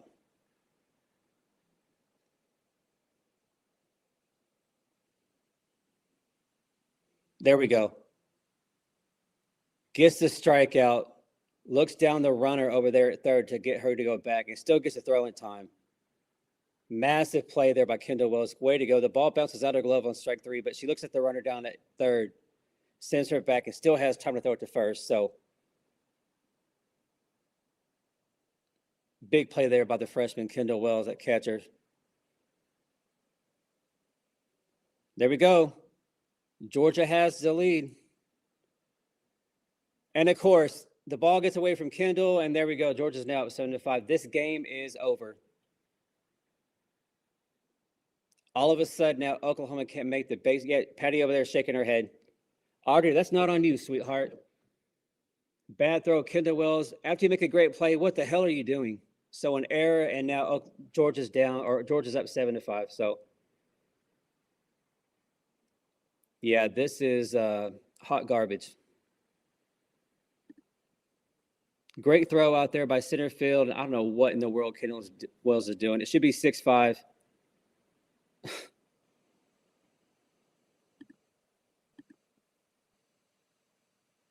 So after being up 5-0 there in the third, Oklahoma is just hot garbage.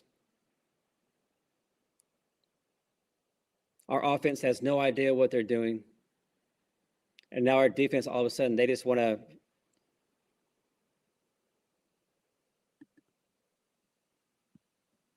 very, very frustrating, all. Very, very frustrating.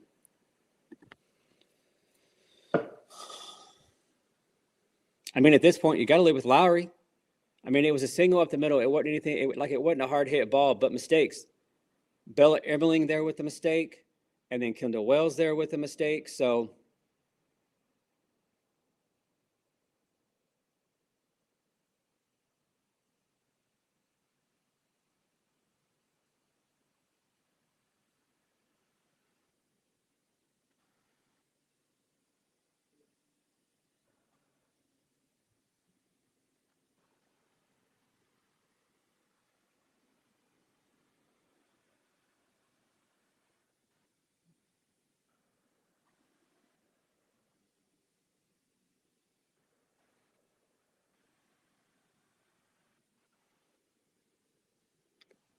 a foul ball that goes up, out of play.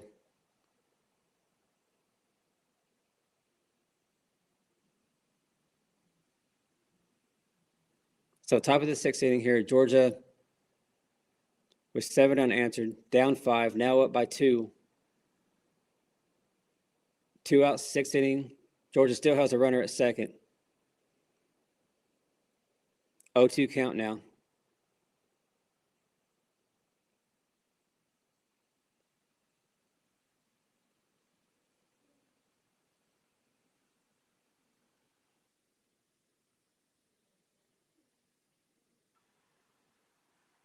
Eight to 5, Georgia. Ball goes over Minor's head out there in center field. This game is over. Oklahoma, I don't know what in the world we're watching. This is hot garbage. Hot garbage. So OU needs to go home and figure a lot of shit out, y'all. This is horrible. Horrible. So they need to go home. You're going to be a top 4 or 5 seed. Who the hell knows? You'll be in the top 4 or 5, no matter who wins, what happens, and the rest of the conference tournaments here. But yeah, this is hot garbage.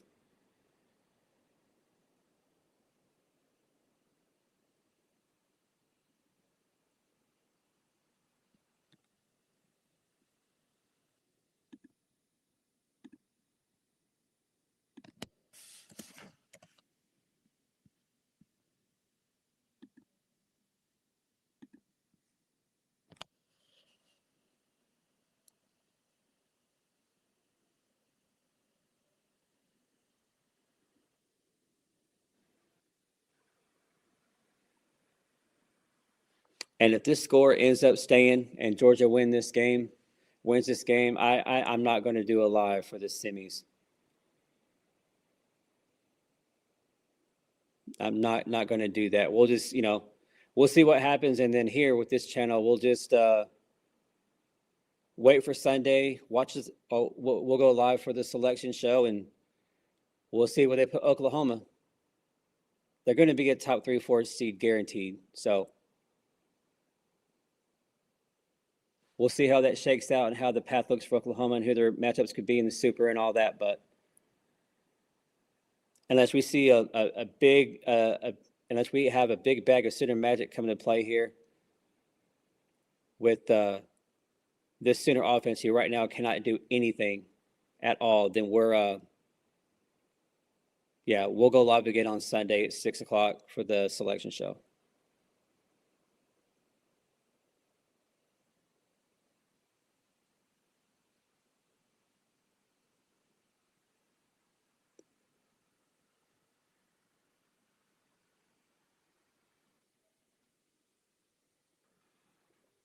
So 2-1 count here, 2 outs. Oklahoma down 8-5. Georgia has a runner at second. A ground ball over there to Gabby for out number 3, but Georgia gets 3 runs there in the 6th. So going to the bottom of the 6th inning, all you need to find a way to an offense that has been hot garbage, complete hot garbage here for the last 3 innings. We're making this pitcher for Georgia look like one of the best arms in the country, which is not the case, but all of a sudden Oklahoma is very undisciplined. We're not patient, swinging at crap way up here out of the zone, horrible at bats. So, but we've been here before a lot this season. Oklahoma's down. They look like complete garbage, and then they find a way. So we got to keep the faith, right? We got to keep the faith, see what happens here.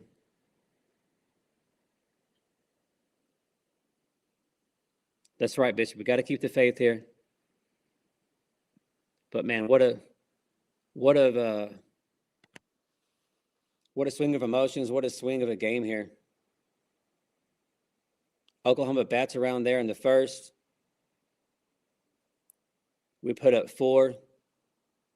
Get the solo shot there in the second by Kai Miner, and ever since then, absolutely nothing. Absolutely nothing.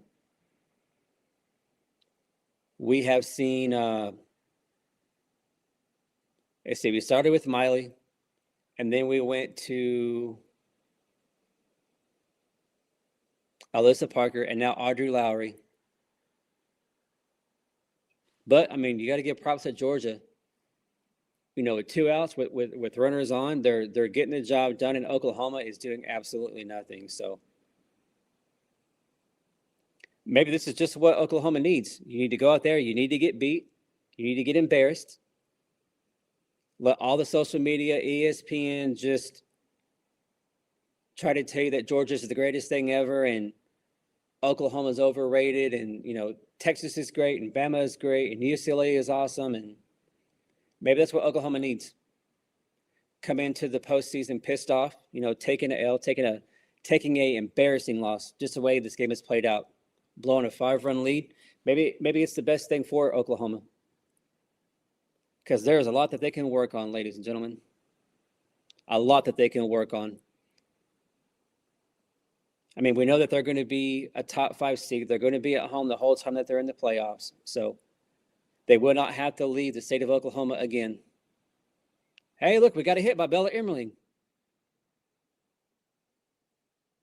This pitcher had recorded 12 straight outs. So ever since the Kai Miner home run a long time ago, Bella Emerling finds a way to get a blue pit out there to left field. So could this be the start of something big here? Could it be another comeback win for Oklahoma? Let's go, Pick.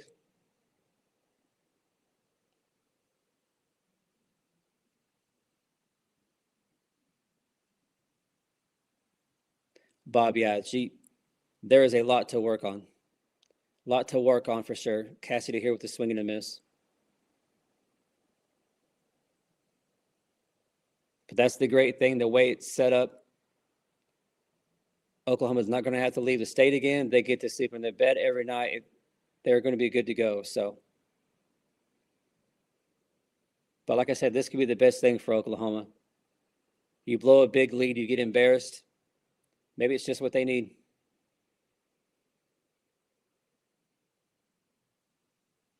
Strikeout for KP, looking silly. That was a horrible at bat, so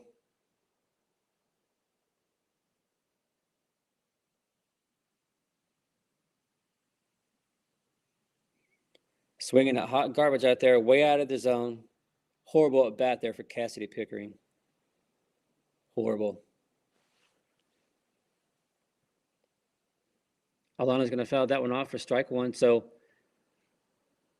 5 outs left here for Oklahoma, bottom of the 6th inning. They're down 8-5 to Georgia, 1 on, 1 out. Looking to get some center magic here late in this game.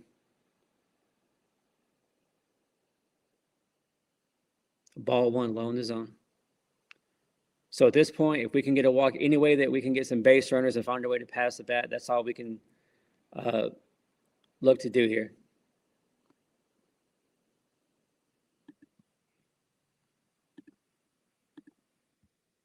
Another foul ball, so Alana now down quickly, 1-2.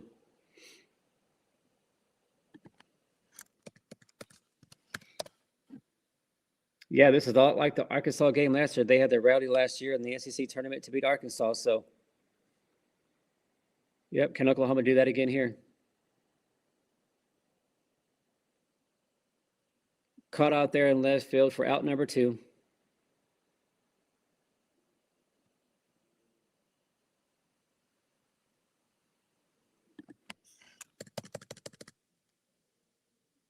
So they're showing JT over there, talking to the team, trying to get them to wake the hell up because this offense has done a complete 180. This is a horrible look for Oklahoma. Definitely got to be concerning. But, you know, hey, they get a good week to figure this out, regroup. So going into regionals, they should come out, you know, pissed off, ready to go, ready to just destroy whoever their first game is going to be, whoever's in their regional. So a 2-0 count here for Sid Barker.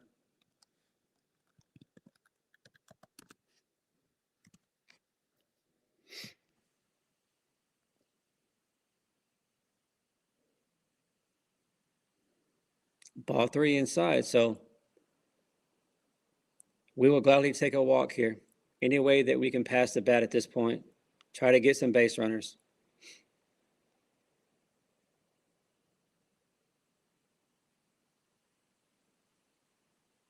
Strike 1.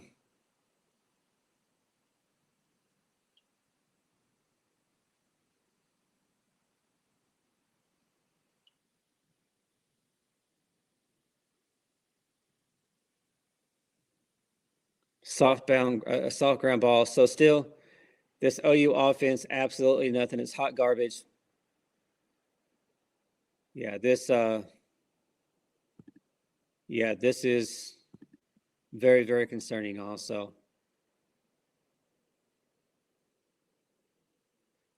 It's looking like Oklahoma is going to be one and done here in the SEC tournament. This is embarrassing. It ain't like you were down early and you're trying to fight your way back. I mean, you got a 5-0 lead. And then for whatever reason, we get to the 3rd inning and they just stop. They just quit playing.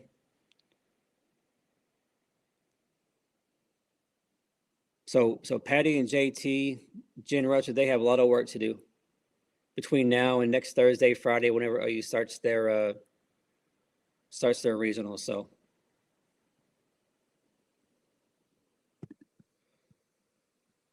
all right, so how are you guys feeling? I mean, at the end of the day, we got to keep faith, right? We've seen this before. They look like complete garbage, and then they find a way to come back. But, yeah, right now we're not showing any fight. We're still looking silly at the plate, swinging at crap, having bad at-bats.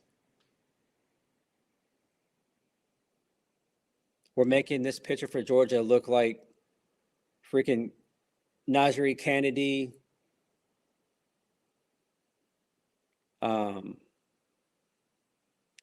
Jordy Fram. I mean, take your pick of some of the best pitchers ever in baseball. I mean, we're making this pitcher look like one of the best ever, and she's not. Plank said a long time ago, this is her longest outing. This is her best outing, and so yeah, I have no idea. But the fight, the mental fight, the toughness for Oklahoma, it's very weak. Very, very weak right now.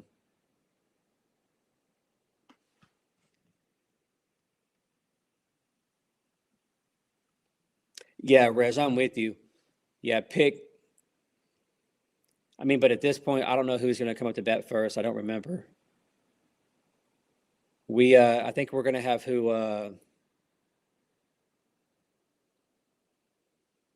Sparkplug maybe? Sparkplug and then back to Kai Miner, I think. So I don't know. We'll see. But RD Lowry here, top of the 7th. OU down 3. All the runs for Georgia. And Lowry hits the batter. So the ball hits the Georgia batter in the arm, and then it goes and hits Kendall Wells. So this BS show that we're watching just continues for Oklahoma. So it goes off the gut of the Georgia batter and then goes into Kendall.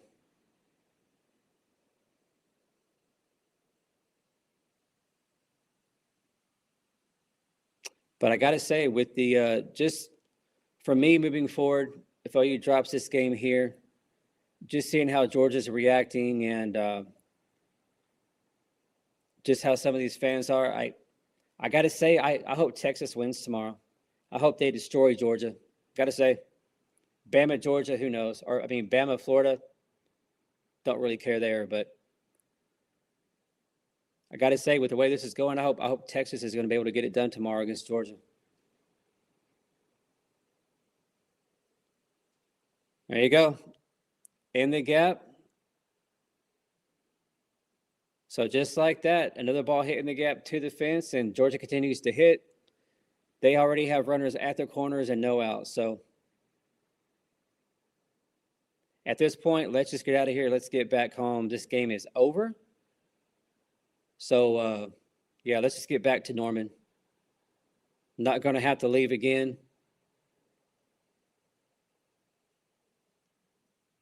So they're going to pull Ardu Lowry. I get it, because at this point, the offense isn't showing any life. So why would you waste Ardu Lowry here and waste pitches? And Georgia's really starting to hit her. So I get it. So is it going to be Katie, Berkeley, Zakai?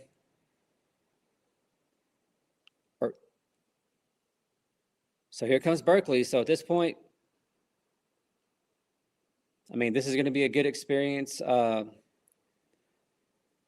Berkeley here. Another one of the young freshman superstars. So I get it. I like the move here. Because the offense is showing that they don't really care. They don't want to fight and try to come back and win this. So I like the move here from Patty Gasso. Give a freshman a chance and, hey, see what she can do. See what she can do. Yeah, it's like a great chance to get her experience here. Absolutely.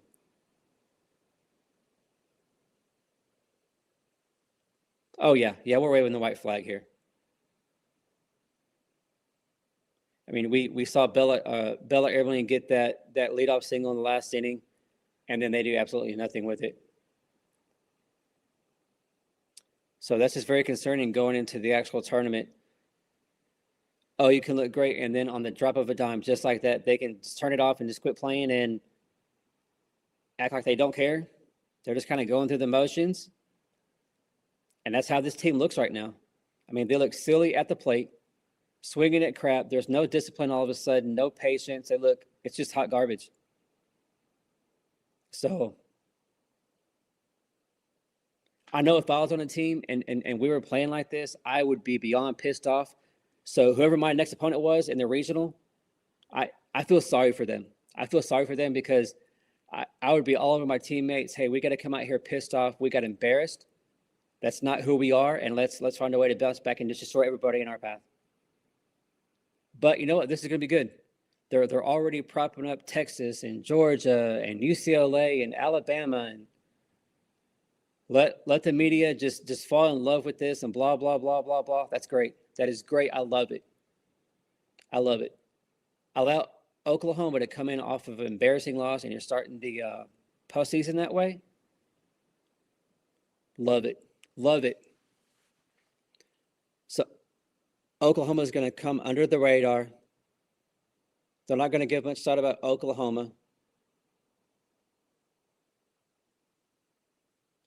And then I just hope and pray that all these clowns from the SEC, that none of them get invited. None of them get invited to the actual tournament because they are hot garbage.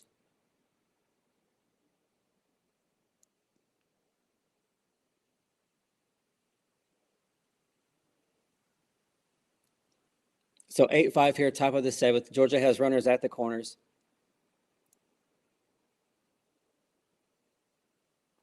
Georgia's been very good tonight, y'all. You got to give them props for timely hitting. Whenever they get runners in scoring position, they're taking advantage. So I'd be really surprised here if Georgia didn't put up more runs. Berkeley there with a 49-mile-per-hour pitch. That's crazy.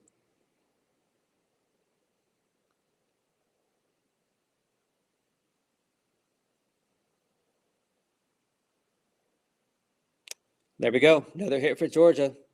Not surprising. So 9 unanswered now for Georgia. Oklahoma has checked out. They're just ready to go back home.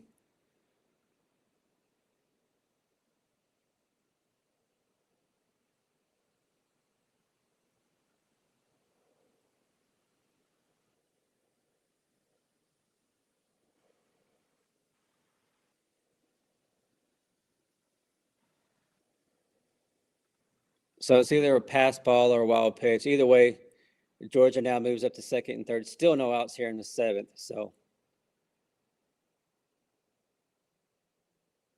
but this is setting up. This is going to be, I believe, Oklahoma's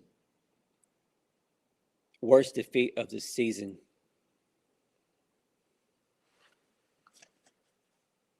I mean, we came in 48-7, and I'm trying to think of some of their losses and the scores, but I feel like this is probably going to be the worst defeat for Oklahoma this year. I'm trying to think how our first loss of this season. How bad did Arizona beat us in that game? Was it close or what? Was it 3 runs? I know the LSU loss was close. Of course, the Long Beach game. I think that was a 2-run deficit there.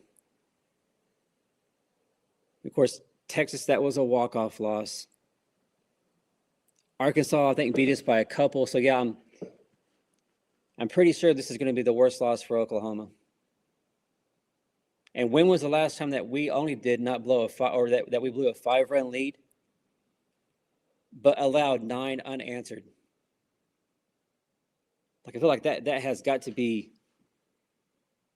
I feel like it's been a long, long time since Oklahoma has given up 9 unanswered. This is insane. So yeah, so 5. Okay, so Arizona beat us 11-6. That's what. Okay.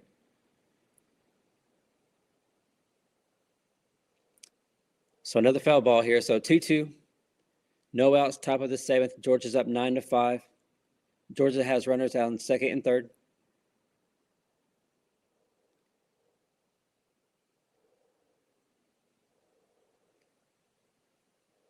Yeah, Steven, it was. Another foul ball.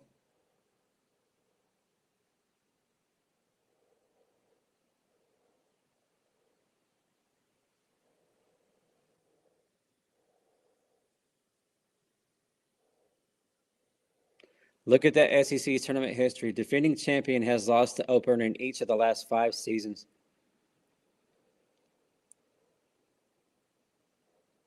Of course, last year was because of the whole co-champion with A&M and all that garbage. So, but A&M lost that opener. So, yeah, I did not know that was a streak, but Oklahoma here is fixing to make it 6. So,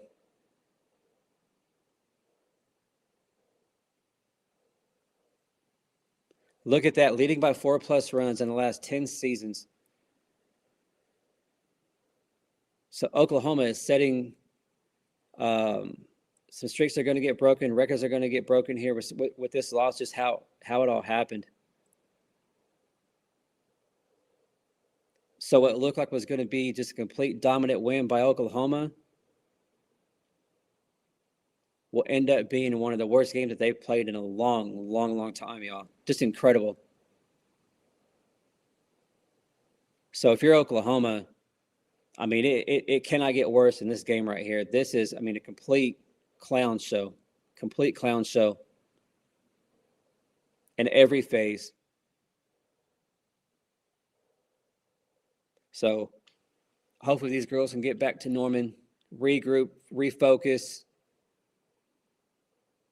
And Patty and JT and Jen Russell, they got to be in them. You could not let up until the game is officially over. You got to keep playing like 0-0. You know what I mean? No more coasting and cruising. Like, can't do that. Can't do it. So, Ron, I know that Grant tied her, but I have no idea. And I think UCLA is ahead of us in home runs by 3 or 4, but who cares? At the end of the day, all these records being broken, home runs, all these team records, anybody would pass it up to get a title. So if you get it, great. If not, who cares? All we want right now is number 9. So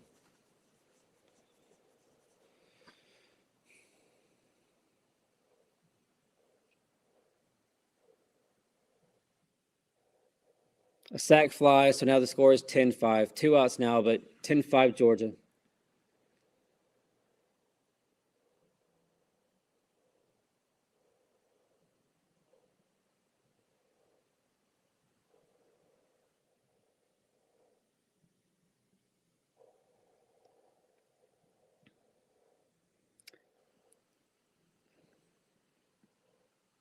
Oklahoma's going to challenge here that she left early. I get it. You might as well challenge it. I mean, you probably ain't going to get it. Nothing's gone right, but I mean, you can't take them back to Norman with you, right? So might as well challenge it. Who cares? I mean, this game's over anyway. So Douglas says he thinks it's the worst since the 2000 defeat. I mean, Arizona beat us earlier. I think it was 11-6. It was a 5-run deficit. So,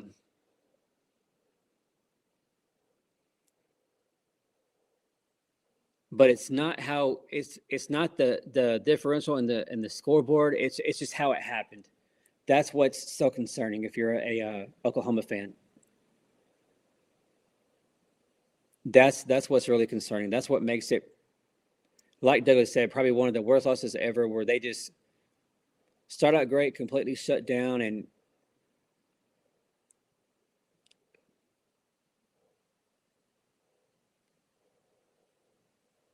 yeah. So she was safe. I mean, I get it. You get 2 challenges, you might as well do it, right?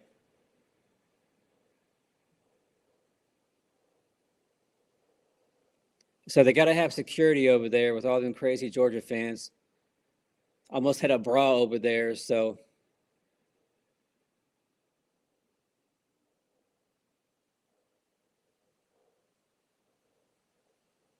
another wild pitch, shocker.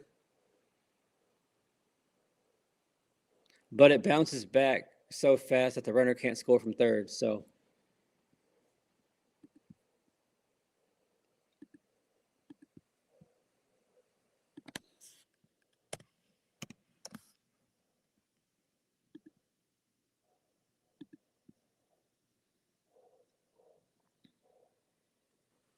oh, 2 count here.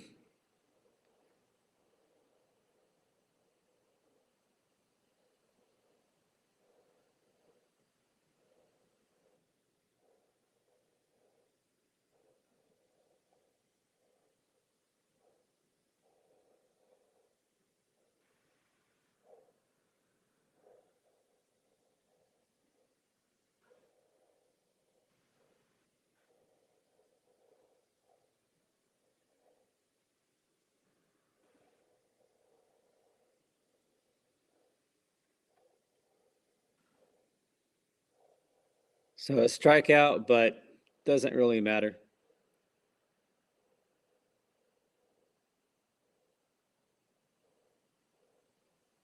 unless Oklahoma can find a way to flip the switch, which I mean, the way they're playing, just nothing's going right for them since the third inning.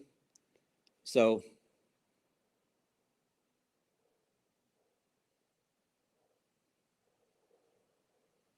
sometimes it could be where Oklahoma's down and they're down to their last couple outs and they got to find a way to get done. But just the way this game is played out, I just don't see it. Like I'm always, trying to be positive and keep the faith, but here, y'all, I just don't see it. Steve, we'll see you later. Take care.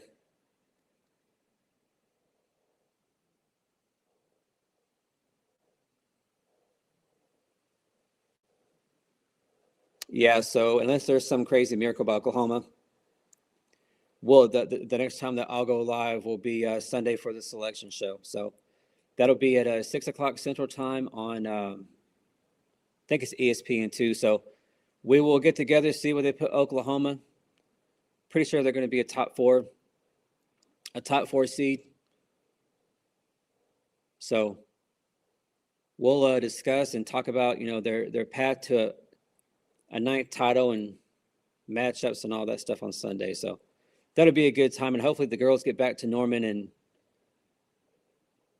whenever they come out Thursday, Friday, they come out playing with their hair on fire and never let up. So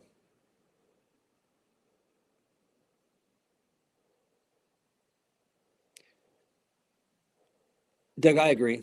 I would think top three guaranteed, but with the selection crew, you never know. You have no idea what they're going to do. So, but yeah, a top 3-4.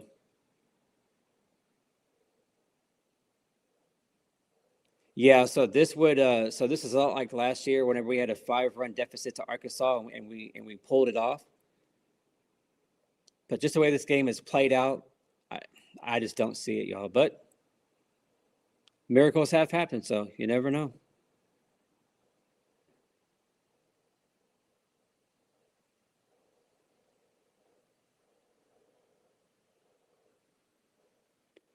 So spark plug here, bottom of the seventh. Are you down 5?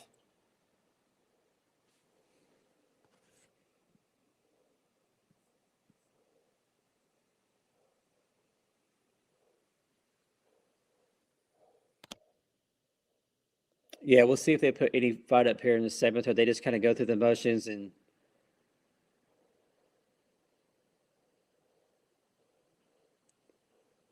So these Georgia clowns, they have to have police officers and security over there because they're getting pretty crazy over there by the Georgia dugout. So, Bill, yeah. So I feel like whoever's in the title game here for the SEC tournament, that's going to be your top 2 teams, and then you have Oklahoma. So, but Oklahoma, Texas, Florida, Bama, Arkansas, Tennessee, maybe that. They're all them teams are going to be in the top 8.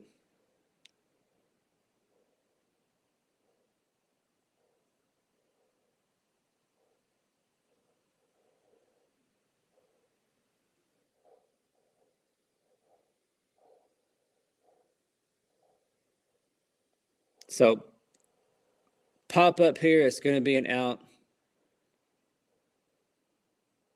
So the hot garbage show here continues for the Oklahoma offense. Here comes here comes the only bright spot for Oklahoma, and that's Kai Miner tonight. She's been incredible. A home run, a double. She has been incredible, y'all.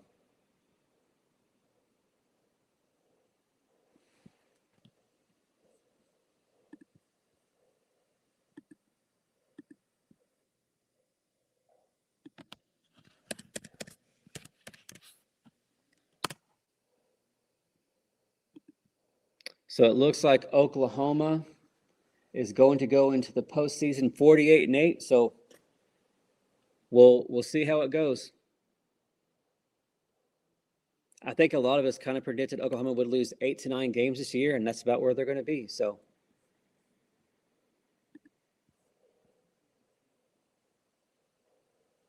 it's like they won't. No, they won't. Their ceiling is 5. the polls say one thing, but the Big Ten is hot garbage. They're not going to be a top two, even if they win the Big Ten. It'll be SEC will be your top 2-3 seeds.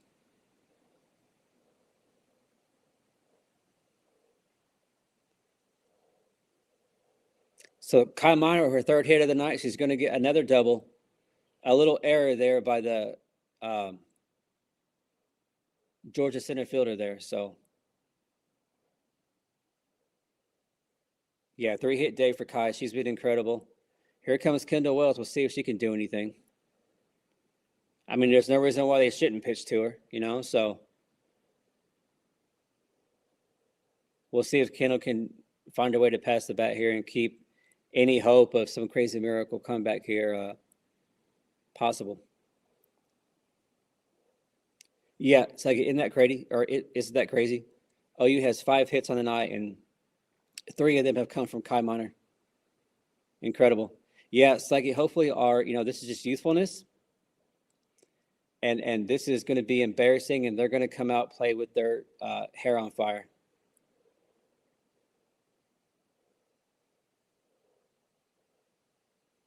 So 10-5 here, Georgia. All you need in the miracle comeback here, down 5. 1 out, Kai Minor right there at second base.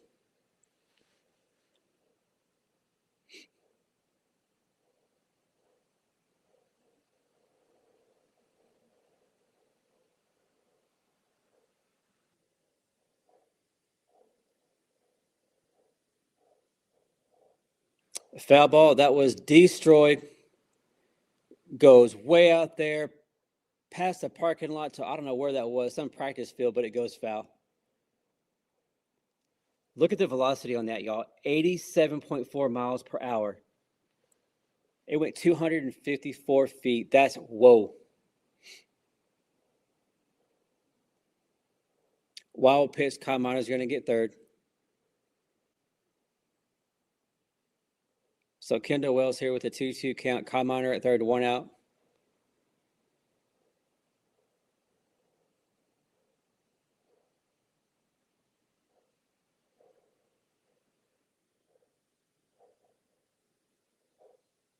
There we go. Swing and a miss, a strikeout. So we just got to get 1 out so we can get back to the house. This has been horrible all the way around for Oklahoma ever since the third inning. So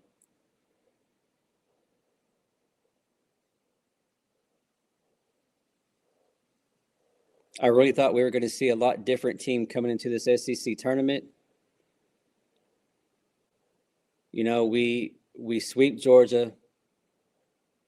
We have that, crazy series there with A&M there at College Station. Really thought we were going to come out and they'd really be able to put it all together. And that's what we thought we were going to see. And then I have no idea what went wrong. I don't even know where to start, man. I have no idea where to start with what in the world happened. So Oklahoma here down to their last out.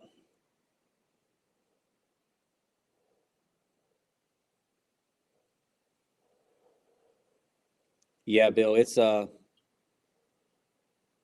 to be a bad nightmare there for sure.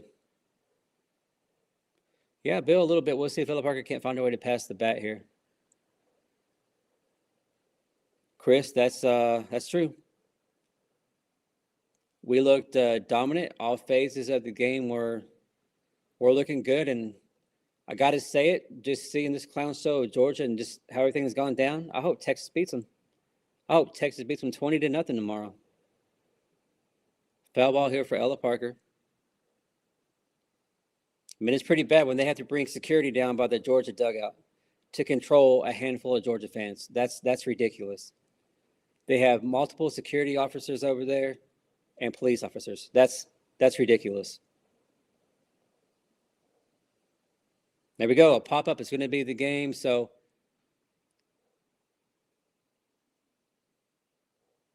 we will see we'll get back together on Sunday. We'll see where OU lands and what their path looks like. So with that being said, thank you guys so much for being here. It's been a long couple of days. This wasn't what we wanted to see. But again, hopefully we can figure a lot of this crap out, and we'll be ready to go next Thursday, Friday. So thank you again for all that being said. But so Sunday, 6 p.m., we'll get together and see how everything looks for Oklahoma. So thank you guys again. Y'all have a good night, and God bless.